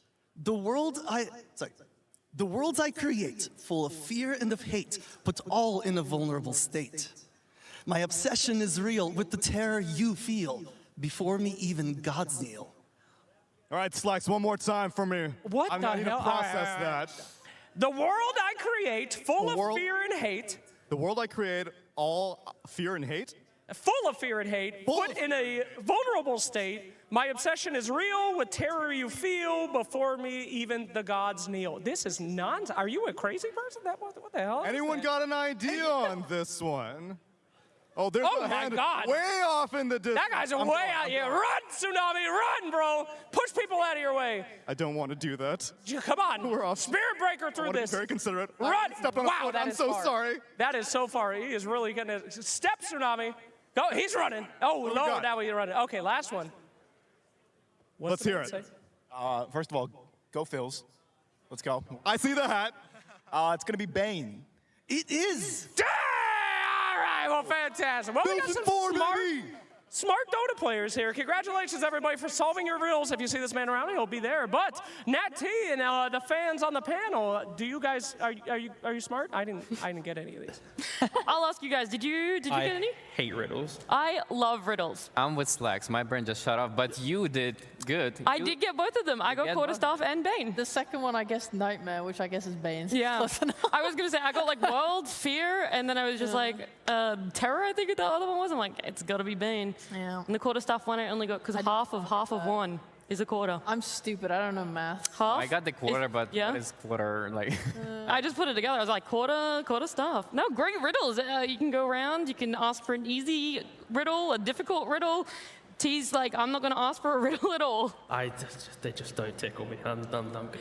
Well, look, maybe talking about the teams will tickle your fancy, something that you're more than capable to talk about, because Team Spirit brought it back into game number 3, our first series here in the upper bracket, and Virtus.pro could have taken this 2-0. It could have been that clean sweep for them, but Team Spirit are adaptable. They're one of the most adaptable teams ever, and they were able to make those quick changes between game 1 and 2. It wasn't clean, so what needs to be changed for game 3? I think for VP at least, they now need to know that Spirit understands their aggression. Like, you see Spirit's adaptation, right? You got Muerto as a carry, Dawnbreaker as an off lane, Puck as a mid lane. All three of these cores are amazing at making like counter moves. Like, you come onto me, I can then rebuttal that with some big play. And now for VP, like their entire play style is just find hero, kill hero, rinse, repeat. So I think if they can just put a little bit of, I guess, class to this third game, kind of tone down just that raw aggression, then they might be able to quickly close out the game rather than giving these moments of brilliance for Team Spirit. For yourself, Sheep, is that the same idea that you have, or have you seen this growth of Virtus Pro, obviously not just from groups, but today in this series alone? I think Virtus Pro could have and should have won that game. I think it's literally just like the little moments, the little decision making, like how they took that Roche later maybe wrong, how they took that fight after the early Aegis wrong. Like, these things are stuff that if they fix, they can win. Spirit are just like, I don't know what's happening. I think maybe their heroes are like harder to execute in some ways, right? You're playing 4 squishy heroes and then like your Dawnbreaker. Usually everyone's running, like we saw first game 1, you know, you have all these Kunkkas that are getting banned out. You have your Bristlebacks, all the tanky big boys. So they're playing like more precariously. Maybe if Spirit were just to pick like hard on meta, like these are their strength heroes, maybe it makes their game much easier. They're definitely like doing strategic lineups right now. Yeah. But I'm gonna tell you guys, these 2 games, they did not feel like it was like Team Spirit and Virtus Pro. Yes. It was like even, Yes. yeah, it was so close, like all the time. And I think like in both games, whoever started first aggression, but they actually ended up losing. So I think the theme of the game is just don't be aggressive. Just make sure you react correctly to the aggression of the other team. Let them push into you, and you're like, all right, we'll capitalize this. We'll be there laying, baiting, and trying to get out all of those big spells for themselves for game 3. We saw Virtus Pro have the same bans in game 1 and 2, especially in that first phase. Is that going to have to be changed up? Are you now willing to let Ench or Primal or who was the third hero they banned?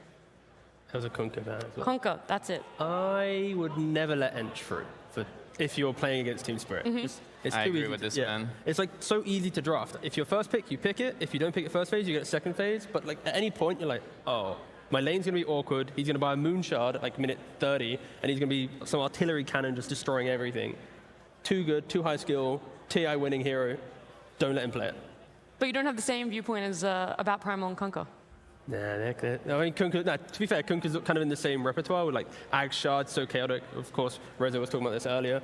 It like just simplifies the game too much. Like when the game's not easy, but when the game plan is that easy, everyone else can just feel good in the fights. I think Kunkka makes fights too easy, and Miposhka on the Enchantress, it's that insurance policy. So I think these 2 heroes are like the big ones against Team Spirit at least. Okay. Have you figured out a little bit more about Virtus Pro, how they draft, what their inclination is, Reza? I mean, I think they're just doing the same thing. They understand the meta pretty well, especially on the support role. Like you see them all the time scaling. Like they pick Invoker even to like have this, you know, Solar Crest Aghanim's. He was doing such a good job. Like this game, he was making a big impact. And are they coming out? Yeah, they're going to be coming out. We could just keep talking over it as we are going to be seeing them walk out. They had their 15-minute break. They have their reset, Sheep. Where's the mental for this? A team that everyone thought was going to 2-0 it, and a team that could have 2-0'd it in Virtus Pro. I have no idea where your mental's at. I mean, I think now it's like the pressure is high because you don't have that buffer anymore of like, okay, we won game 1, we can lose game 2 potentially, so we have 3. I don't know. I think that if they keep that core of like confidence, like FNG said, just confidence. They've clearly proven that they can just demolish this team like in game 1. They've proven that they can win like they should have in game 2. Like there's nothing they need to really change other than just tightening up the small issues. It's been over 2 years since VP have actually beaten Team Spirit. Like they're 1 game away from finally breaking that, and it's in the upper bracket of TI to get to the, you know, to the meaty positions.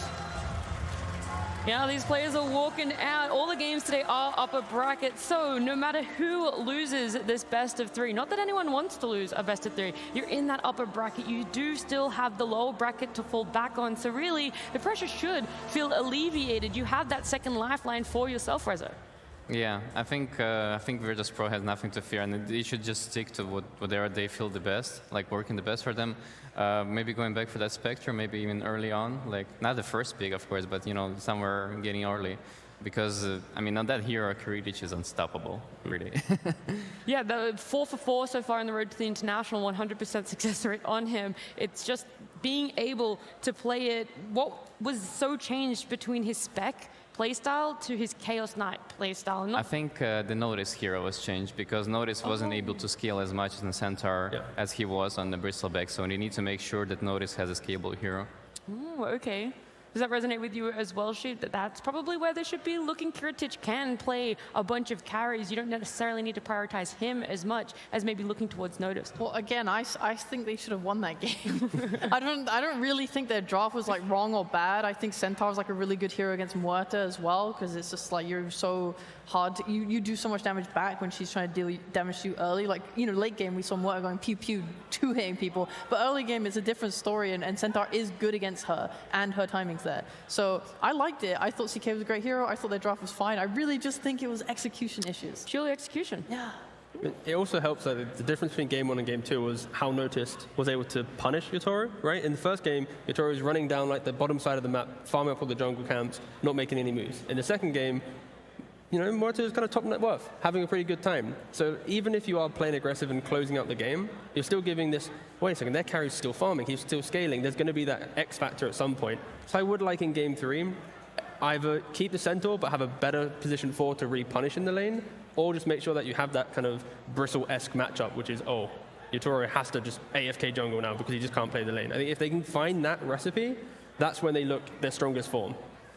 Yeah, I also think it's important just because of that reason that you need to punish Yotaro on the lane and don't give him free game, because his Muerta task, like this lane is very strong. You need to be prepared for something that, you know, is going to beat that one.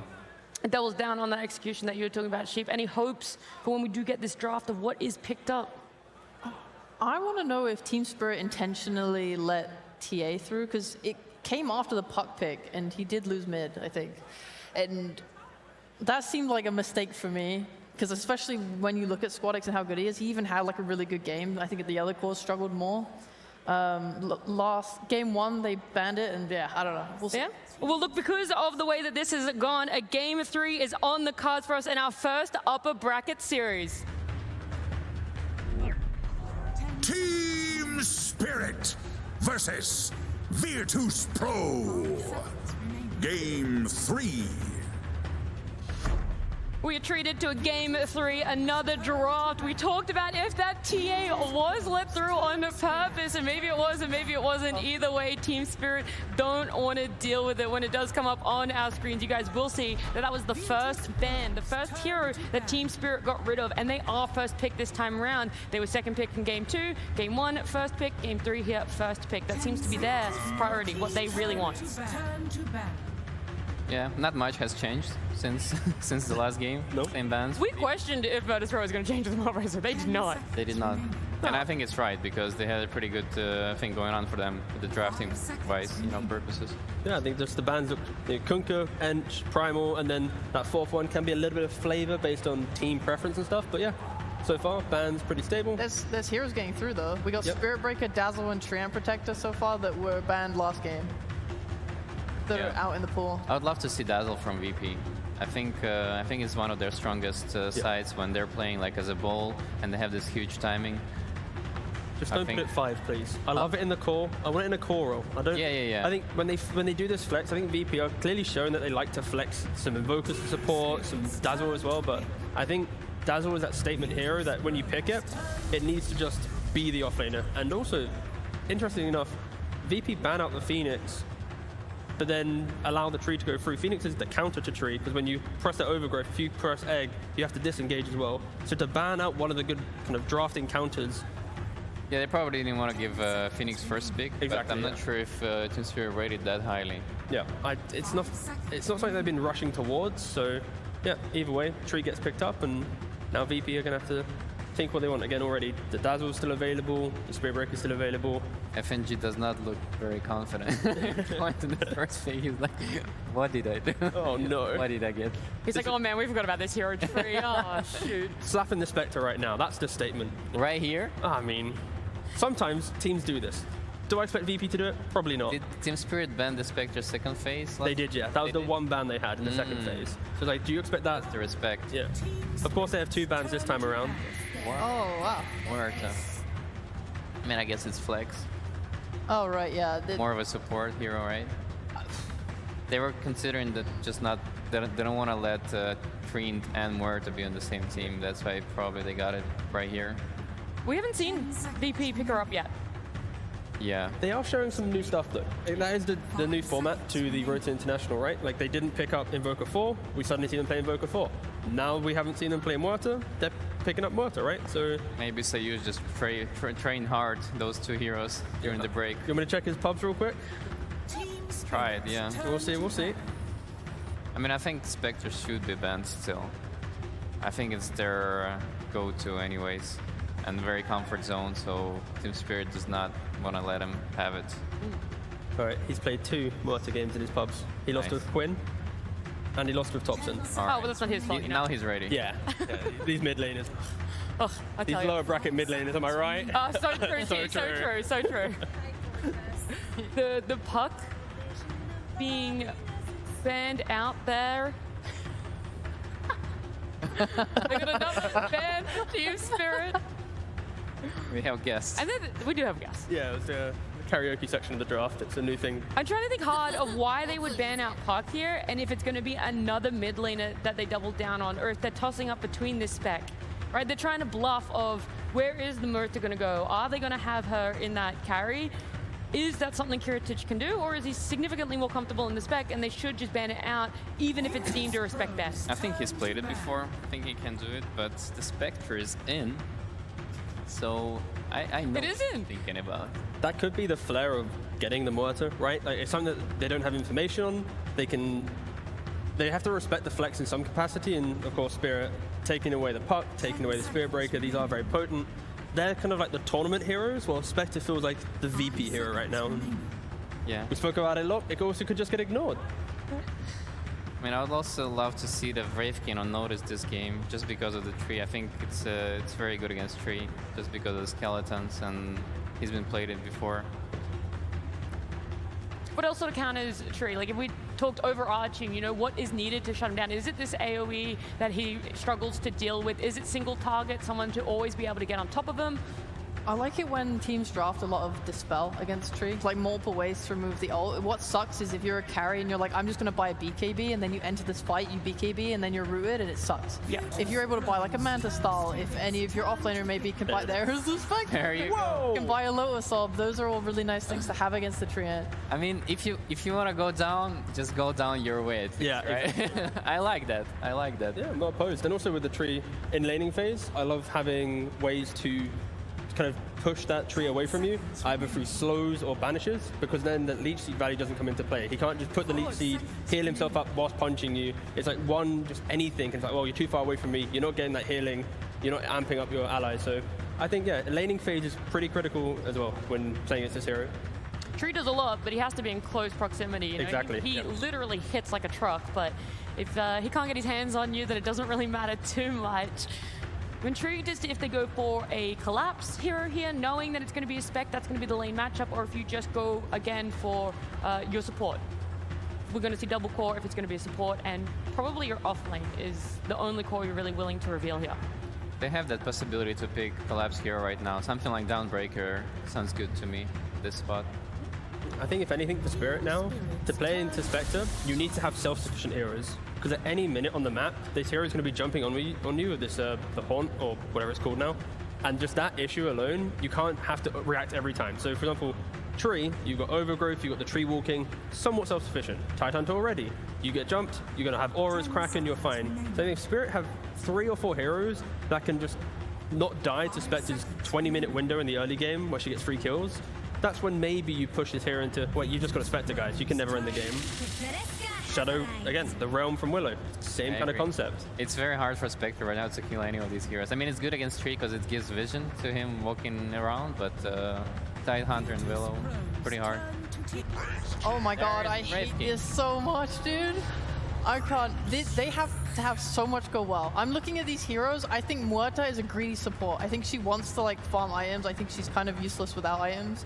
I think Spectre is, we've seen game one how he doesn't have to be a greedy farming carry and he can make those plays, but now we're looking at Team Spirit's drop, which kind of counters that and says you're not just going to get free pickoffs and do whatever you want. Now they pick Wraith King. I watched so many Wraith King like offlane replays because I couldn't understand why it was so good. And this hero is greedy as hell because he plays up on the map as much as he can until his ult goes down. And as soon as it's down, you see these like offlaners like Gabby and all this stuff. They just retreat and they play like the sides of the map and jungle and just farm as much as they can to try and get this like, you know, Radiance build, whatever they want. They want big items too. You have potentially so many greedy heroes right now on VP, and Wraith King, I would say, he's not hard to kill. He doesn't have a very good way to defend himself. Like if Spirit run at them, they want a lot of gold and they're not that great at team fighting. Yeah, and even after laning phase, you've got the living armor plus the Tide Hunter. So now Tide, he can soak up the skeletons. He can, you know, anchor smash them down. He can protect his towers, simple as. And I think it is a bit of greed for sure for VP, but some of these teams, when they're picking off lane Wraith King, they do hit that quick stride and kills become the way in which Wraith King gets into the game. So I'm looking at the mid laner now for VP to be some super explosive hero. Otherwise, yeah, they're going to have some very static, lots of farm issues potentially. Yeah, I'll give it to the one thing I really liked in the replays I watched was Wraith King Grimstroke lane is so much damage, but like you just stun go in with the Inkswell. Yeah. I was seeing these weaker supports just die straight up in lane, and you can kind of get benefits off that. I don't know, guys. I tend to disagree with your points. Like, I think they already setting up a very good win condition for them, where Kiridich is like, you know, this active hero on the Spectre. They have really good supports to follow up with, and this Wraith King is gonna like notice gonna have like the time of his life. I mean, it depends on the core matchup, of course, like what Yatoro is gonna play. But at this point, like whether he buys like Blade Mail Radiance, and it's gonna be like super hard game for Team Spirit. I think the other thing about the offlane Wraith King is depending on how sacrificial you're willing to play. Let's say if it takes 2 or 3 heroes from Team Spirit to kill you while you're in that jungle, there is now that opportunity for Spec to be able to jump somewhere with the supports as well, right? Or to be able to find someone that isn't going on this Wraith King for a pickoff. I know it is kind of difficult, but if they're really that like separated on the map, that does give a window and an opening for Spectre. It might not happen, it might not play out that way, but depending on how sacrificial of a Wraith King you want to be, there is that chance. And also, like, I'm looking at the damage on Team Spirit lineup. It's very lacking. It's very lacking right now. It's like they don't progress the map. Like they don't hit towers. Like they can find kills with like the Willow, the tree play together, Invoker connects in. But after the kills, they don't suddenly say, now the tower's dead, the tier 2's dead, we're looking at Roshan. It's a lot of just existence. And the VP, it does look kind of greedy, very static. But I would be surprised if they're shut out of the map in like the first half an hour of this game. Like Spirit's draft so far isn't presenting that. Maybe the Luna pick with the VP ban could have given some tempo to Spirit, but Spirit needs a carry. They needed it, Luna or Troll, to open up the map for them. And I mean, purely calculating numbers, I think Virtus Pro lineup has like way more damage than Team Spirit one has. Yeah, but if my only concern is that if they get like, let's say a Wraith King blink or whatever, or they bring him into fight and that move doesn't work, like into a Ravage or whatever, how do they keep playing? I feel like they're not tanky enough. Oh, the Coddle. High pace hero. I like Coddle. I like Coddle too.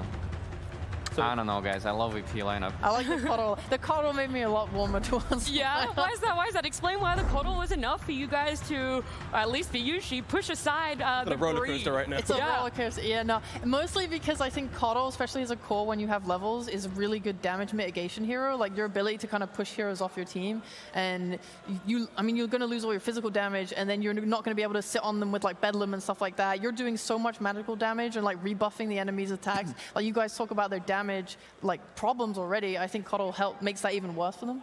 Even when we see this Sven, you guys are still in that realm of there's a damage problem. All the damage now is only really going to be coming from that Sven, and that's later in the game too. I think the damage in regards to the Sven will come from the initiation and setting up the fight correctly. The rest of the draft does allow that, so they just need to play like a very stable, disciplined game. Whilst VP, they need to be that kind of chaotic nature, right? They're going to go for a keeper like mid, some Vessel, some Boots of Travel, keep playing on their timings of early kills, and if they kind of fall flat and miss execute, I can see Yatoro just ripping through this game. But yeah, VP, they have a very annoying, just tanky ball that will just potentially be unkillable in like the 30-minute mark if Spirit's still catching up. The other question when I look at this is, you know, a tree ult, long cooldown, Tidehunter, long cooldown. Even for Sven, if you pop it at the wrong time, it can feel like a long cooldown. Yeah. So does that worry you, Rezo, that it's just going to be a lot of skirmishes from Virtus Pro and Team Spirit almost having to retreat when these ults are cooled down? I think so, yeah. They have really big downtimes, and this Coddle is going to allow them to play like even faster with the Spectre because they're going to be everywhere on the map. And I'm not sure if, like, you know, Team Spirit is going to be ready for that. Okay, any other holes that you see in this, or you're like pretty happy with this? It could still go either way. I mean, it's a game 3. This is to stay in the upper bracket. This is to get top 8 for either of these two teams. It's only about the laning. I think if VP are going to lose their lanes, it's going to be like a very hard spot for them to come back from. But either way, I think they're going to be fine just from the laning standpoint. And T, any final closing thoughts from you? Just use cooldowns better for Team Spirit. Team Spirit game 1 cooldowns, woof. Game 3, maybe they're better at it. Maybe they're better. Maybe they've already learned. The one thing I do know is our casters are ready. So let's head on over to Lyrical and Trend. Thank you so much, Nat, and Dota fans all over. Cooldowns, the things to watch for. We had our cooldown after that crazy long game, and we did get to see some a little bit unique picks. I feel like the panel was all about Virtus Pro at this point now. They're kind of liking it after the Coddle pick in particular. How are you feeling? Yeah, it's like the wish list got kind of checked off there, right? Notice on the Wraith King, better scaling hero, sort of things that Rezo really wanted to see. Gets it. And the cooldowns, I think, is a great point to make. Certainly a major concern here for Team Spirit. Well, look at how the dead shot to push him on back. All right, we're starting off fast. Teams ready to battle it out up here along the top side of the map. You guys might have noticed there. Silent was in that booth for a long time. Oh, yeah. Picks finished, G's out of there. All right, Virtus Pro, they got the headsets on, whatever. Silent was in there until they were loading in. He took the maximum amount of time there as the coach, and he was given a full-on speech of how to play this game. Oh, yeah. So, I mean, to me, that makes it feel like maybe your draft didn't go that well. Like, I mean, like, if you need that much instruction on how to play, right? Like, I mean, are we lacking some confidence here? Or maybe he's just like, listen to me. Yeah. We are the better team. Okay, we came in here as favorites. Are you trying to recreate his speech now? The motivational speech going on? I couldn't because he's clearly so good at it that they already won a TI. I thought it was because he was speaking a different language, but yeah. A little bit of a horn sounds from inside the hall as we are off to the races. And right at the get-go, looks like it's going to be, is that 2 apiece? No, Team Spirit able to sneak 1 extra one away for themselves. So 3 bounty runes go in their direction. Well, they keep getting advantages at the start of these games. Usually it's been the wards. Now they get another bounty rune. Virtus Pro do get an observer, though. Sage gets kill on 1. Apparently they don't get to come to lane. And they're going to body block these creeps, so it's going to push in under the tower. And he had to actually TP on Kiritich. Wait a minute. Oh, I love this play. FNG, they take Gush level 1. We're taking that first blood for himself. Collapse has had a very frustrating couple of games. He's ready to have a good one for himself on Tidehunter. I mean, he loved last game, let's be real. That's fair. He was just farming the whole time. That was the recovery game after the Spirit Breaker, you know? They gave him last pick, got Dawnbreaker, and he just got to farm the whole time. True. It's kind of like a little bit of a spa day for offlaners. Oh, I like You know, they just get to chill, farm, press their ulti when they have to fight. Hit up the sauna. Yeah. It's nice. This game, though, it's Virtus Pro back with the press ulti to fight in the sense of the Shadow Step here on that Spectre. The hero that won them game 1 makes a return here in game 3. To see if it can push them through a little bit further in this upper bracket. And it feels like you also have another, I mean, obviously the combination of the Grimstroke, Inkswell with it is going to be really strong once you hit those level 6s. But the other thing is a Coddle, right? Like another hero that likes to play very fast tempo, running around, throwing out those Illuminate blasts. I do want to see if they decide to change up the build though, because I'm assuming they're not going to be getting 2 urns. Spectre already has it queued up, and it looks like Coddle is going to be having to do without. All right, so Dagon, then, yeah, obviously. Yeah, that's what makes the most sense. I mean, I'm kind of down. That'd be fun. We have a Treant Protector in this game, which I know everyone was so excited for today. Yeah. I mean, you haven't seen enough of this guy. So, Tree not getting banned makes it... All right. Sage. It's okay. You need to warm up. It's fine. That was the most insane shot. That's what he's aiming for. Yeah. He's trying to hit that one. He's a little bit crazy. Of course, Treant Protector, why is this hero so broken? Really good at moving through the Twin Gates. Very frustrating in the laning stage, especially against a lot of different melee heroes, but they have the Wraith King. That's part of the reasoning behind this pick. Maybe like your Wraith Kings or your CKs, like these strong melee heroes that can also go in the off lane. You might see them several times versus these Treant Protector 5s. Up top, though, stun leading off here into the call. Good damage now onto Yaro. He's in trouble, actually. starts to fall lower and lower, and with the skeletons, everybody coming into play, Yatoro tries to get away, and actually he's going to get some distance. He's taking a long the walk onto the other side. The skeletons aren't stopping. They're going to hit him a few times and then chase him back to the tower. So Yatoro comes to lane with I mean, if he dies right now, this is awful for Team Spirit, but if you can get away with it, it's solid. Yeah, it's a serious concern here, but Sayush, instead of going for the kill, you'll see over there body blocking the small camp. So they went for a D-ward to try and stabilize the lane, but he just puts the body inside. So make sure that camp's not going to spawn, and that's just more trouble for Miposhka. Still having good CS there as the push back behind the tower right now, and again, the nice little voice line spam that's coming out. They're big Jam fans, I'm noticing here. Cold Snap burns through all the mana. Squadix not very happy about that. This is just a mid laner's mid right now. We got 10 denies versus 7 denies. A lot of range creep denies when I've been peeking in here. Laurel taking the hits from the Coddle. Get some good damage. Yeah, a lot of denies there. And Invoker for the moment coming out slightly ahead in that streak. But at least for now, a kind of slow and steady, only that one kill given up at the beginning of the laning stage, feeling similar to what we saw in game number 1. But Collapse is definitely off to the races. Currently topping the CS charts, trying to get into that Meteor Hammer as they fear back in. Yatoro able to connect, tries to escape, gets out the far side. So the calling not able to do enough as Miposhka just beats away at Sage. Great. Doing what he can. Collapse down bottom, goes back in, decides to fight into FNG. Now the hit from range, not gonna connect on the Brambles though. Barely able to escape there. As Collapse starts farming in towards that Meteor Hammer, you often see on Tidehunters try and push these towers down a little bit faster. Something we haven't seen a lot of today. It's going in again. The Inkswell is going to hit. Collapse still barely surviving. He is living on such little HP. And Kiritich, actually with Gush coming back up, has to dodge away. Slowed down, but not enough for the kill. Man, that Ring of Health is getting value, but another hit, Mira. Not quite in range. Ouch. Throw out the dagger. Another one. The Inkswell moves forward, hit by the stick charge. Everybody's on such low HP. But the roll through the Twin Gate? No. That's his last tango, too. Pass it over to Kiritich. That was Roche through the Twin Gate, sorry. That was the other heroes. Man, earn completed though. Okay. Wait. Yeah. They went double earn. I mean, you know, sometimes it happens. I thought they weren't going to be going. I mean, they're both faster than average. It's great, right? Yeah. Teamwork makes the dream work here.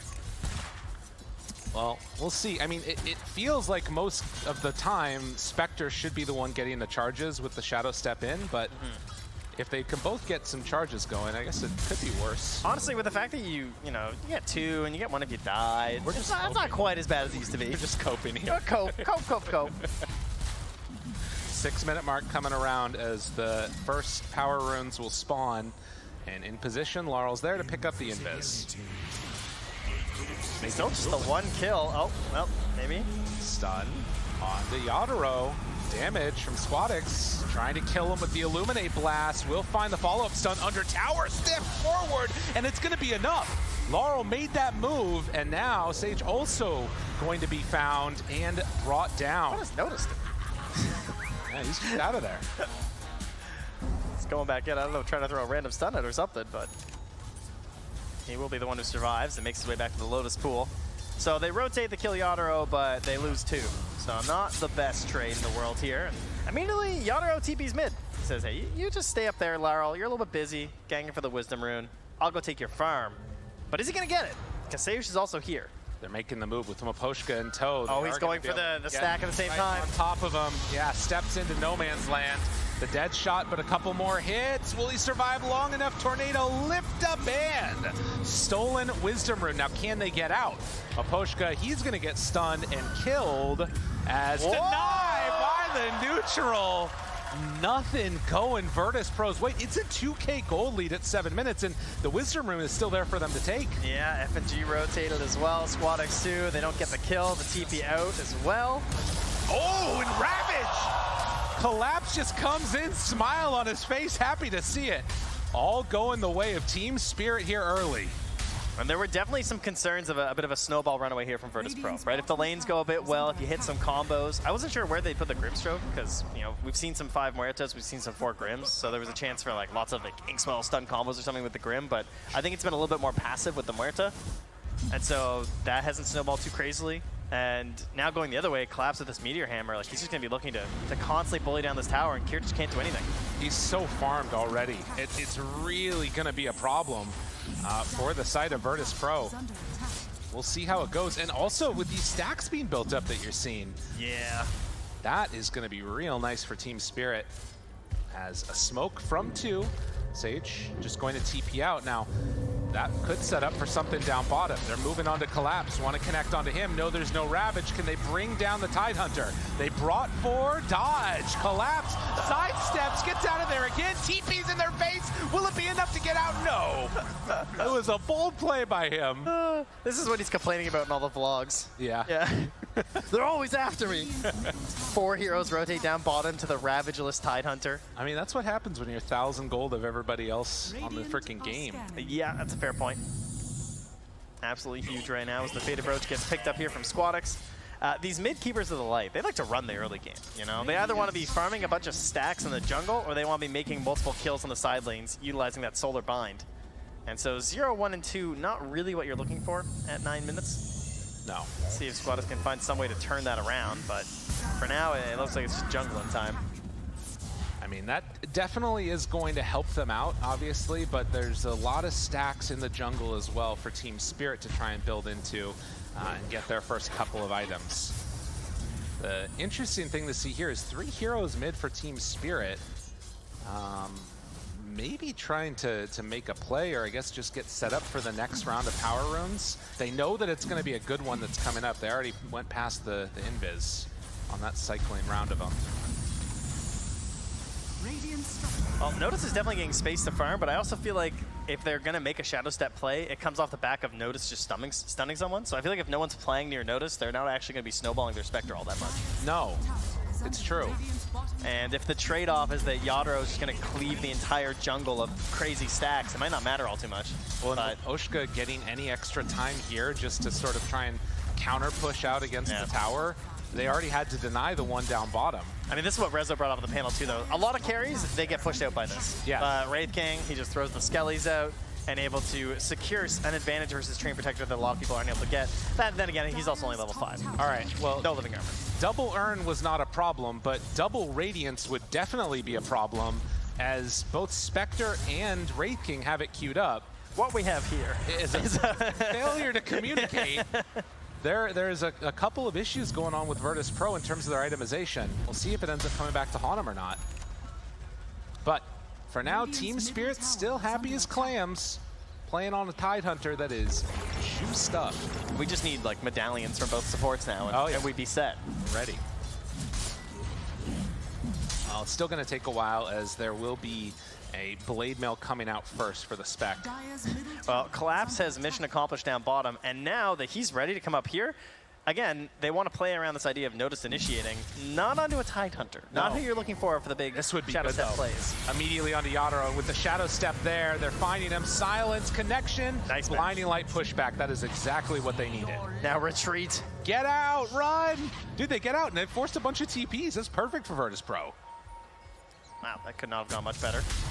Meanwhile, Notice returns to the lane after retreating back a little bit there. And sees a Tidehunter there, realizes, yeah, I'm just here for the farm, not the kills. But yeah, huge stuff there. Like there's one plan from Yadro. Looks like he did clean up a lot of those stacks, but hey, at least he got the kill after. Maybe try and get some vision down here too would be nice. They didn't have anything to drop, unfortunately. Currently, they have no vision across the river.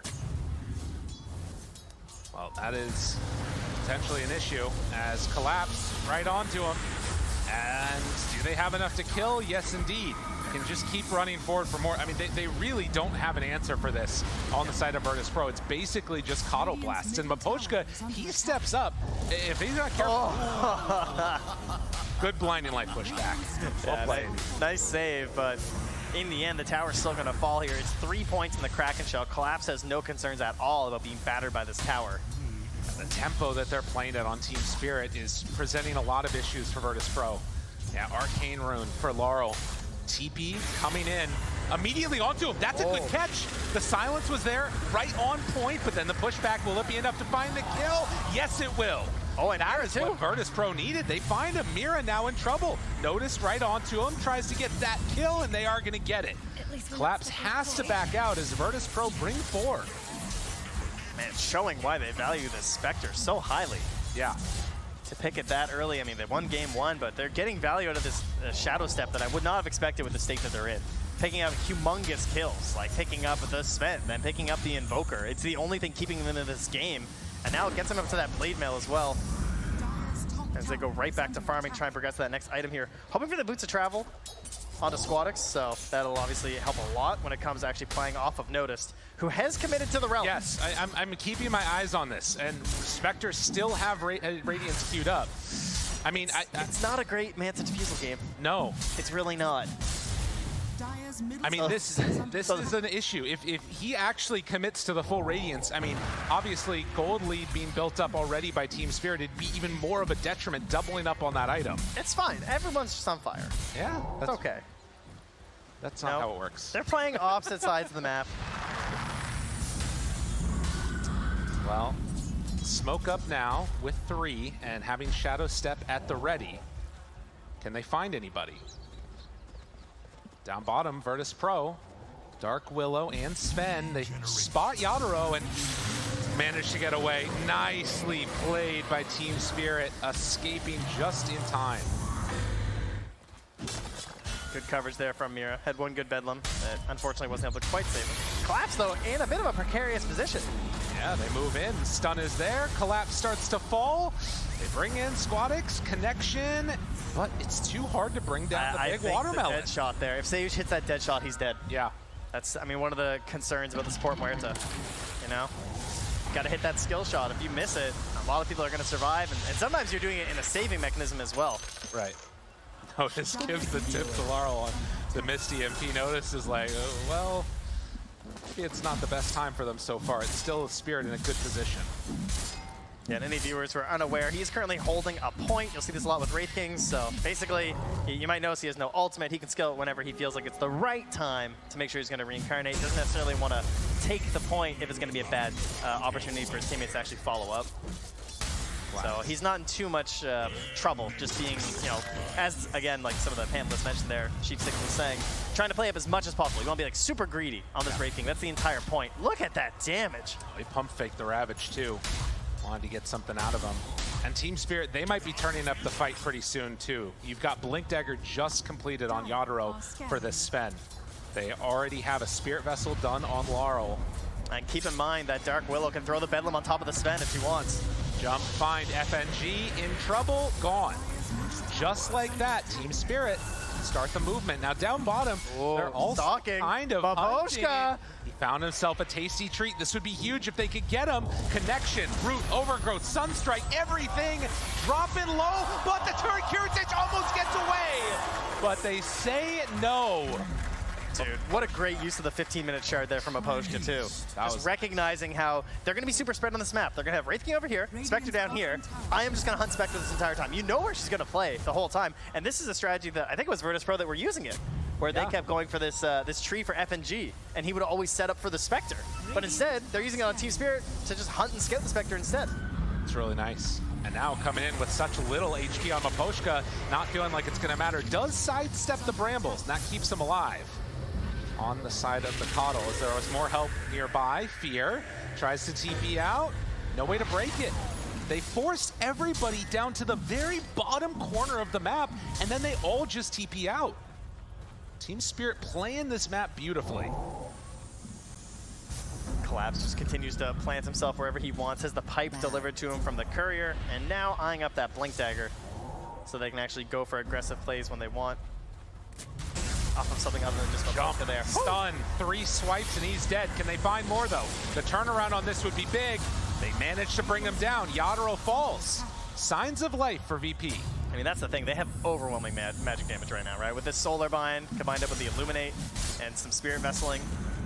You might feel tanky on a Sven with some Warcry, but it's not going to help you all too much in those situations. So, good scouting from the Invoker to help set that up in the first place with the Forge Spirits. But maybe Yatoro regretting that one. Still has that queued up. See if the switch ends up happening. But right now, sitting pretty. And these side lanes not feeling safe because of that tree. Like They're scanning. Yeah, they know. Like, they know that they can just die so quickly, and they're just outside of the scan. They have to get some ob-centric combos. Yeah. It's the only option right now. Or do this, bring numbers down for Laurel. Gets him there with the silence, looks in for the stun. The Inkswell takes forever to come in, and now with the follow-up hit, they have enough. Laurel, very, very low, ends up dying. Oh, they got him. Connection for more. Good dead shot. Just like that, Virtus Pro come back in, get a couple clutch kills. Trying to free up this space right now is so important for Kiritich, as he is struggling on the net worth. As you can see, the lowest of all the cores in the game, not what you want for your Spectre.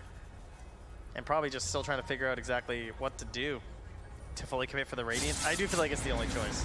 I mean, you think he knows at this point that he knows. The Wraith King has it. I mean, he's got a blink too. I'd hope he knows. Yeah, I mean, that's what I'm saying.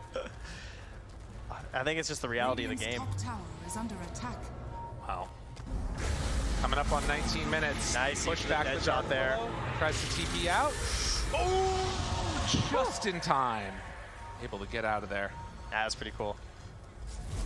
Obviously, one of the benefits there, being able to help yourself versus Shadow Realm. Notice makes his way through this jungle. There is a dire ward, so they're aware of where this Wraith King's moving through, but what's the plan here for Team Spirit? Looks like they want to push this bottom lane a little bit. That's what it feels like, at least for now. Still very much stuck together. Can go for another Shadow Step play on Virtus Pro. Getting tier 2 items. Now heading in towards, I mean, again, you're just running right into Collapse. He just does not care. He is just playing the wall right now. Anywhere that they try and make a move, Collapse is there to stop their progress. And at least for the moment, they've only been able to take one tier 1 tower on the side of VP. And now if you want to approach a tower, there's a Blink Dagger on a Tidehunter. And that is one thing where, you know, this lineup, sure, there's cooldown issues, no doubt about that, but they need those perfect setups there. Look at how close that was. That was crazy, actually. Super close. But yeah, it's super important that Sven starts the fight off the right way. I mean, that's obviously very important with the hero. You want to do as much damage as you can in that initial stun, and Ravage just extends that. You know, you can do a Ravage setup, get a few hits off, follow up with a stun. It also simplifies the game for Invoker and Dark Willow a lot. It can play off of this already aggressive Treant Protector with the Shard. Getting closer and closer. And another smoke play by VP, hoping to find one at the same time that is happening. Miposhka is hunting, finds Sage, connects with the Overgrowth, and, well, they are just going to bring down the Muerta. FNG just got a big upgrade, though. Level 10 has the -5-second Inkswell cooldown and already has the Shard, too. Okay. So super helpful for them in these fights. They want to keep Notice swinging as much as possible, as well as just, like, moving through these fights. They just haven't been able to find like a good fight for themselves. The movement from Team Spirit away and dodging the bad fights, it's been pretty clutch. I think with the Shadow Step up, they could approach this mid tower and just count on Reincarnation. Okay. Looks like they're gonna do it very casually. I mean, yeah, just skeletons, that's it. And I mean, this again is something that Yadro is comfortable stepping up himself to stop the push. The rest of his team smoking over towards him. Team Spirit are in complete control of this game. Smoked up. They're gonna head out. Kiritich bought the Relic, and now they're running right into him. He's 1,000 gold away from the Radiance. They move in, they find him. Kiritich in trouble, goes for the haunt away down south though. Connects onto Laurel, now the jump, they chase him down, and now jumps away. He's back out of there. Miposhka, Collapse, they're both onto him, wanting to find that kill to silence. He gave him the old do-si-do. We're in America now, baby, as they chase for more. They actually get Mira. One kill. Mira ends up going down. Can they get any more? Notice burning, slightly dying, and wants to deny himself. Maybe gets denied by the neutral creeps. Now, Sage back into it. That's 2 dead for 2, but one of them was a deny. Oh, the pings. What a wild fight.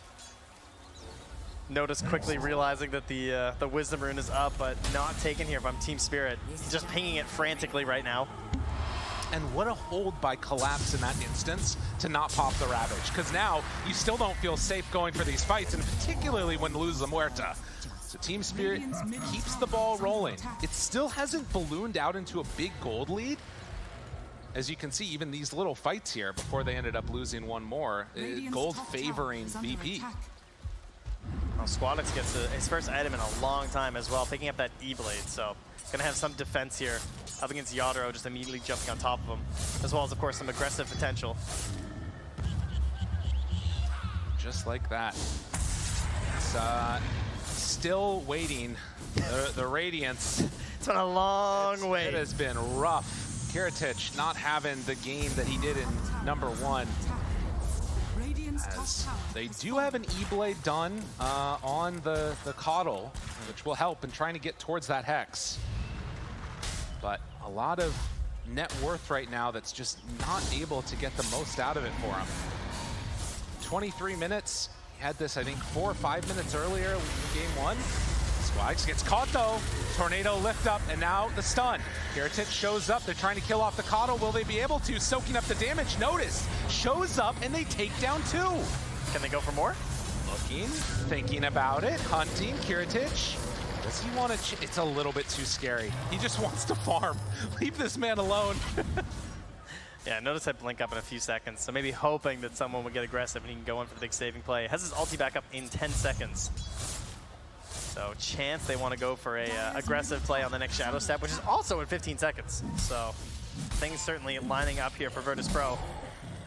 So they've hit their timings, but it should be noted, if a fight happens 5-on-5, VP are basically down an extra, what, like 4,000 gold or something, because they have double Radiance, right?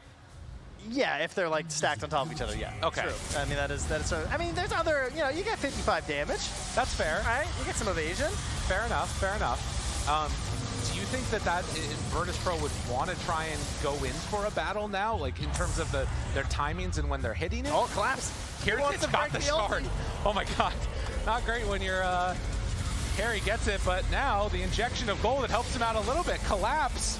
I mean, he came in for 1 kill, wanted the Ravage, finally gets it now. Trying to escape, but the burn. All right, the headshot. Has he got the snipe? He needs another hit. No, it takes off. The Phantom's embrace.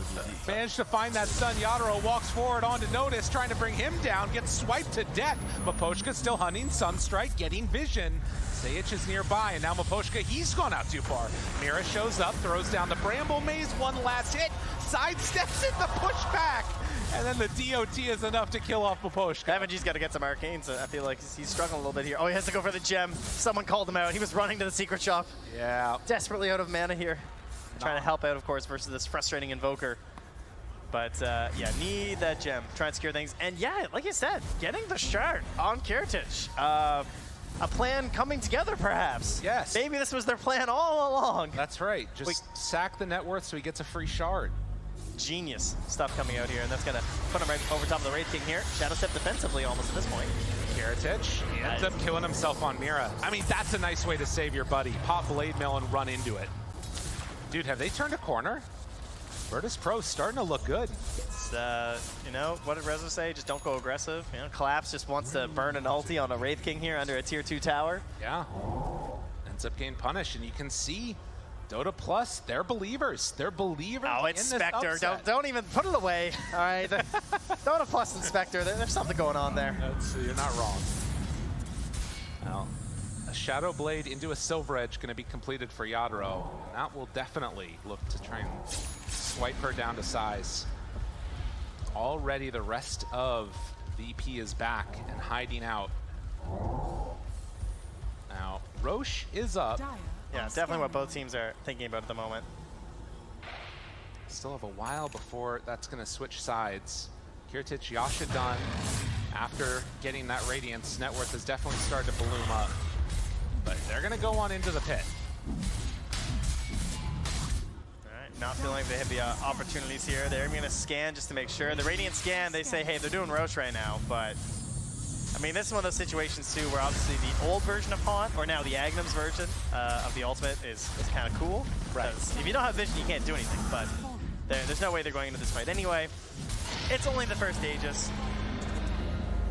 And it goes on Yadro, who, I mean, Sven kind of notoriously not the best Aegis hero anyway. Yeah. Since you're not going to have a second transformation. It does sort of feel, too, as if Virtus Pro are pretty content with just farming up on all their heroes. I mean, we talked about it a ton in the draft. Very greedy across the board. Yadro comes on in, cleans up those illusions, and now they manage to find him. Look at this. They're ripping him to shreds. Doesn't have God Strength, doesn't have anything. Can they kill him again?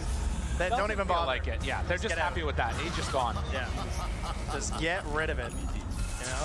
He's got BKB after. You don't have to mess with that. You don't know what kind of follow-up is coming from Collapse because he does have that Ravage just locked and loaded. Excellent use of the Shadow Step here and that Vision. Looks like Sage also wants to kind of play around that Vision a little bit here too. I don't think they want to necessarily give it up. I mean, Shadow Step's back in 10 seconds. It just feels endless at this point in the game, right? Yeah. You never feel safe in these situations. It's such a scary hero, and getting closer and closer to the Manta being done, that's going to mean that, you know, your Treant or your Dark Willow, as you try and run away, you've still got these illusions following you that are going to take you down, and then into Haunt. Yep. Having a way out of that Overgrowth too. Well, now, only 1,000 gold separating the two teams, and Team Spirit, after having lost the Aegis, you can't feel too comfortable. It feels like they're wanting to make a big move here. It's going to be a tough game for them from this point forward, even though they have this very farmed Sven. If he can hit away, though, that could be their recipe for success. This gem as well that they've had on the side of Virtus Pro. FNG just helping to clear up a lot of this vision, so they don't see all too much. They have one good ward that they've just placed up ahead of them. More chat. That sentry is spotting the invisible Sven running around there at tier 2. Okay. Yeah, they know. Gonna probably need to take that one out of there. But dodging, Virtus Pro heads up to the top side of the map. And Laurel on the hunt. Not really any global heroes that he can rely upon in the similar fashion of the Spectre. He kind of has to be the one there with the Sunstrike help. Are they gonna run into Notice and Sage up here? They're looking. Creep camp's gone. Tornado not on the mark. Just a little bit late. Yeah, blinking into some camps that Skellies are clearing up. Yadro just making sure that he's not still around, but that means he's come up here. They're gonna miss out on some farm, but they're about to respawn anyway. They haven't been shut out of the map. VP are clean now. They're absolutely on it. Now the next big upgrade is probably Squadix's Scythe. Yeah. Try and break up these fights. Of course, there's some insane targets that you could get. You know, maybe you have Vision on Collapse. All right, maybe you break his initiation coming in. Miposhka as well. If he just gets caught on a sentry ward, that could be a quick Scythe just to ensure they don't get a solid setup there from the Overgrowth. Well, and the real problem, too, that you're going to see, I think, for Spirit is that while Miposhka can find those, like, pick-off hunting plays, a lot of the heroes that you would be most important to pick off, you're not going to be able to kill with just him. You're going to need that Invoker there, potentially. Look at Kirtish's illusion on the bottom lane right now. Yeah. What a hero. Just running it all the way down here behind tier 2, farming up entire waves. Yeah. Yep, don't worry about me. Just going to park this here. That's so annoying to play. Catapult. Yeah, and he's burning through it. So they will be able to claim the Tormentor, but Kiritich is really causing issues. The Spectre hurt early, but... It's actually getting another full wave. Yeah. This is ridiculous. I mean, that's what happens. You let it sit there, it's just going to keep doing its thing. Oh, wait. Hold. Ah, beautiful. And yeah. It's okay, nothing else is happening anyway. We can watch these. It's fine. Oh, they're comfy. Absolutely. I mean, this is the problem, though, is like, eventually... Miposhka just wants to do something. He's moved command on Tillman, comes back in for the finish. Dude, it's devastating. It's just death over and over again for these poor supports. It's just weird to expect it to be some like long cooldown or something after, and you look at the hero and you're like, oh, it's back in 20 seconds. Yeah. You know, by the time everything cleans up. When you get to this stage against these types of heroes, it really does not feel like it's that many answers. But they do have Aghanim Scepter now done for Invoker, and Cataclysm, that should be enough to get kills on these other guys. I mean, you know, barring their ability to escape from an Overgrowth. Yeah, the setup's pretty nasty. Between Ravage, Overgrowth, Sven stun. Yeah. There's a good chance you get caught inside multiple Sun Strikes. Muerta at least has a Force Staff, but Grimstroke. Oh, mid lane, no real way Squadix spot out. There it is. Oh, They have no. enough to get him. They don't quite. Can't connect. Yadro now to back away. Notice is going to be there with the stun. Long duration dodge the tornado, but heals back up immediately. And now Collapse there too. Do they have enough to burn him down one time? They will. Everybody grouped together, 4 of them to the side. Notice still way too far forward as the fear connects. He's dead. And they will punish that hard. Now that is Aghanim Scepter done on Wraith King, so he's going to live a little longer, but Team Spirit, they got what they came for. Yeah, we're gonna have to keep an eye on that one. If you're new to Dota, welcome. This guy gets an Aghanim Scepter, and then when people die, they don't die. They become ghosts. Then they still cast all their spells. It's very spooky. Yeah, I mean, it's October. That's right. It's kind of on theme. I like it. Halloween coming around.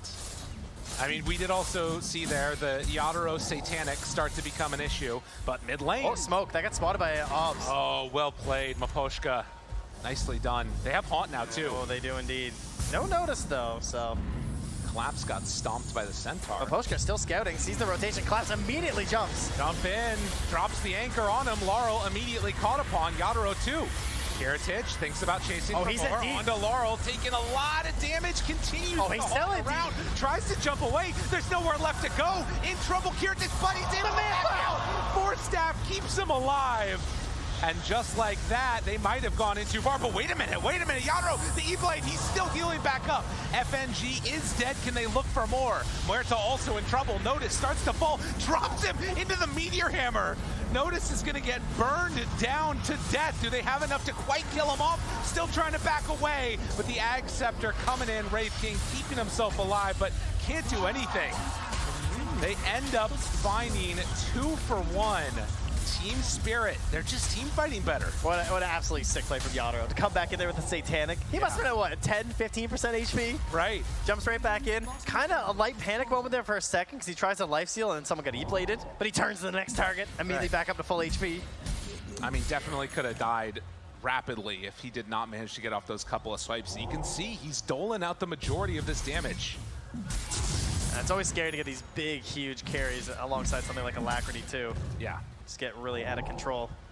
And now 25 seconds until the Roche. They've kind of secured a lot of their position on the map right now from Team Spirit. Unfortunately, we're not able to drop too many wards again here. Had run out, plus somebody had been de-warded there from the gem they had for a really long time. I'm guessing that got stolen though, and yeah, maybe? Essentially. I can't find it. Double, well, rather Wisdom. Oh no, they got it. Okay, they got it back up. It was saved. Sage has it. That's 25 for Yadro. So gets the God Strength damage. And of course, Roche, it's going to be a minute and a half away as he finishes off the MKB. So no more evasion issues or mischance. And they're immediately up here just setting and prepping. It will be a dire Roche. It's 35 minutes now, so there's no doubts about that. Dude. Warcry, Yadro, moving forward here. They want to see if they can find somebody. Miposhka wants to be scouting up ahead. They're moving. He does. Invis, they just dropped that Sentry Ward down. They see him immediately. Yadro turns, they already got the Hex. And now the dead shot, the silence, the chase, that vision, but turns it. Lotus Orb keeps him alive. Notice gets stunned back on himself. Catches him there with the anchor. Collapse still wants to bring down Notice. The fight off to the side. Can they find any more? He's dropping lower, but they get Noticed out of trouble. They have a Scythe coming on Collapse's Courier as well. It's on its way. Dark Willow, Mira in far. They have great vision though. Ogre Seal Totem looking forward, catches only one with the fear. Now Kiritich shows up, finds Mira immediately onto him. Yadro dies, but the Cataclysm, the damage, it's almost enough, and it is! Squadix assembles the Aeon Disc, but the stun is going to be there. On to 3, one of them, and now the Hex onto both of them. Connection, the fear, starts to fall lower and lower and lower. They're going to throw out all their damage, but it's not enough to take down Yadro. Yadro standing tall, streaming forward, finding another kill. He backs out. Squadix and Kiritich, they got to get out of here. There's only a couple left, and they can... Oh, the anchor! Down. They connect onto him. Anchor down, leashed up, starting to fall. Kiritich nowhere else to go as the tornado is going to kill him off. Laurel with the triple kill and no buybacks. Oh, they're slowly whittling down to that fight. It was getting a little bit scary, I gotta say. Kiritich is just dodging all over. Roots in there, trying to control up Yadro, but he consistently found the damage. And this time, though, as you can see from the damage numbers, it was time for Laurel to finally show up and try and help out there. Mostly with that Cataclysm, getting a good opportunity to start there. Great assembly from Squadix. to manage to survive so long in that. That was super close. Yeah. Oh, the Martyr's play from Collapse. Interesting. I mean, they're hitting it. That Dead in the Water, it's really showing up and providing a ton of value. And like we said, with that Hex there too, you're in a scary position as we'll take another look at it. This whole fight is just so chaotic. Like, here just comes in at first with the Shadow Step, can't finish off Mira. He just goes into the Realm. Cataclysm absolutely nukes down FNG. Barely survives. That actually, assemble. sorry, just Wraith King. Yeah, that was right before the right click came in. Yeah, Squadix barely surviving on that one, and then Kiritich just like dances up on the cliff for a little while. Yeah. Jumps over to Miposhka, almost dies to Yadro right here, but there's a root. Nice Atos top there from Sage. That's what that was. And then Laurel also almost goes down, just so close. And that Dead in the Water keeping him leashed and nowhere to go. I mean, the dispersion you can see here too with that shard doing a ton of damage back onto the rest of Team Spirit, but they just haven't been able to keep their heroes alive long enough for it to fully work. Man, 12,000 gold lead now as Team Spirit Aegis Cheese in hand. We'll have to see how they want to take the fights better. I mean, again, it's been even. The vision has felt slightly into the favor of Team Spirit in that last fight. Dark Willow able to get the ward up on the high ground. Yeah. Mira, clutch play. Yeah, you do have the advantage of the Haunt at the very least. So that will be helpful, but that's only once every 3 minutes. Yeah. So need those big ideas. Those really good fights for the Haunt. Make sure it's on the right one. For now, Team Spirit feeling very comfortable, right? Although we've seen some issues going high ground this morning. Oh yeah. As well as like throughout the rest of this event. And really, I think that as long as they can play sort of, you know, their safe version of Dota right now on Team Spirit, don't go too wild. You know, you can be comfortable at this stage just holding the map, trying to build up more of a gold lead, not necessarily having to take crazy fights, but if they come to you like this, it could work. Miposhka, he's gonna be found. Can they get more? Collapse, notice, right on top of him, starts to fall. Yadro, Hex, do they have any follow-up? Now the Soulbind onto two, the root, the fear, the connection, the damage coming in already from Squadix. Kiritich is isolated away from the rest of his team. Now he haunts back in. Notice still hasn't died. So keeping him fine, another really solid dead shot. The burn, the cheese pass over Laurel, gun it to him. Shows up for a moment. And that's gonna be the one life down. Tornado lift up.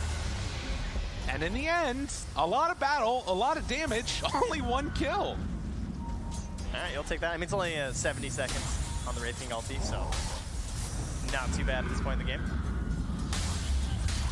Just throwing out the illusions down these lanes. And Team Spirit, they've been here before in these late game scenarios when it gets to a game 3 in a clutch series. Are Virtus Pro gonna be able to deal with the pressure and stand up against this as we get later and later? I mean, it's been a lot of Dark Willows that have had to go for the core build so far in the past like month or so, right? Lots of Midas, Aghanims.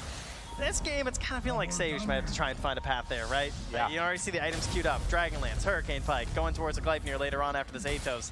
It feels like they need more damage. I mean, this is part of the problem of having that Coddle mid a little bit, right? Like, these late game fights, you're watching this Satanic happen. Oh my goodness, that was a DD spin, that was scary. Look at this Alacrity. It does, I mean, he's hitting what, that's 600 or so? Just base, without popping God Strength? And they still don't have any dispels, right? I mean, this man is a monster. A little bit brutal. But flip side, if they can catch and control Yadro and kite him away, that could be one of the avenues to success. He's a lot of their damage. And that's where you get the value of the Dead in the Water, but he steps forward and just absolutely chunks him down. Yadro ready for a second life with the dead shot to push him away and the stun. Virtus Pro, they dodge from the hits. Yeah, you can see Yadro doesn't care about anything. Squadix TPing into this tower, dangerous. Looking, he's in trouble. Aeon Disc wants to back away, dead shot to get him out of there, but Miposhka is right on top. Cataclysm, Force Staff, keeping him alive. Can he get out of there? Ravage connects, pushes onto two, he's gone. They take down that Coddle, now look for more, finding kill after kill. And I mean, Laurel, he's taking some damage from the Wraith King Ghost, but it won't be enough to get the kill. Team Spirit know what it takes to close out the games, and they're doing it right here. No haunt for 22 seconds. Shadow Sense is about to come back up, though, but they're going to have to use these buybacks. They're going to need them. Team Spirit is going to do way too much damage to this high ground. The buyback comes already from Coddle after a misplay on his TP in. Forced into that, and an Aeon Disc now for Grimstroke too. Kiritich, he steps in. It's just not feeling like he has enough to stop Collapse, any of them. It's crazy how that Scythe just paid off completely in that single move, you know? Yadro waiting, looking, wanting it, ready for the jump in, finds him, but Squadix keeps him alive. Good Inkswell, gets him out of trouble, and with another buyback, that will be enough to force Team Spirit to retreat. It takes everything. Yeah. Stayush with the Force Staff, Inkswell coming in there from FNG alongside his own E-Blade, all just to stop this potential of a Sven just tearing you apart, and he didn't even utilize the God Strike. No. 19-22, and the gold lead accelerating into the favor of Team Spirit. Now, another item just feels like it's going to erupt out of Yadro. And they got their 2 buybacks that they wanted, the Coddle and the Wraith King. So now you want to utilize this Train Protector as much as you can, alongside this Invoker too, 2 heroes that can kind of sneak around the map and try and set up a kill on one of these 2 heroes, and that's just immediately going to send you high ground. And they got time too, right? Roche is back in 2 minutes, might as well play for that. And it's a nullifier next year for Yadro. So certainly going to be the thing that Squadix was fearing. And the recipe for success for Virtus Pro, obviously trying to farm, trying to get into those items, hoping Muerta becomes a hero, and maybe finding a pickoff. But if they run at you like this with 5 heroes, Mira jumps in, Collapse, there too, they're under vision, but FNG says, I don't want to be here anymore. TP out, they do force the overgrowth. Yeah, Kiritich reality is to Laurel, and it's still chasing him a bit here. That's a bold TP next to the Invoker. That is not what you wanted to do. He's in way too far. The Hex is there. Kiritich brought down. Oh no. The nerves coming and hitting this young team, and for Team Spirit, an opportunity to force another buyback. Just had no real way out of there. Was pressed up against the wall, down to the bottom of the map. Tried to find a desperation maneuver out of there with the reality, but Invoker just got too many spells. Oh yeah. And now he's got more. The refresher done. All right, we might start to see some crazy stuff as they get the deny on that ward. Open for an opening. Yadro jumps in, stun, Inkswell, Aeon Disc doesn't stand a chance. Immediately brought down. Team Spirit standing tall, keeping this moving going, and well, Collapse is not walking away. They're all up on the high ground. They're all ready for more battle. He's got 2 Ravages. And they are gone. Don't have much left in the tank. Spirit here to play. Alacrity Sven beating buildings. They do have buyback on Kiritich, but don't want to use it. Coddle also dead for 90 without anything in the tank. So they will claim another tier 3 tower. I mean, it feels like they're gonna have to give up Megas now if they don't want to buy back. 10 seconds away, stun, delaying for all that they're worth. But of course, 1 step too far forward and the rest of Virtus Pro could also be dead. Roche is up in 8 seconds. Thinking, they get the dead shot, connection. Now, last tier 3 tower alive, stepping forward onto Notice, down to half HP. Kiritich jumps forward, starts to bring him low. Will it be enough? No, the Terrorize is there. They have their answer. Fear pushes back Yadro, but the stun, the Ravage, the Cataclysm ×2. It's too pretty. Double Ravage, double Cata. Keep looking for more. Notice is about to fall again. He's going to come back in a green light, but then there's not a whole lot left in the tank. Miposhka still hasn't been hit. That is Mega Creeps. Team Spirit's the favorites coming in. A triple kill as they taunt their way towards the victory. Not a whole lot left for Virtus Pro. They have looked so good this entire time. GG is finally called. Team Spirit. They did not lose a game leading up to today, and Virtus Pro did push them to the limit, but Team Spirit came out on top. Yeah, they showed they can bleed, but could not finish the job there, despite having a chance in that game too, and that's gonna hurt a little bit there for Virtus Pro. Did a great job of coming back in this one as well in that mid game, where they really struggled to get the Radiance online, and despite it being double Radiance, it really helped carry them, try and push that Spectre a little bit more, but Team Spirit, just such great decisions throughout this game. Collapse especially, I gotta say on this Tidehunter, it really showed you like why you have to fear this hero sometimes, because he could just plant wherever he wanted on the map, and Virtus.pro had no options every single time he was there. Absolutely. Well, gonna come on over and give some handshakes. Got to give it up for Team Spirit on the victory.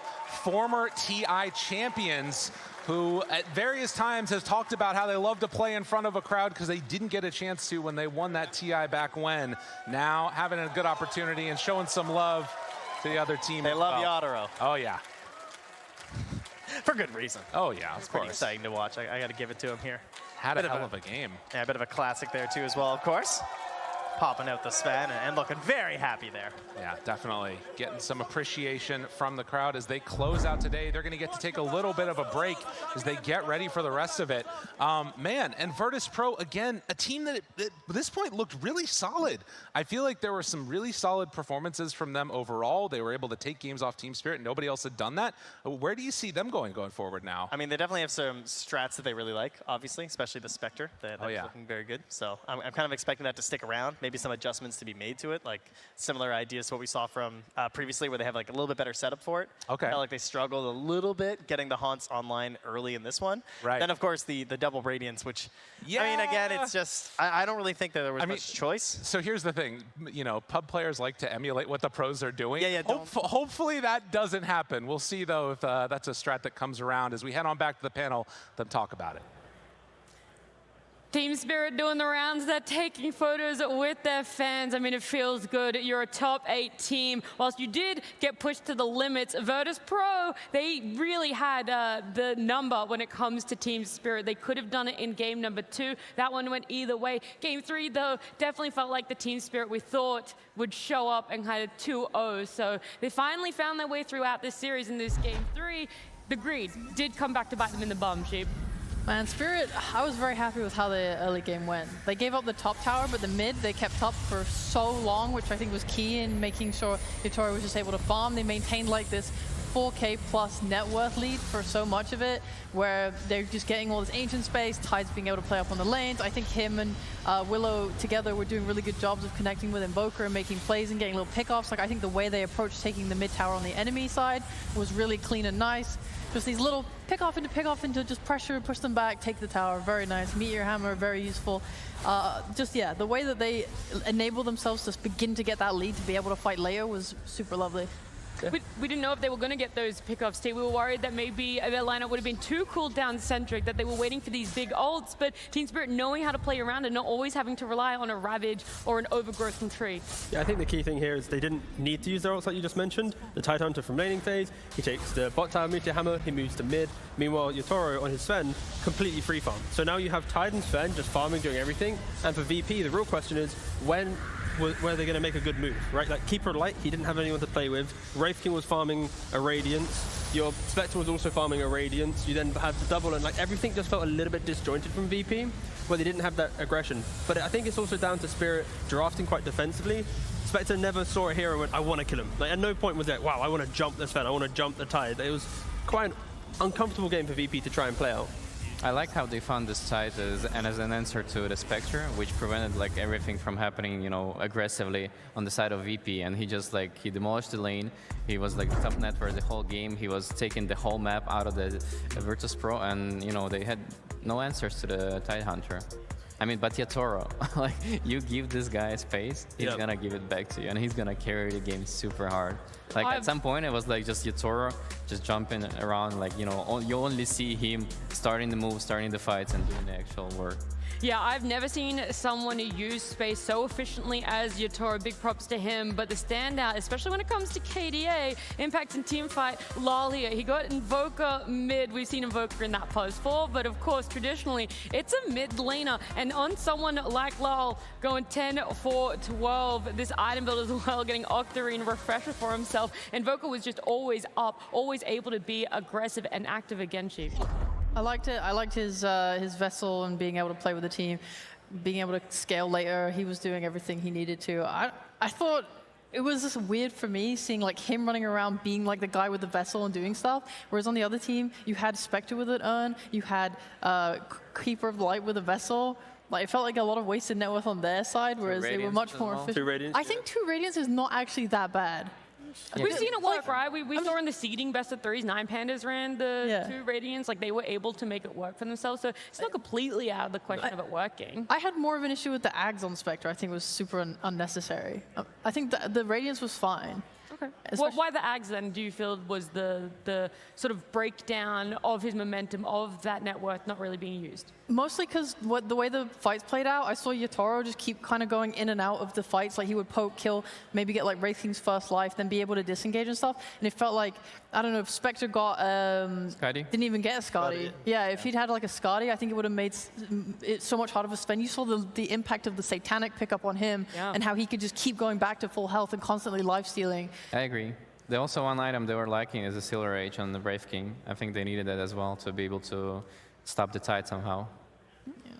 Well, when it comes to Yatoro, right, there's a few things that were lacking on Virtus Pro, but the item build for this Sven, it was very stock standard, but the way he's able to execute T is just above. You talked about that Satanic. It's obviously impactful, but people have picked that up before on Sven. That's nothing groundbreaking, but the way in which they played the team fights, T. Yeah, I think the main thing is they know when to farm and to fight, and also to kind of contribute the carry into the engagement. Because like some teams, they'll go, you know what, let's go and fight while Sven's farming. But they have that nice balance where Yatoro's like, guys, just wait 2 minutes and I'll come to the fight and we'll win the fight, rather than you lose and then we have to wait again and then sync everything back up. So I think Spirit, when they hit their stride, when they're not punished in laning phase, they just know exactly when to leave their side of the map, cross the river, get in a fight, reset again. And that's why I am surprised that VP, from a Bristleback game 1 to a Centaur to a Wraith King, it's like a slippery slope of how not to pressure an enemy carry. So I feel like VP probably missed a beat in adaptation throughout the series. Well, we've loved the progress that Team Spirit has had so far on road to the International. Even in this series, you know, that game 1 you talked about, Virtus Pro looked fantastic, but ultimately the win was for Team Spirit. So we have Pyrion down with one of the winners now. Yeah, thanks, Nat. I'm here with Miposhka. First of all, congratulations on your win. You must be delighted. Thank you, thank you. What was the question? I was just checking in with you, making sure you're okay. Game 1, it felt like this Bristleback was out of control. Were you kind of like, oh, blimey, we're in for a tough series here? To be honest, I think our draft was not that bad, and we could play much better than we played, but we died too many times, like some random deaths in game, and that's why game became much harder. But we still had some options to kill that Bristleback in late game and other things, but we did some mistakes, and also opponents, they were really good in first game, actually in full series. It shows in our next games, I guess. So. But this is a team you know very well, right? I guess right now they're kind of different team. It's not the team which we play against in DPC.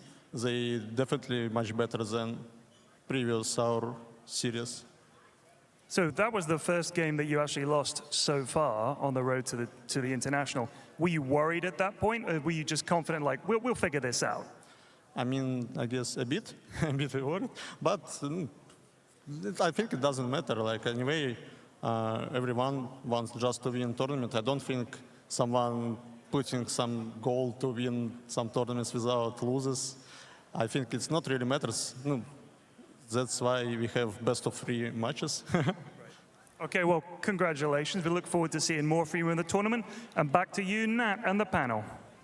Thank you so much, Pyrion, as well as Miposhka. There's some valuable information. You know, we've talked about this head-to-head. Virtus Pro not really being able to stand up to the likes of Team Spirit in DPC, but even Miposhka thinks that this team is a completely different one. The road to the International, Virtus Pro is completely different. Forget everything that they were earlier in the year, because this is a new roster, and they should be walking away with their heads held high. But what is a key takeaway for you, Rezo, that you want Virtus Pro walking out of here with? I mean, I think they deserve kind of like to be in the top 6 at least for this tournament from what I've seen they play and how they feel the meta and how they understand the heroes. The only thing I would suggest them, I actually don't know they need to change that much. I think that the other opponents are going to be like way weaker for them than the Team Spirit as well. Look, they might be in the lower lower bracket, but they can still do that run. We're still looking at our upper bracket matchups, though, and it's time that we start looking towards our second series. The first team that we want to focus on is Team Liquid, so let's have a little bit of a dive into that roster. I think this year for Liquid has been honestly really good. It's been a really good year, but there's like a slight caveat in that we got second place in almost every tournament that we played. But apart from that, I mean, we've been playing well. We've been getting to grand finals in almost every event that we played, all the DPC majors. So super happy with that. Liquid again found themselves in the grand finals at Riyadh, but ultimately settled for another second place finish. Reflecting on Zai's journey that began with a third place at his first TI, he's perpetually been on the cusp of greatness and has etched his name as one of the most accomplished players yet to grasp the pinnacle of Dota 2 success. It's gonna sound a little bit corny, but I think probably one of the best things I learned from Optic was how to deal with like losing.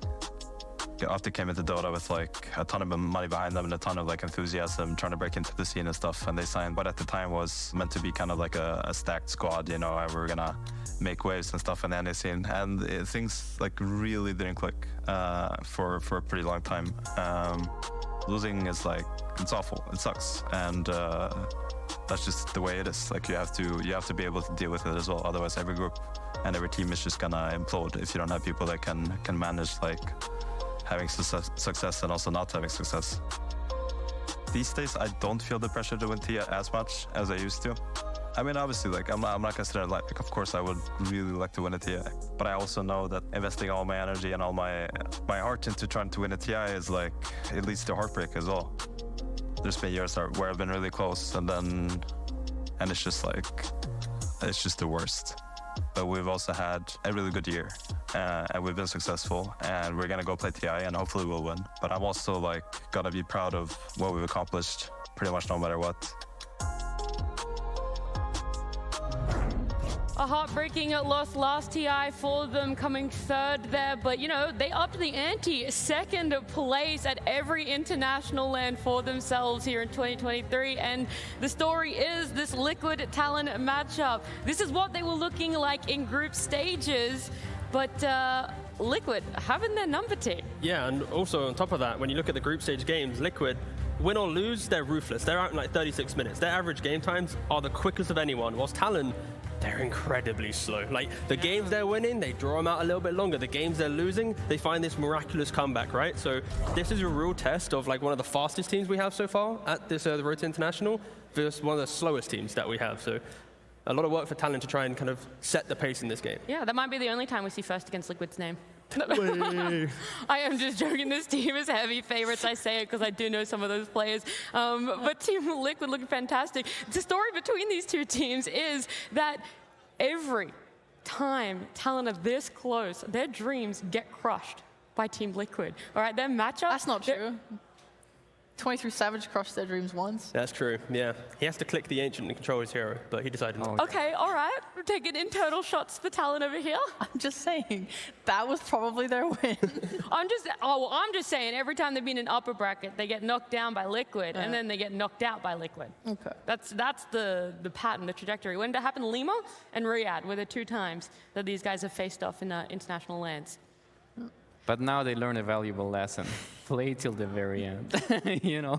So now they're stronger. I mean, I want to talk about Zai mentalities, actually. Like, he's very stable throughout all of his years. He's been on top, like, every time, but yet, like, to be a champion, a real champion of the, you know, TI. And I wonder, like, why is that? Because, like, he's so chill, so he doesn't have that energy to, like, give it all out? Because he's afraid of losing? Or, like, why do you think that happens? I mean, he's a champion of something, a champion of the people.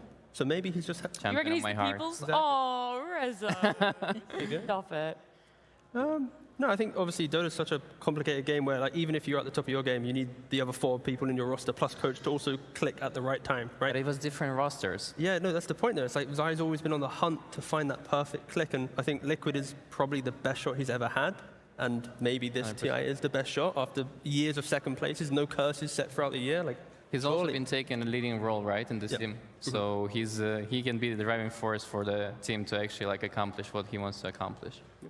Mentality is a very big thing about it. Do you have any insights very quickly, Sheep, about the mentality for these two teams?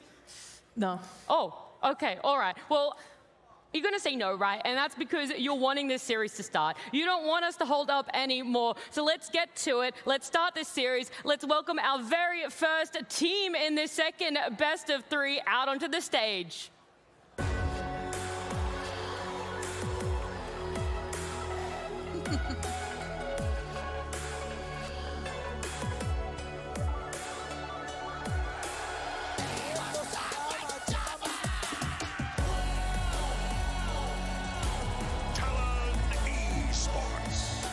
This is our SEA region representatives. This team has come so close, so many third places for themselves. They have fought hard. They are up here in the upper bracket, but the reward for being in upper bracket is to come up against Team Liquid. So let's also bring them out.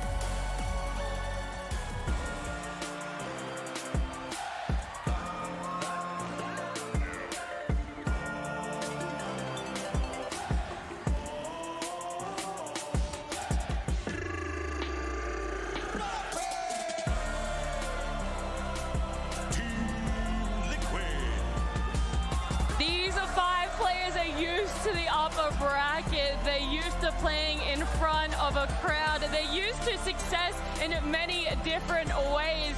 And I'm very excited to see how they're going to go up against Talon yet again on the international stage. Will they be crushing the dream of Talon, crushing the dreams of SEA? Will history repeat itself, or will it be rewritten today, Sheep?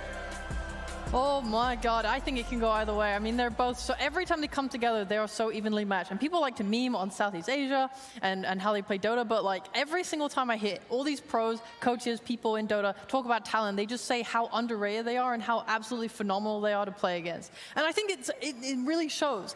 Talking about, leadership and all this stuff, I think that's something that Talon lacked in previous years. And this year we see with the addition of like Ollie coming in, like he brings a lot of experience from when he's playing in China for 4 years, like getting that extra region, insight. You also have Jabs playing as a true captain for the team, which it's so important. Jabs is a player who, when he's talked about it, he wasn't really ready to be a leader, but he kind of had to just because of the nature of how the players are in C and having to fill that space. And he works with Sunbi. They talk about their relationship and how they didn't always used to like be on the same page and stuff. And since then, they've grown so much together and are now really leading the team. And that's been the hunt for like any SEA team recently. And it's also why the series will be bittersweet, because you have Talon who are finally finding that form for the region, trying to make a run, and then you have like a Western Europe favorite in Liquid. So whoever does lose to go to low bracket, there's going to be some part which is like, it's just an awkward series. I feel like you don't want to see these two teams play against, because you always just expect them to want to do well. This matchup was bound to happen, but obviously occurring in the first upper bracket round is a massive one for themselves. Looking more towards Talon, how much does that resonate with you of needing this clear leadership and the fact that Jabs coming in, obviously a long-standing Fnatic member after that team dissolved, joining Talon, really brought in the leadership, really brought that direction that they might have been missing when they didn't do so well in TI11 last year?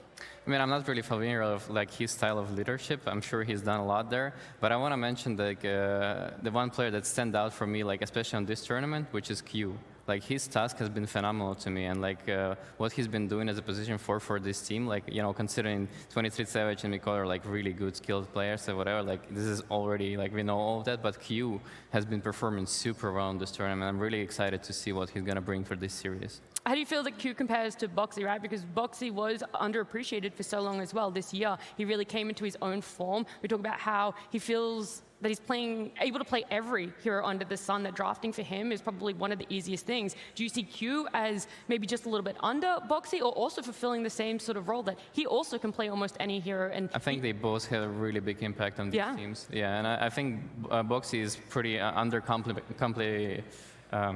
complimented, yes, that's the word I was looking for. Yeah, because he's been performing very well, and like he's been the one who's making like a lot of aggression for Team Liquid, and he's been playing a lot of heroes as well. Like his Furion was outstanding as well on this tournament. So Boxy is the really guy to look up to. Both pose fours that have a massive impact. But how exactly would you describe Liquid's playstyle? Is it easy to describe them? I think they're just hitting really nice combos so far. Like, if I was trying to like super generalize it, like when you see some of their games, they have like Kunkka, Shadowdeem, Invoker, and they're going for an Exalt Invoker where they're comboing Disruption into Torrent into Sunstrike. And then you have like Ancient Apparition with Spirit Breaker, with Earth Spirit. Like, they're finding just really powerful combos that break their opponent. And then it's like, okay, so whilst you're recovering, we play such high quality like macro play that by the time that you even try to catch up, we've already taken that first rack or done something to just make a statement in the game. It's why they are the quickest. And I think Talon, they just need to be ready for that because I don't know, something's going to hit them early in this game for sure. I mean, that's also something that Liquid pride themselves on and have talked about. It's the flexibility they have as a team. It's hard for us to say they play this specific way because they don't. They adapt very often. I can look at just as many games where they have sort of played a bit more defensively and turtled up until their timings, bought Midases, and then hit a later moment, as well as seeing them absolutely demolish a game, snowballing like 15 minutes, Boxy's roaming left and right. There's absolutely so much pressure that the enemy can't breathe, right? They are just so adaptable. They see how the enemy is and they work around it. To me, Team Liquid looks like water, like real water that can adapt to anything that their opponents has, and that's why they come up like on top every single tournament, because they can adapt so quickly and they be innovative and creative in the game as well, outside and in draft as well. I was trying not to say fluid, but you hit the puns instead of me. Reza did it for you. Yeah. I like that you are talking about like in games they're able to adapt to that, right? And that's what we ultimately want to talk about. But the fact that outside of it as well, they're just like, okay, this is just another thing that we have to take in our stride. We just have to have that perseverance. We have to push through it. Whereas Talon, you already mentioned it once, Sheep. SEA is such a underrepresented region, a region that a lot of people look at and kind of yawn. They're not really super excited for the Dota that they might play. But this year alone, Talon have been that big SEA representative. So when it comes to growth, even though they are having that slower game time, where else do you see a lot of growth for this region and for this team? At least for this team, I think that they have just gotten a lot more cohesive, and usually you see like the throws is what you expect from like Southeast Asia. Yeah, they're up 23 gold, they're pushing high ground, and you're like, oh, anyway, time to lose the game. Yeah, and it's like, they still are like that in some games, right? But most of all, like I would say they're more consistently just doing well, performing, and that comes from all the reasons we said before in terms of like leadership. It also comes from like Q being more comfortable, having more Thai players on the team this year, which helps a lot, especially when he's playing melee heroes like Tusk and Tiny that really love to rotate and do a lot for his team. Being able to really efficiently communicate, I'm sure, is like massive for him. I think 23 Savage is just, I think it was Yotaro even that mentioned that all 5 players on that team are like near the top of their role. Like they're just so good at what they do. Like 23 Savage, when he gets his comfort heroes like his Morphling, it's just sheesh, bro.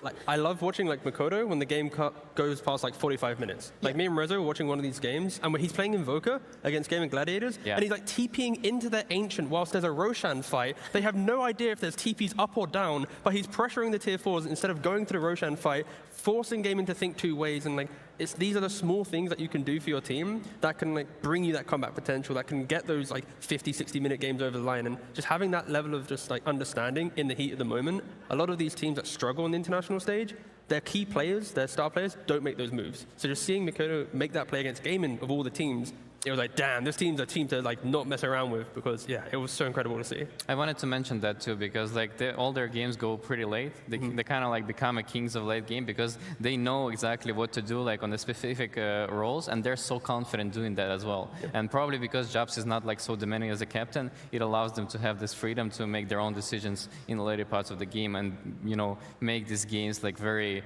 colorful, very beautiful. I mean, didn't Slax gank them after one of their wins? And it was like, so what are you talking about? He did that to every team. True, but this one, that's a good point. But when he asked, he was like, how are you communicating? And it's like, we weren't. We were just quiet. We're in the zone. It's like, damn, you're making all these plays without even speaking? Like, that is just a level of synergy that takes some teams months, years to get to. I mean, they've been together all year, Talon, right? So they've been able to have that growth together. They're able to make these players shine that you guys are pointing out. Makoto, massive growth for himself, the communication being a big aspect for it. Q as well. But that Gaming Gladiators, let's talk just briefly a little bit more to you about it. When you look at that series, it went all 3 games, the Talon being the big upset to come into upper bracket. Your key takeaway that you think Liquid should have been looking at, just don't take it late?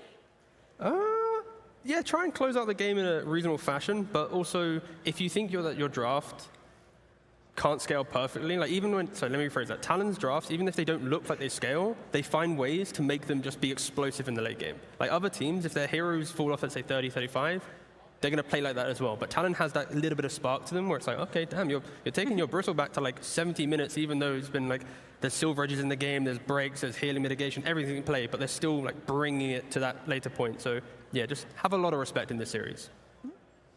The lobby is almost ready. We still have a little bit more time, Reza. So any other thoughts about this matchup, general, before we look towards that draft, before we go very hero-specific on these two teams? And I would suggest to ban the Tusker. Don't let the Q. Don't let the Q get that. I mean, he was a beast. Like he was playing like 12-0-13 on like 25 minutes or something. He was owning the whole map. That I was looking at him. So yeah, I would think about that for sure. But Q is just a connoisseur of melee pos fours is the problem. It's like you ban Tusk. Now he has Tiny. And I think I was really happy to see him actually playing at this tournament because I thought the hero had fallen out of favor. I mean, it had for like most of the year towards the end. But now he's bringing it back. He's played like, what, 3 games of it so far? I think he's doing quite well on it. And then you take that out. Now he has like an Earth Spirit still available, which they could pick potentially as a flex. You have like, I think he's even, he's played Shaker as well. Yeah. Like he's going to get something, and they all kind of have a similar-ish play style where he's going to make it work. Yeah. And I think Liquid just need to not give him that. Well, look, it's time to get started. We want to see this draft happen. So first of all, we have to introduce the series. 10 seconds remaining. Team Liquid versus Talon Esports. Game 1. We're talking about these opposed 4 melee heroes. We're going to see how many of them get banned out, how many of them get through, and how we're making it work in this meta. I'm not going to lie. I really thought it was a ranged opposed 4 meta. That's what we were predominantly going to be seeing. And you're right, Sheep. It was an absolute treat to see Tiny get picked up. I suppose it's like per team, right? Because other teams are going to be prioritizing like the Skywrath mages and stuff, the Willows. That's stuff like Boxy's been playing those. Nature's Prophet's still obviously like a contested hero between both these teams. So I think whilst Q might prefer the melee heroes, I think range is still absolutely viable. And I mean, it all depends on the playstyle of the team and whoever takes the leadership role in terms of like making movements, right? And I think for Talon, Q is the one guy who's like setting up the early game movements, and that's why he needs to have a hero who's initiating. Because kind of like he's kind of like we had Zayds in Team Secret. He was like playing this Nyx type of hero, Tiny, not Tiny, but you know, he's the initiator and he needs to fulfill that role. So he can't really afford to play like Phoenix or Engine Operation or like Grimstroke that much. With the draft on the screen, the bans coming out, and so far it feels very stable meta. Nothing too niche here that dictates what the teams might be more inclined to pick up for themselves. Invoker, Bristle, Phoenix, Dazzle, Spirit Breaker banned out. One more ban for each. Chaos Knight. Yep, there it is. Maybe Dawnbreaker is going to be banned. I think it's like their top heroes to go to. Invoker and Bristleback were picking up by Talon a lot before. Teams have been banning out the Tree, the TA. They're also kind of in play as well. So there's quite a lot of options for Talon. It's not as if they've been starved entering this first draft, but... No, not at all. Yeah. Also, just for reference, Liquid won the coin toss and they took first pick.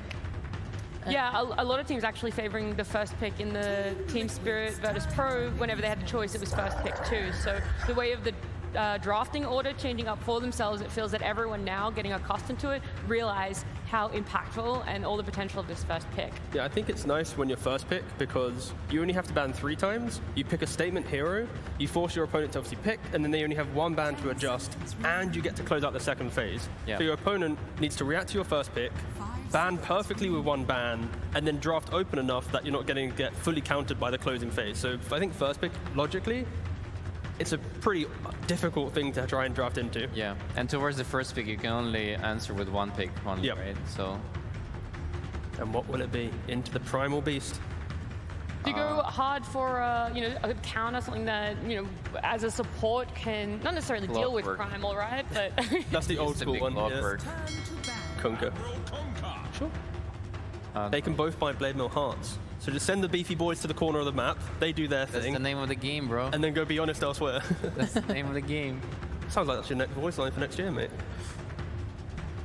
Well, nothing too interesting in these openers, but like you said, T, an importance on these bans. Liquid, they only have 1, and this Kunkka is so open. We've seen it played in offlane, we've seen it played in mid, but where did Talon like to put it the most?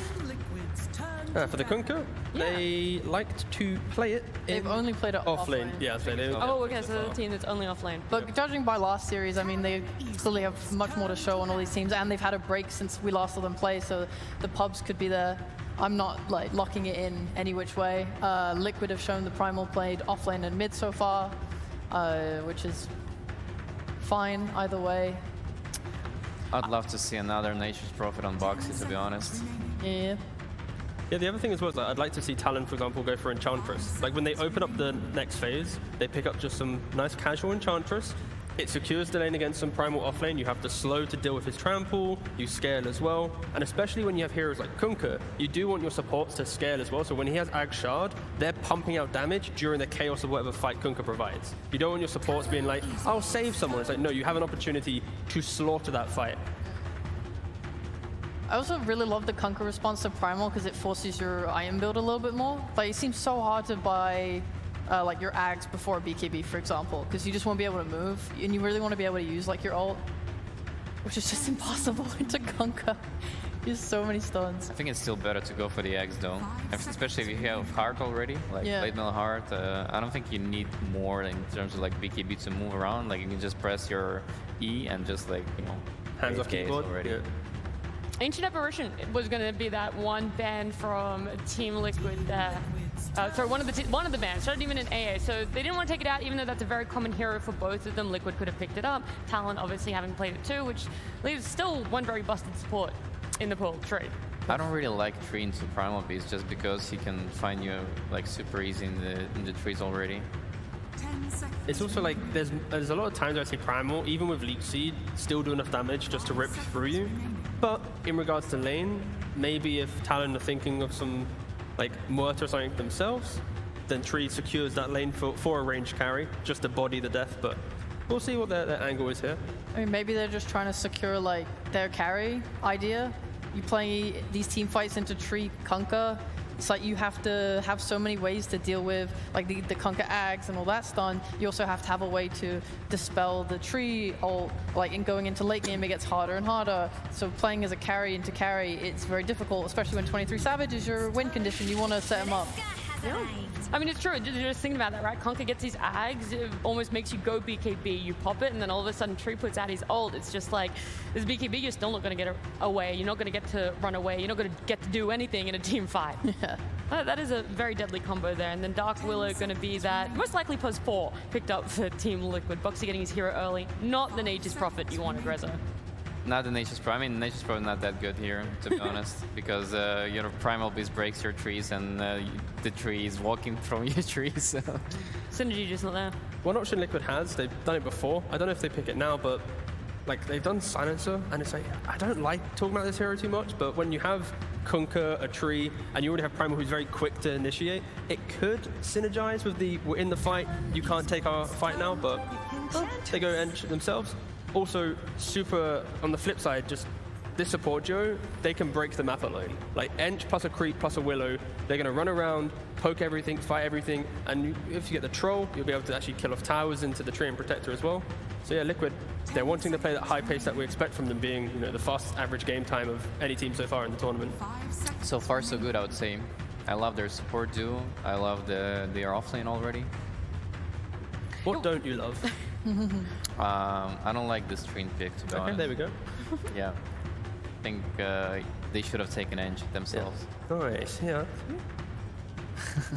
Great mind. Yeah, I agree with you. Hell Well, yeah. look, they have picked now, so what is going to be something that you think will put that Tree over? What does their post 4 have to do to fill in the gaps that Tree might not be able to do?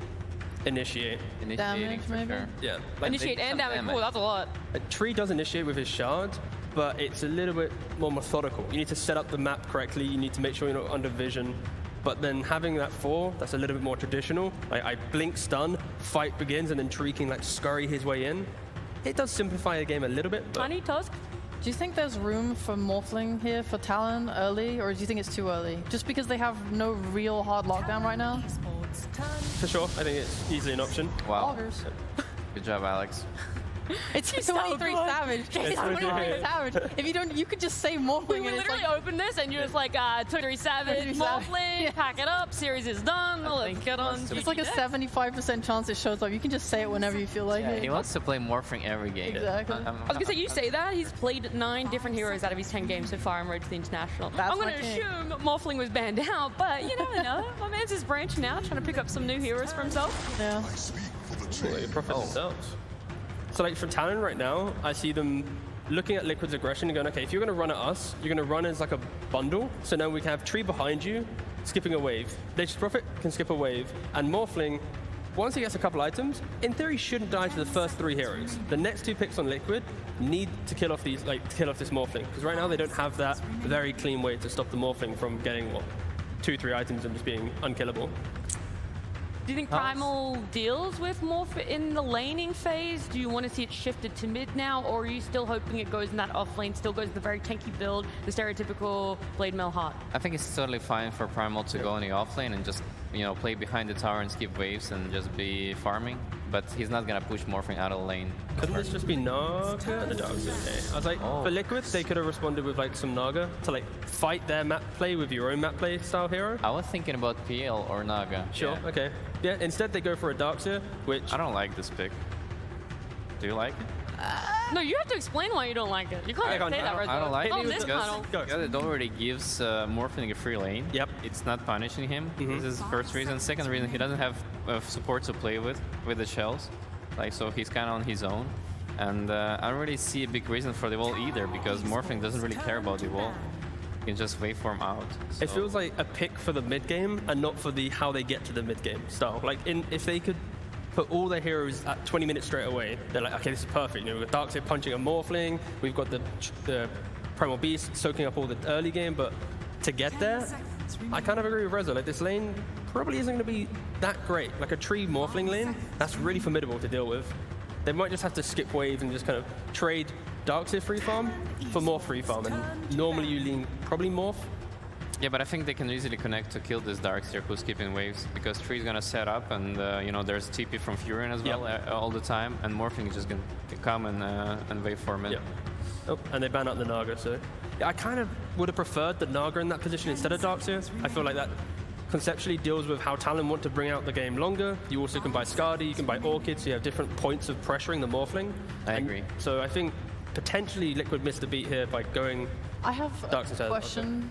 What do you think of Willow carry? Like if you put the Primal with the Darkseer off lane, potentially. Willow carry. Have you seen the pubs? Maybe mid. Maybe Okay. I've seen the Shiro's been doing it from LGD. That's where she's kind of referencing. Mickey's done it too in pubs. Yeah. Yeah. I don't know. I just saw it coming up more. You get this Midas.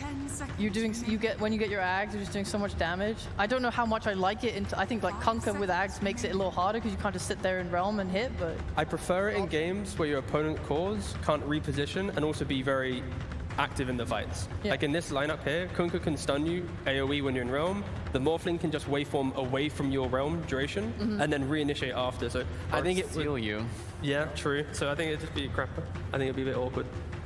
Huh? Nothing. Yeah. Yeah. Nice. Not a big fan. I think I'm not a fan. When I put it in my head in theory, but I would. If the option is there as well. If the option was there and we could put like the Primal with the Darkseer, that makes that lane stronger. Makes. Spectre. All right. Spectre is a good pick. Is this going to be a Spectre that goes Radiance, or are we going to see maybe the Diffusal build? Because Diffusal, Skadi, Basher, these type of items are very potent against Morphling. Oh, you get the Disperser as well. Yeah, Disperse. But then you trade off low farm speed. So it's if they get a lot of kills, then the kills can supplement the lack of farm because no Radiance. But I'd like to see a different variation on the build potentially, just because of your Morph matchup. I think Blade Mill Radiance is just too good of a build right now. Well, what's going to round out Talon's draft right now? This Kunkka, where they've mostly played it in offlane. You were saying so they're looking for their mid matchup now, going against that Primal. There is still flexing Kunkka, but I think it's Puck, right? Yeah, okay. Puck has a freeze game of his life against No stuns. There's so little stuns. Oh, I was conquer mid then. They decided to go for the Tide. They were inspired by Collapse Tide last game. And the same logic is going to apply here, right? Spectre can't pressure the Tide. Tide can go Meteor Hammer. And then also Darkseer never rotates into a Tide ring. So this should be an unkillable Tide Hunter unless Primal plus Willow plus Ench all come in at the same time with another core to then kill him off. So yeah, a lot of early game pressure coming out from this last pick Tide Hunter. It's a wild lineup from Liquid. I just like having so little lockdown and just relying on overwhelming Talon with damage. Like we're just gonna go on you with like a Skadi, Primal Charge and a wall and hope that we can just like burst you down or the rest of your team. Seems so hard when they're so defensive with damage reduction on Talon and then the ability to buy like auras and stuff on top potentially. Do you think that Liquid could still match this potential? We saw how active that a spec can be, right? Kiritich played it very active just before, just moments ago. So could we see Liquid also try and match this tempo and be just as oppressive when it comes to this map, try and cut Talon off of any space? They have a very aggressive lineup, and I like that, but I think their laning is weak. So they can lose like 2 to 3 lanes this game, and it's going to be really tough. And no comeback mechanic from a lost lane for the side of Liquid? Not so much, not so much. They only have like vacuum wall, but there's no like follow-up really. It's going to be a long game, that's all I'm saying. Like, Morphling gets ahead, he's going to walk up high ground, and then he's going to get Darkseer punched into some Spectre on top of him, die once, game lasts longer. So yeah, I think it's going to be like a 53-minute game. Yeah, I think I prefer Talon's lineup. I just think it looks simpler. I think it's easier. I think 23 is playing super hard comfort, and they have heroes that support it to be able to do what it wants to do in the game. Well, look, I've loved listening to your opinions on the draft. I've loved listening to your beautiful voices, but we have 2 more beautiful voices we have to listen to. It's Cap and SVG. The story of this series, there have been many chapters going throughout the year, but the culmination comes here at TI. Will it be a story, Avery, of revenge for Talon, or will it be a story of continued playoff dominance for Team Liquid? I mean, they're the last of the region, right? The last remaining up here from that Western Europe dominance that we've seen all year. Talon, they're a team that's shown no fear. Every time it feels like their back's against the wall, they go to a game 3. They make it very close. Some would say they bring people out of their seats, Cap. And so it's a question of, can you just close it out and get there this time against a team that has been your kryptonite for so many damn series? We're going to see it here, and this is a big series for that upper bracket, especially when you're going up against Team Spirit in the next round. You have to come out strong. You have to show some dominance so you can have a lot of momentum going into that next round as well. It's going to determine a lot of the pathways going deeper in this tournament right here. These are 2 of the teams that people probably had in their top 6 at least. Yes, especially considering their performances throughout the year. You're expecting both of these teams to do very well at TI, but again, those expectations always seem to get turned on their head when it comes to the International. It has a way, the pressure cooker of just being able to break certain teams and players down when you think that they've really got it all figured out. The opening of this series, though, game 1, is there anything specific that you want to look at? Because I know, personally, I'm already looking at 23 Savage Morphling. If Talon want momentum, particularly throughout this entire event, but in this series specifically, I need the quintessential 23 Savage hero to pop off. And he's on a C. This is a hero they brought out in Game 3 versus Gaming, and there's a reason why, right? As we were talking, every time his team has their backs against the wall, the 23 Savage Morphling is something they go back to. It's a comfort pick. He is probably the best Morphling in the world at this point. He is his most prolific hero in pubs. It's his most prolific hero in professional matches. It's everywhere. Nisha actually using the early Q to be able to stop Q and gets them a first blood for Team Liquid. This is a game that, in a series, it's a lot about tempo. You have Liquid, the fastest team of this tournament. They played a lot of Furion. They've played a lot of these lineups, particularly with the Primal Beast, that they've upped the value on because the speed is just so important to them. They want to take over the map fast, they want to take over it early, and they want to put you in a chokehold, especially a team like Talon that is known for going to those C late games. You do not want to play against this team going past the 60-minute mark. It's just a death sentence. I don't care who you are. I don't care what heroes you have. It's going to get wacky really fast. So if you're Liquid, this is another type of game. You have Enchantress, you have Primal Beast, you have a little bit of a Darkseer Bedlam combo you can throw on top of Nisha this game, and you have the new Haunt in terms of that Spectral. that Spectre joining every one of those engagements 60 seconds off the Shadow Step. Yeah, that's where I wanted to start on, because you're talking about a fast lineup. You know, normally people think of Spectre, traditionally this hero, oh, it's the ultimate late game hero, oh, it's super slow, yada, yada, yada. But now with Shadow Step, every 60 seconds, like this is the Furion of carries. He just gets involved all the time. I mean, I'm pretty sure this hero's win rate going in today was like 80% over 10 games or something. So we're seeing a Spectre go later in the draft and just decimate games. I think people have to reevaluate. It's one of those heroes that it's stuck in your brain for a long time. Spectre, slow, late game. Nah, this is a hero that plays a lot faster now, particularly with these Urn or Blade Mail builds. And it's something that could suit Liquid really well if they try and up the pace here. The downside for them, I think, in this particular game that the panel was talking about is these side lanes should be very good for Talon. You have Furion versus the Ench, which is not as bad a matchup as it used to be because, of course, you're not playing off Treants.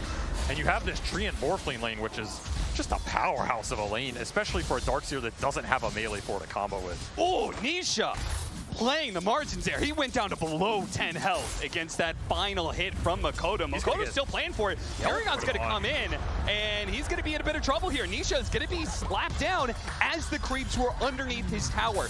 This is all due to the fact that First Blood, Q, yeah, he gave up the First Blood, but it went to Mickey, and he also snatched away a bounty rune in the process. So the fact that Nisha just hasn't been able to get that regeneration from his bottle results in Makoto effectively winning this part of the lane. He's lucky he didn't lose Courier off that as well. That was a bottle delivery almost straight into the hands of the Furion here. And this is the thing that Liquid have to think about, where this Furion goes in the early game.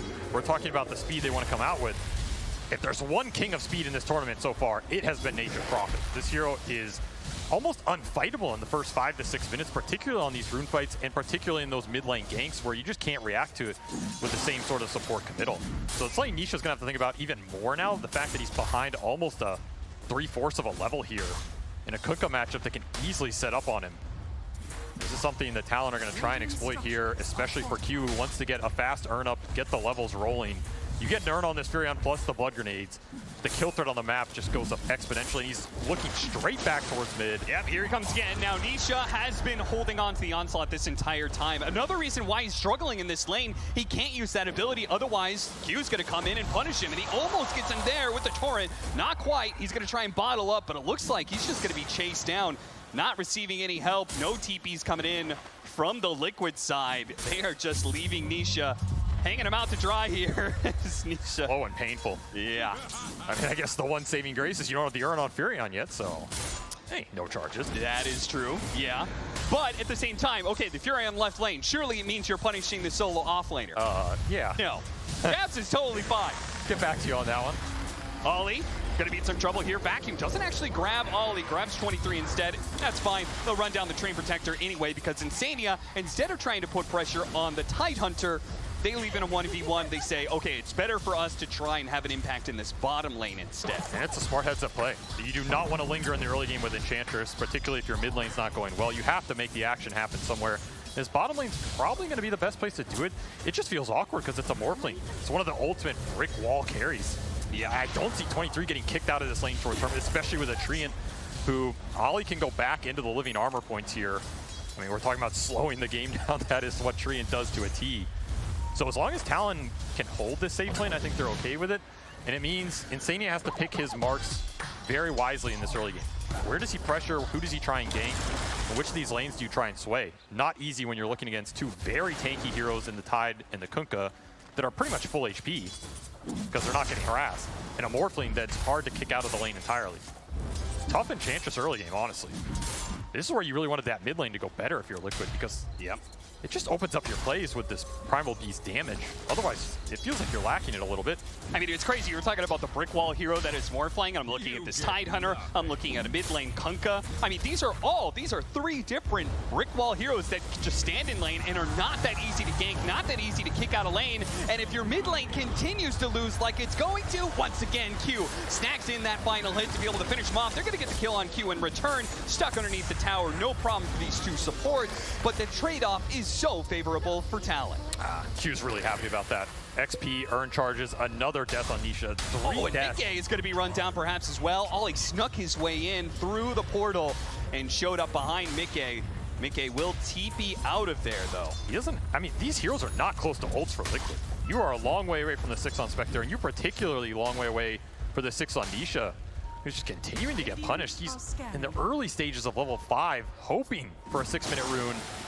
And he'll get some saving grace here as a shield rune of all runes on the highest strength exactly game. the rune he needs, because he could use some more HP against these ganks. Definitely helps. But we're seeing the difference here, right? I mean, Ollie goes top briefly, it kicks Spectre out entirely. Whereas 23 is just still living the light bottom, collecting Lotuses. This is some tower pressure where the catapults that got kept alive. No hammer up yet for Jabs. It's not getting pushed too fast. But it's going to force Insania back here, and it's not an aggressive play for the Enchantress. So it's probably going to come down to this mid-game in terms of how much Zai can get done. Zai has just been free farming on this Darkseer. I mean, he has not been touched at all. That is the very good news for Liquid, and this is a very powerful hero for their lineup in terms of activating Nisha. Okay, maybe Nisha's behind in terms of net worth. Talon committed a lot for him by basically dual laning mid. Upside is Zai's had a free game, and if we've seen one player from Liquid carry a lot of these mid games into the late game, it's going to be Zai. So even if he's a bit underleveled, doesn't have the same kind of items, you give it an Ion Shell, you give him some extra movement speed, and he's still going to be kind of the same rampaging force no matter what, right? And maybe some auras. I mean, you look at the damage from Talon going into that mid game. That's where these Kunkka Tidehunter type lineups fall flat sometimes. Sure. Like, are you actually killing heroes on Liquid side through a pipe, through a grease? It's going to be a question to answer here. And that's where the Morphling is supposed to do it, but the Morphling might take longer to get there. We'll see how much Zai can propel his team using this early lead that he's accrued. How much these supports can continue to get done in a relatively quiet early game, all things considered. Leader Hammer is inevitably going to take this lane.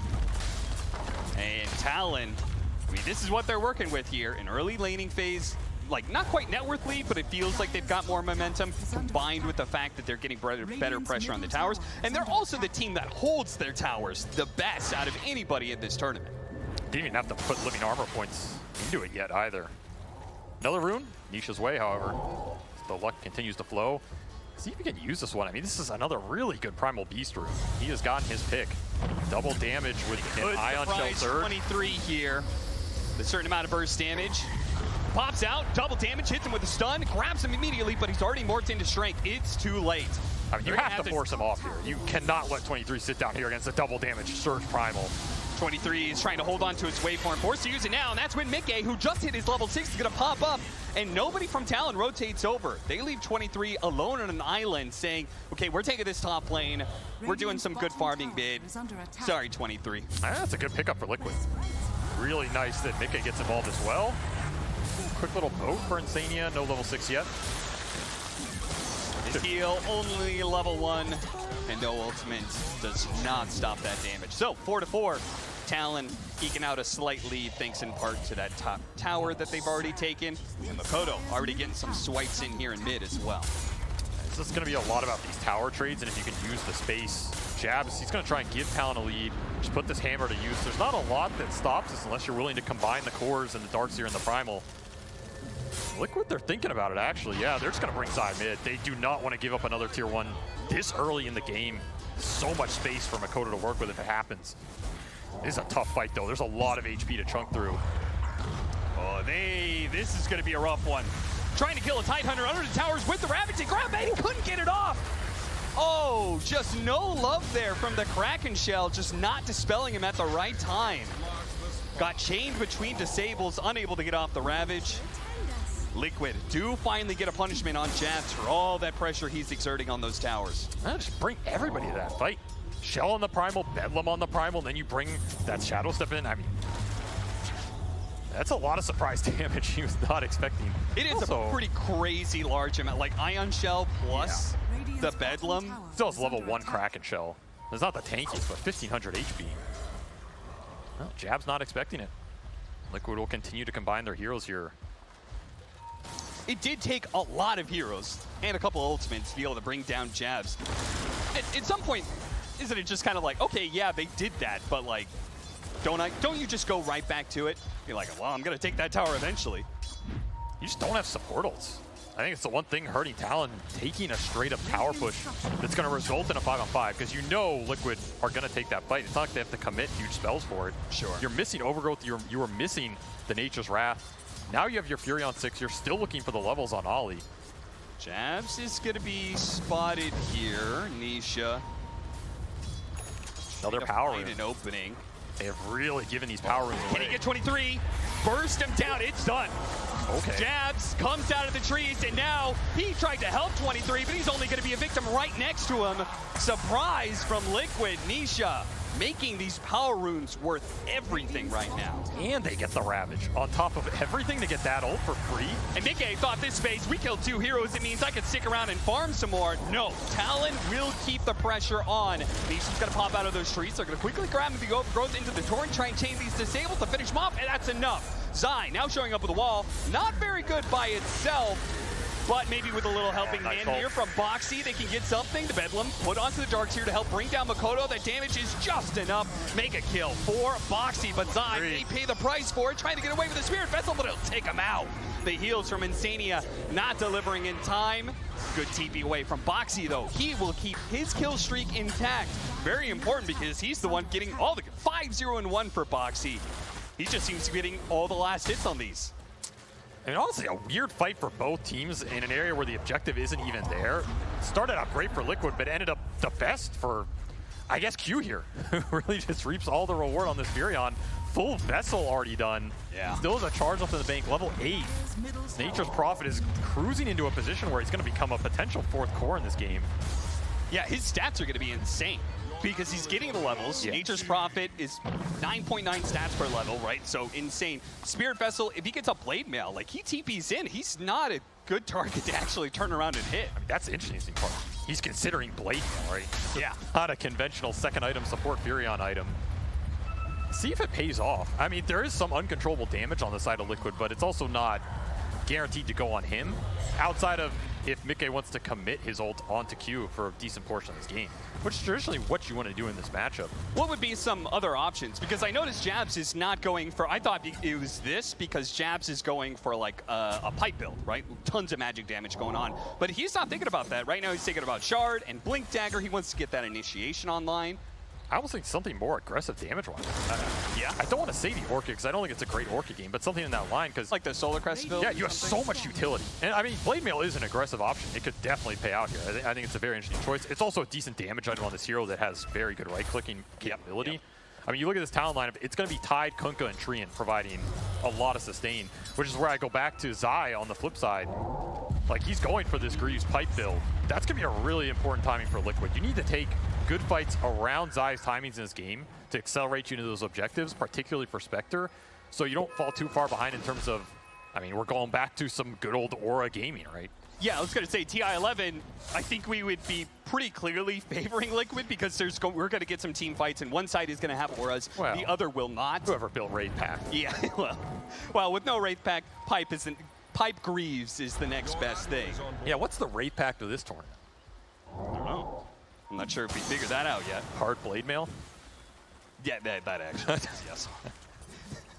Good old Heart. Well, I think Talon are pretty content with just chilling out. They're farming away. I think they're happy. Liquid, they need to, as you say, hit that pipe timing. But at that point, you got to start hitting the game really hard, right? Because you said Liquid is the team that needs to play this fast. I think they prefer to play it fast, and I think with the start, yeah, I mean, they scale fine. Like, the Primal's going to break this Tide in the late game. You have a lot of burst options on the Morphling with the Bedlam, Darkseer going in with a punch, or potentially double illusions with a wall.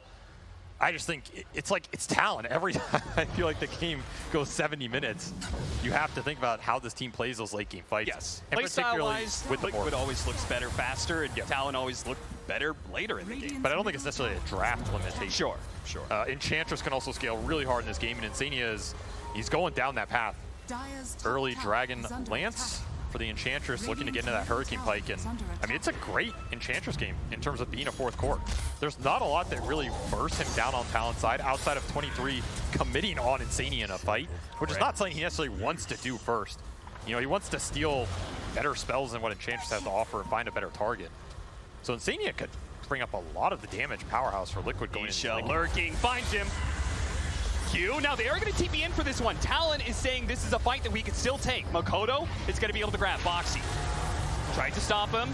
Stops the fear very nicely with the X pullback, and Boxy will die for that. Q for Boxy, trade off of 4s, but Boxy was the one with that mega kill streak, so that was a kill worth a lot for Talon. I mean, you're talking about Talon being happy with the pace, but I do feel like Liquid are just getting more out of the map right now, particularly with the fact that Mickey went back for this Midas, and he's joining all these kills every 60 seconds. Liquid are happy to trade these kills out if it means Mickey gets more XP, more earn charges. He gets to go back to the jungle, not getting ganked because Talon are not making a play of their own, which should be pretty obvious on this map with the extra lane shove you have between Darkseer, Enchantress, and the Primal. And the second they split up, you just go straight back in. And now Talon has to react again.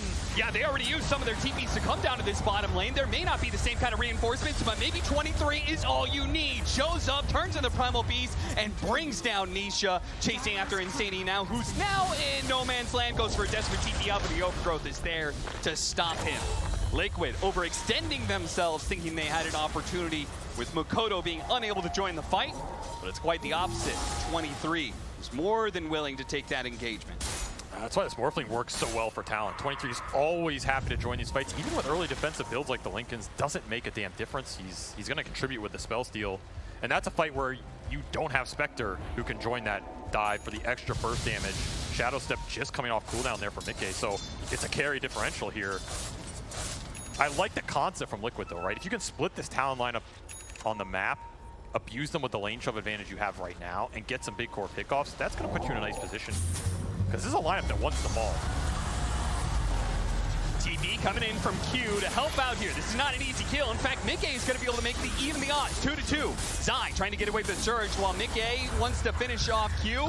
And now Nisha is going to join in on this party, making a 3-on-2. Makoto, he pops a blade mail. He's pretty tanky. Is he receiving any help though? Doesn't look like it. Liquid will deliver more numbers. Makoto is forced to use the BKB. The first one of the game, so down to 8-second duration now. Yeah, not the first BKB he wanted, especially being level 13 already. One he'll have to use here is Blade Mail on Blade Mail on Blade Mail. Maybe that's the new raid pack, honestly. Just buy Blade Mail on everybody. I mean, I'm sure you're pretty happy with the item build of this game. Only one Midas. I know you're grumbling about it. Everybody's making so many Midas. That was not me. That was Fog. I like the Midas. Yeah, you're right. I think that was actually Fog. I'm fine with the Midas meta. I think this item's great. I think it's better on supports than cores almost. Yeah. Which is the one people complain about. So what do you think about this game where it's only Mickey building it? Where in games in the past we've seen like 8 different Hannah Midases. I mean, it's a good point. You know this game's going to go late. That is, yes. Where I mean, Talon, I understand it's like, guys, we don't want to get too greedy. Liquid might try and run us over. But I feel like from Liquid's side, Boxy and Insania, I feel like one of them could probably consider that item to be like, I'm going to scale up, boys. Normally, I do really like the Midas on Dark Willow. I actually think it's one of the better ones in the game if you can get there. Yep. But I think they wanted more aggressive fight setup with the early Yules on Boxy and let Insania scale on the Enchantress, which I think is a fine route. And Ench doesn't necessarily need the Midas to scale that hard. You can just farm it up with the creeps. But yeah, now that you bring it up, suspicious lack of Midas is here. It's like both teams are trying to actually play Dota, which... that only gets you so far at TI, you know? Sure, you gotta abuse some mechanics somewhere. I mean, TI doesn't come down to who plays better Dota. It comes down to who abuses more cheese heroes and, you know, buys more Midases. Everybody knows this. 10-10 here as we approach the 20-minute marker. Team Liquid, very small lead, 1K, pretty much nothing. They do hold a bit more of the map, and they do have, I guess, the Midas advantage, the 1-0. He's gonna walk into Nisha and casually vote him. Now Nisha doesn't have a BKB. He's going for that Blade Mail heart build. The magic damage could control him with the Overgrowth. It could not get there in time. Ollie, of course, canceled it, knowing it wasn't going to be there, so that's fine. They still have that objective. That's why they're trying to smoke up and catch more. They seem to be pretty confident about taking a fight right now. No vote to take this fight, however. They just burst down the Train Protector, but at the same time, great Ravage. 23 shows up with the Primal Beast form. Oh, he got feared. Rumble, he got feared up, and he couldn't actually stop it. He cracked the shells, gets Jazz out of there, but he's blocked in by trees. Q is trying to make his own escape, but it's denied by Boxy. But they don't care about Q. They want the big watermelon. They're going to try and burst him into pieces here, gobble him up, and Nisha will take him down. Oh, Nisha just gets a free fight off of a weird initiation by Talon, just jamming the Morphling into the river. They get stuck in a wall. Sprout's not helping at all. That's the exact type of fight Liquid want, and like you were saying, Talon smoking it up into them with no boat. You know that Nisha has Arcane Rune because you saw it on that gank. That's just not a fight you want to take, especially when I feel like you were missing an aura item. We were talking about the utility coming out from Talon. Yep. You're going into a Greaves Pipe Darkseer at 20 minutes. This is an insanely farmed Darkseer on side. He is the top net worth in this fight. You don't have a single aura item on Talon's side yet. Jab's one for the shard, so you get an anchor here, but I mean, Liquid are happy to sit there and hold their ground. Yeah, Anchor's not going to do much when Liquid is congrats. winning the fight. Leashed. Like, he's happy to be leashed. That's where he wants to be. It's just, there's not enough firepower in the 5-on-5 here. Talon underestimating maybe how farmed Zai is in this game. Yeah, I mean, he is 210 CS here on the Darkseer, plus a Philosopher's Stone. And this is definitely the fight that kind of breaks open the game now, because we win that fight, okay, you get the little bit of net worth weight if you're Team Liquid, but probably the bigger prize is they were just able to take Roshan with that, so now they have a second life on the Primal Beast, and he has a heart.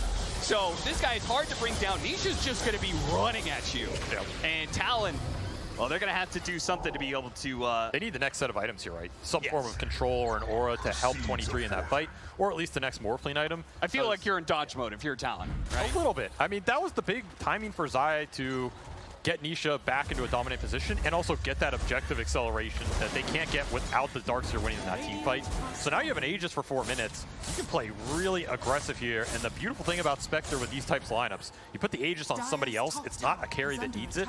They can start the fight, they can tank all the spells, you just come in and clean it up if you're Mickey. And you're going to be really happy farming the dead portions of the map while Nisha looks for the open.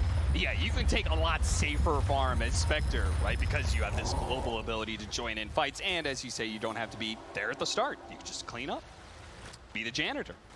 Yeah, everybody knows the janitor is the most important part. Yeah, absolutely. 10-13, 4,000 net worth lead now for Team Liquid. We'll see what Talon's response is to losing that last fight and the Aegis that they're now matched up against. I don't really see any big items coming in for them just yet. As you said, they need the next round, but they're not coming in anytime soon. Makoto, he's going to be found here. BKB should be able to just walk it off, but Liquid, you know, they're like, okay, we took BKB, is now on cooldown. That just gives them more momentum, more courage to be able to take any fight they can, any pickoff that they see, like Q here in the top lane. Zai, he'll throw down the wall just to slow him down, see if the TP comes in. The vacuum's going to stop that TP, and now Boxy is here to be able to ensure there's follow-up disables. Yeah, Liquid's starting to take over this map right now. Talon are just in stall mode, but the longer you stall this, the more you also fall behind on the support scaling. As you have a Treant, and Treant, he does a lot for you in the early game. He wins you your lane, he controls a lot of the early flow. Sometimes you fall behind on farming this hero, and you have two supports on Liquid side, in the Dark Willow and the Enchantress, that are going to pump out a lot of damage here.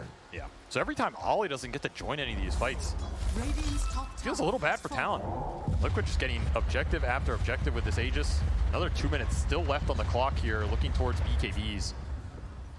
What do you think about the new Ags on Morphling?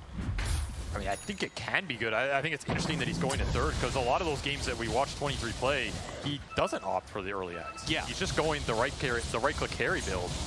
Yeah, like, is it... I was thinking about it, I was like, is that good versus Spectre? I don't think so. Not really. I mean, he just wants more spell action in the game, I guess, but it's not a... It's honestly an Ags that can sometimes be very hard to use in the fights, depending on how they develop in terms of initiations. Yeah.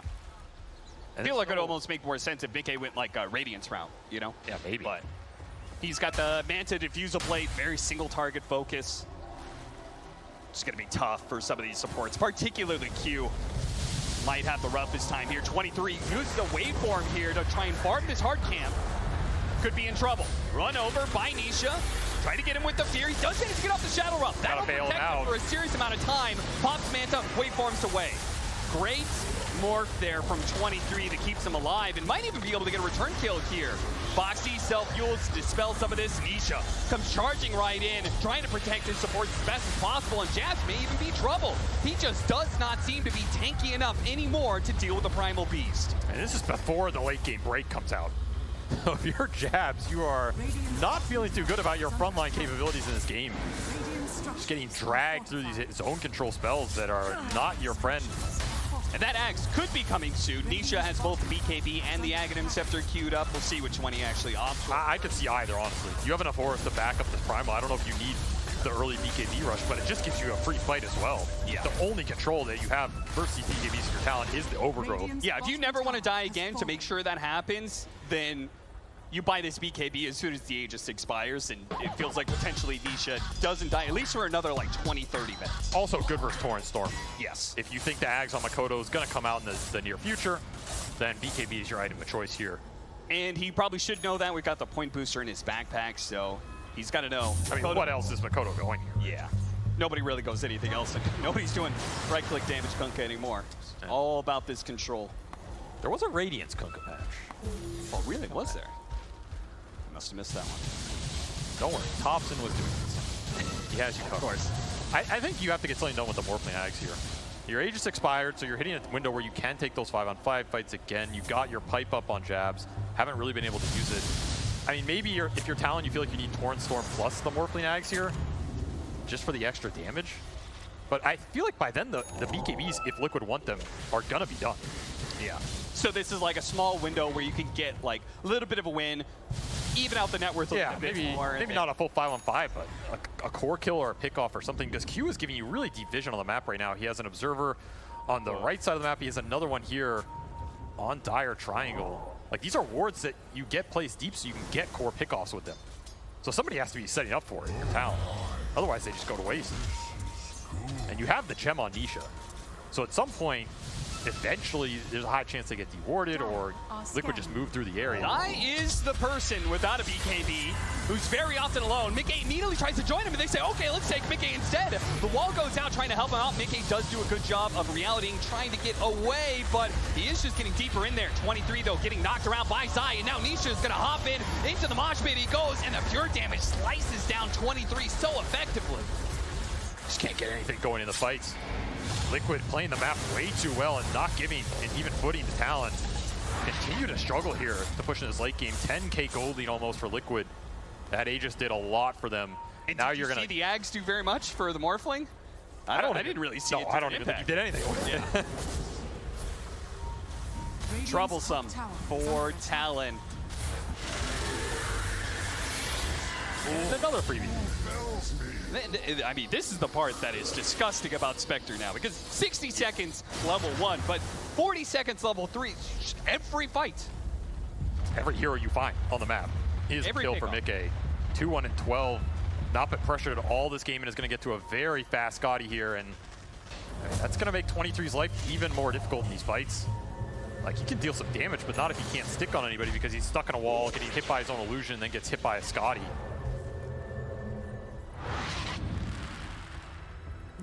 This gem is also going to dissuade Ollie from, ratting this game out as well. Yeah, that's a rough one too, because that's the one hero that I don't think you can ever pick off. Not with the BKB now online on Nisha. He is a true beast right now. Somehow it is still Zai at the top, just continuing to rack up the CS here. Well, it does kind of look like we're talking about high ground pushing soon.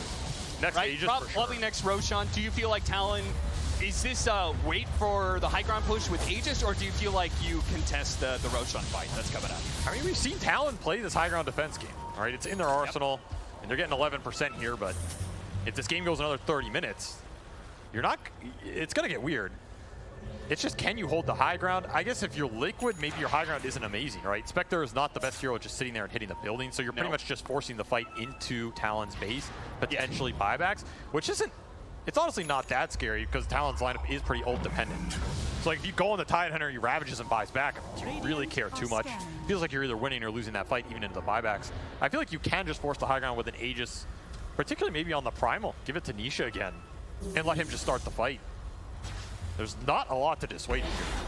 But if Talon turtle effectively enough, well, who is hitting that building through living armor? You can always turtle effectively. You turtle into game 2. You can turtle into the lower bracket. I mean, turtling only gets you so far. But the shell is so protective. Yeah, sitting high ground feels great until it doesn't. Quick jump on the jabs and a jump away. Team Liquid poking at Talon, getting a reaction out of them, and not following through. You say, okay, that's good enough. I mean, honestly, that is one of the reasons I think Talon have consistently gone back to the Tiny and the Tusk per Q. You're talking about stalling games. Displacement is one of the best ways to stall games, and those two heroes have oftentimes won them these late game scenarios. That's where their high ground defense, we're looking at it in this game, right? It's just around the ults. I guess your one displacement is, you know, this tidal wave. Yeah, Makoto's going to have to provide that for them, but it's not nearly as good. You know, just get a refresher and just triple tidal wave them into your fountain. Yeah, with the Tidal Storm going on, yeah, no problem. The second Roshan is up, by the way. Team Liquid are doing it. Talon are not contesting it. I'm sure they're well aware this is going on. They even get the scan out there. But as you can see, they had zero idea of, like, we just can't take this fight. That's fine. Let them try and break us on the high ground. And, well, they do give the Aegis to Mickey. Yeah. So they're going to opt to let him probably siege it up. Or I guess you can still just throw the Primal in and jump in with Mickey as well. I mean, either is a pretty decent choice here. The Spectre Aegis is probably just too tempting because, I mean, double the HP with Dispersion is pretty nasty here. I mean, that is a note, right? They do not have a way to be able to break this Spectre. So this much HP and a second life, you can't sit there and hit that tower for a very long time. Which is another reason I think this hero's had a tremendous win rate at this tournament. If you get Spectre later in the draft, when you can see a lot of the cores committed, like, who's buying Silver Edge on Talon's side? Who's really dealing with Spectre in terms of the man fight? I don't see it. Ollie. He was out there. I mean, him and NQ are going to be out there deep on the map, trying to get vision, trying to cut some waves, do these sorts of things. Eventually, they're going to be found underneath some sort of Sentry ward, maybe run a Nisha with that gem. Zai's going to poke 23, and 23 does not want any of that. Looking for his own BKB, so doesn't want that smoke. I guess all that's left for Liquid at this point, I feel like the only thing they're really waiting on is Aghanims on the Primal piece, right? That's the big one. Yeah, that lets Nisha initiate maybe just 100-0 jabs here. Who did pick up an Ags of his own on the Tidehunter, so we're talking about the high ground defense. It's starting to add up a little bit here for Talon. All right, you have this long-range Gush, you have the Torrent Storm and the pullback there. There's going to be literally wave after wave of Gush and Tidal waves blasting out from Talon. better be ready. I mean, you also have this Furion Ags that Q picked up. So if you drag Liquid deep into your base, they all get rooted under a Torrent Storm. It's potentially pretty devastating. It's a fight that you're going to have to play it slow. Yes, because you can't just commit it into the BKBs here. Yeah. It's all about getting these BKBs out early for both teams, honestly. And another pickoff. Mickey just pushing towards a Butterfly, helping him with the Morphling man fight. But stall. All right, there's the axe on the Primal Beast, so I feel like that is the last big item of note for Team Liquid that is required for their high ground. Obviously, they're going to be continuing to scale up, but... Well, until the Enchantress Moonshard, of course. Right, of course, yeah. That's the big go signal. Hey, there it is. There it is. 23 is not going to have fun with that. No. I mean, somebody's not going to have fun. Which usually on this team, it's Jabs, you know? I mean, it's true, yeah. If someone's not going to have fun, okay, Jabs, you go tank it up. The life of a CEO. All right, here it comes.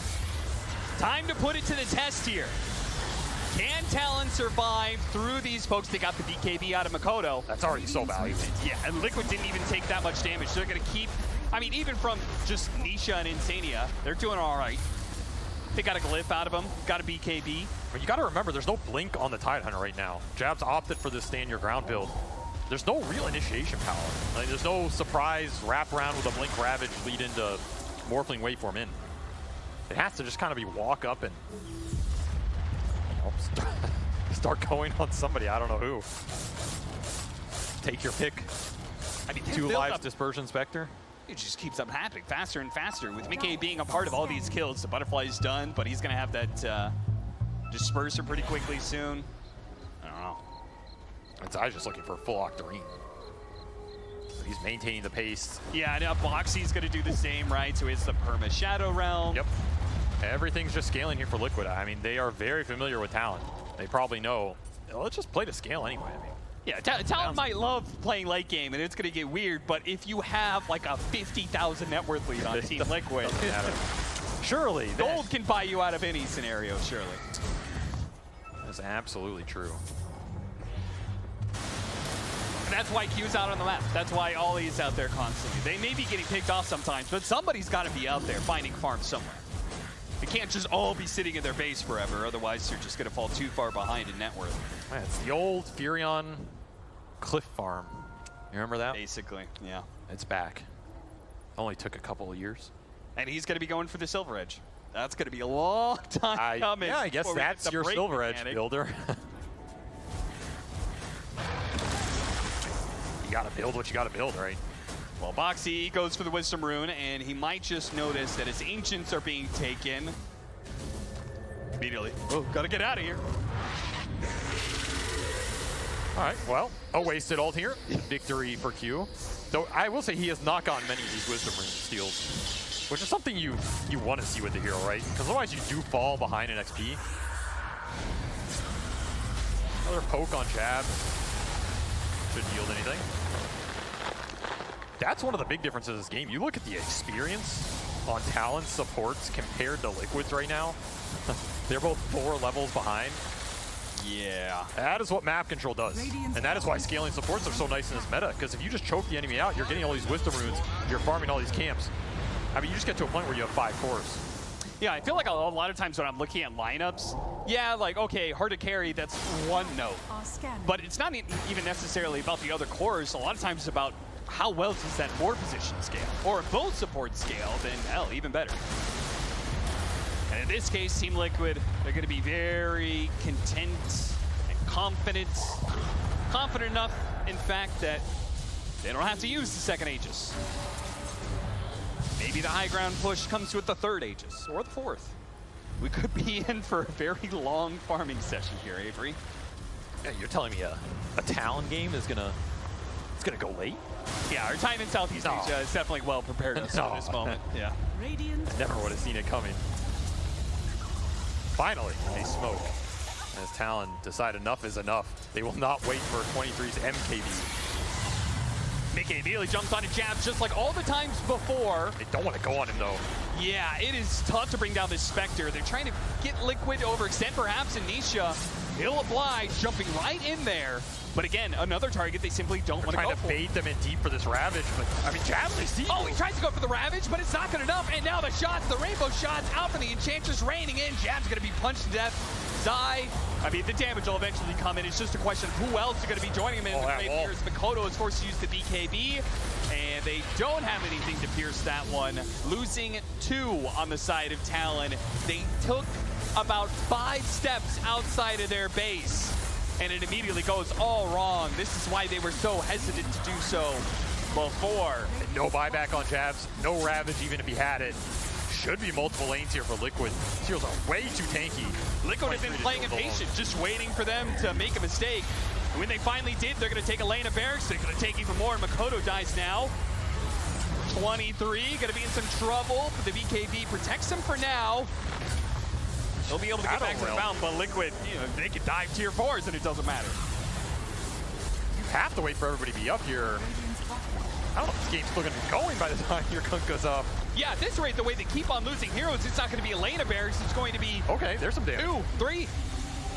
I mean, this Shadow Realm it does do some work here if 23 can get a full round off. Yeah, there's obvious Ag's answer for the Morphling. It's just how is he going to be able to catch Boxy to turn into this? Get the jump in, he's get those shots from the Shadow Realm. Torrent comes out, backing with Nisha immediately with the follow up there.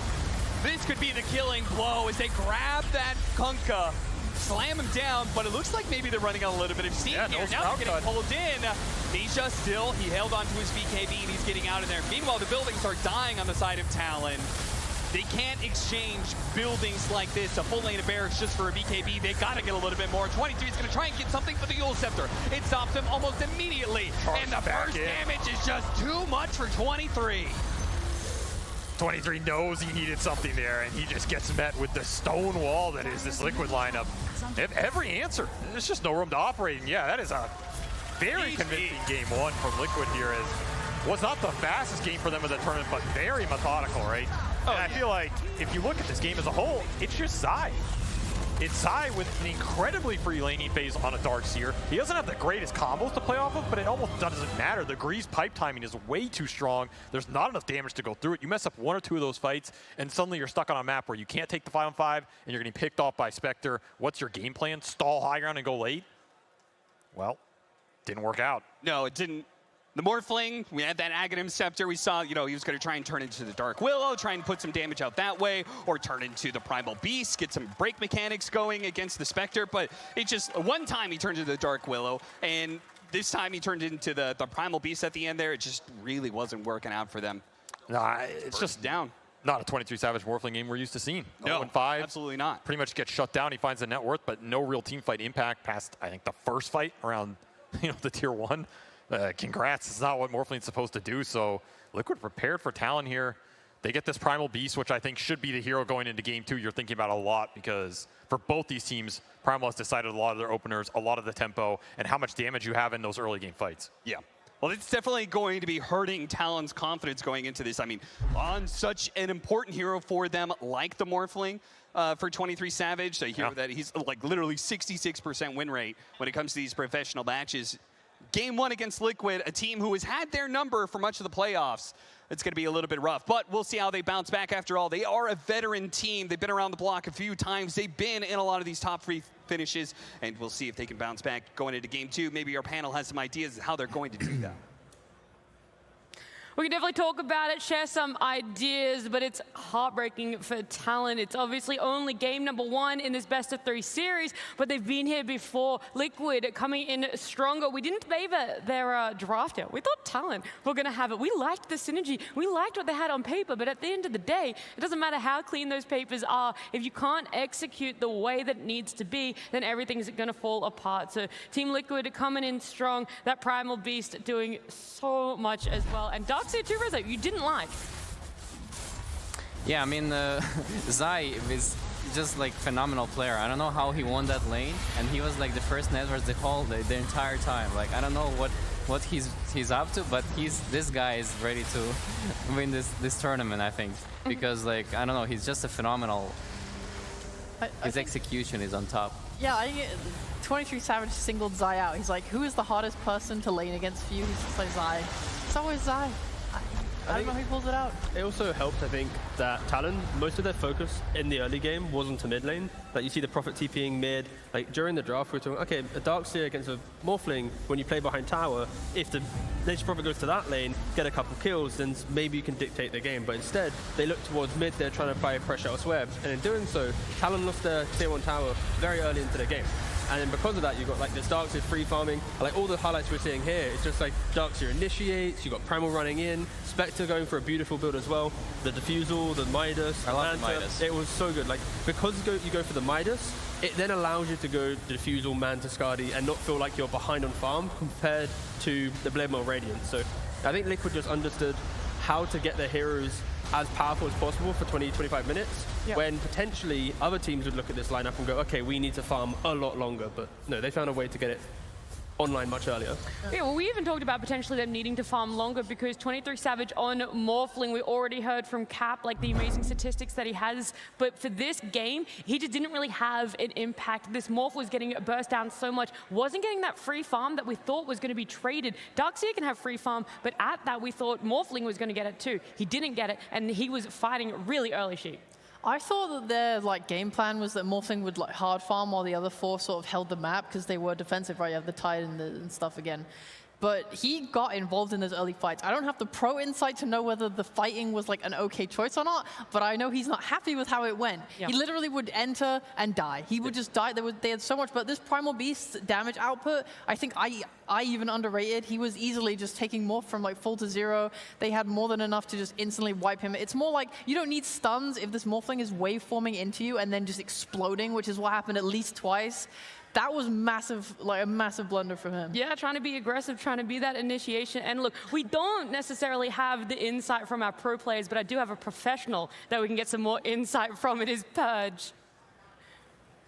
Thank you, Nat. Yeah, we want to look at the laning stage because it is a very important phase of the game. It looked very one-sided at the end, but the MVP, I think, in the laning was actually Mikoto. It seemed like there was a lot of pressure that came towards Nisha, but Mikoto did almost all of this by himself.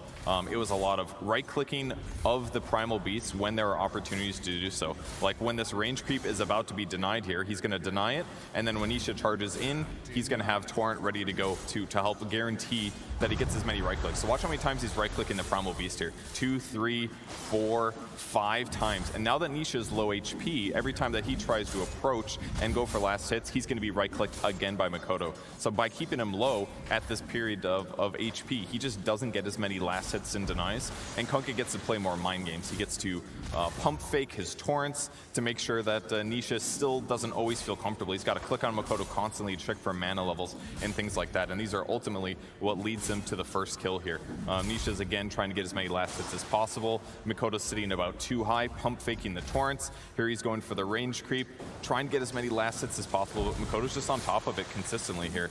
And as a result, this just leads Nisha to be 10 HP from the splash. And this is just all a 1v1. Nisha's well respected as one of the best mid players in the world. And yeah, Prophet shows up in TPs, but like, who really did the work in this clip, you know? It's consistently Mikoto going for these kill setups with torrents and splashes. Even when he tries to get last hits, using his second AoE skill, he glyphs the creep wave to prevent him from getting free last hits. He slaps him a bunch, and again, Prophet says, I'm gonna show up and help try to make this kill happen. And in this case, he threw a blood grenade, he did a sprout to do a little bit of damage. Nisha ends up surviving here with just about 9 HP. They do run him down and kill him eventually, but ultimately this gives him the level 6 versus level 4 gold advantage. And watch what Mikoto does here. As he's looking to set up his boat combo, he steps away for just a moment here. And vision right now for Liquid is somewhere around this, and there's also a little AoE from this creep because it's attacking the tower. So he casts Torrent from outside that range, which sets up the boat combo. Very, very nicely done. And again, Prophet TP's in to guarantee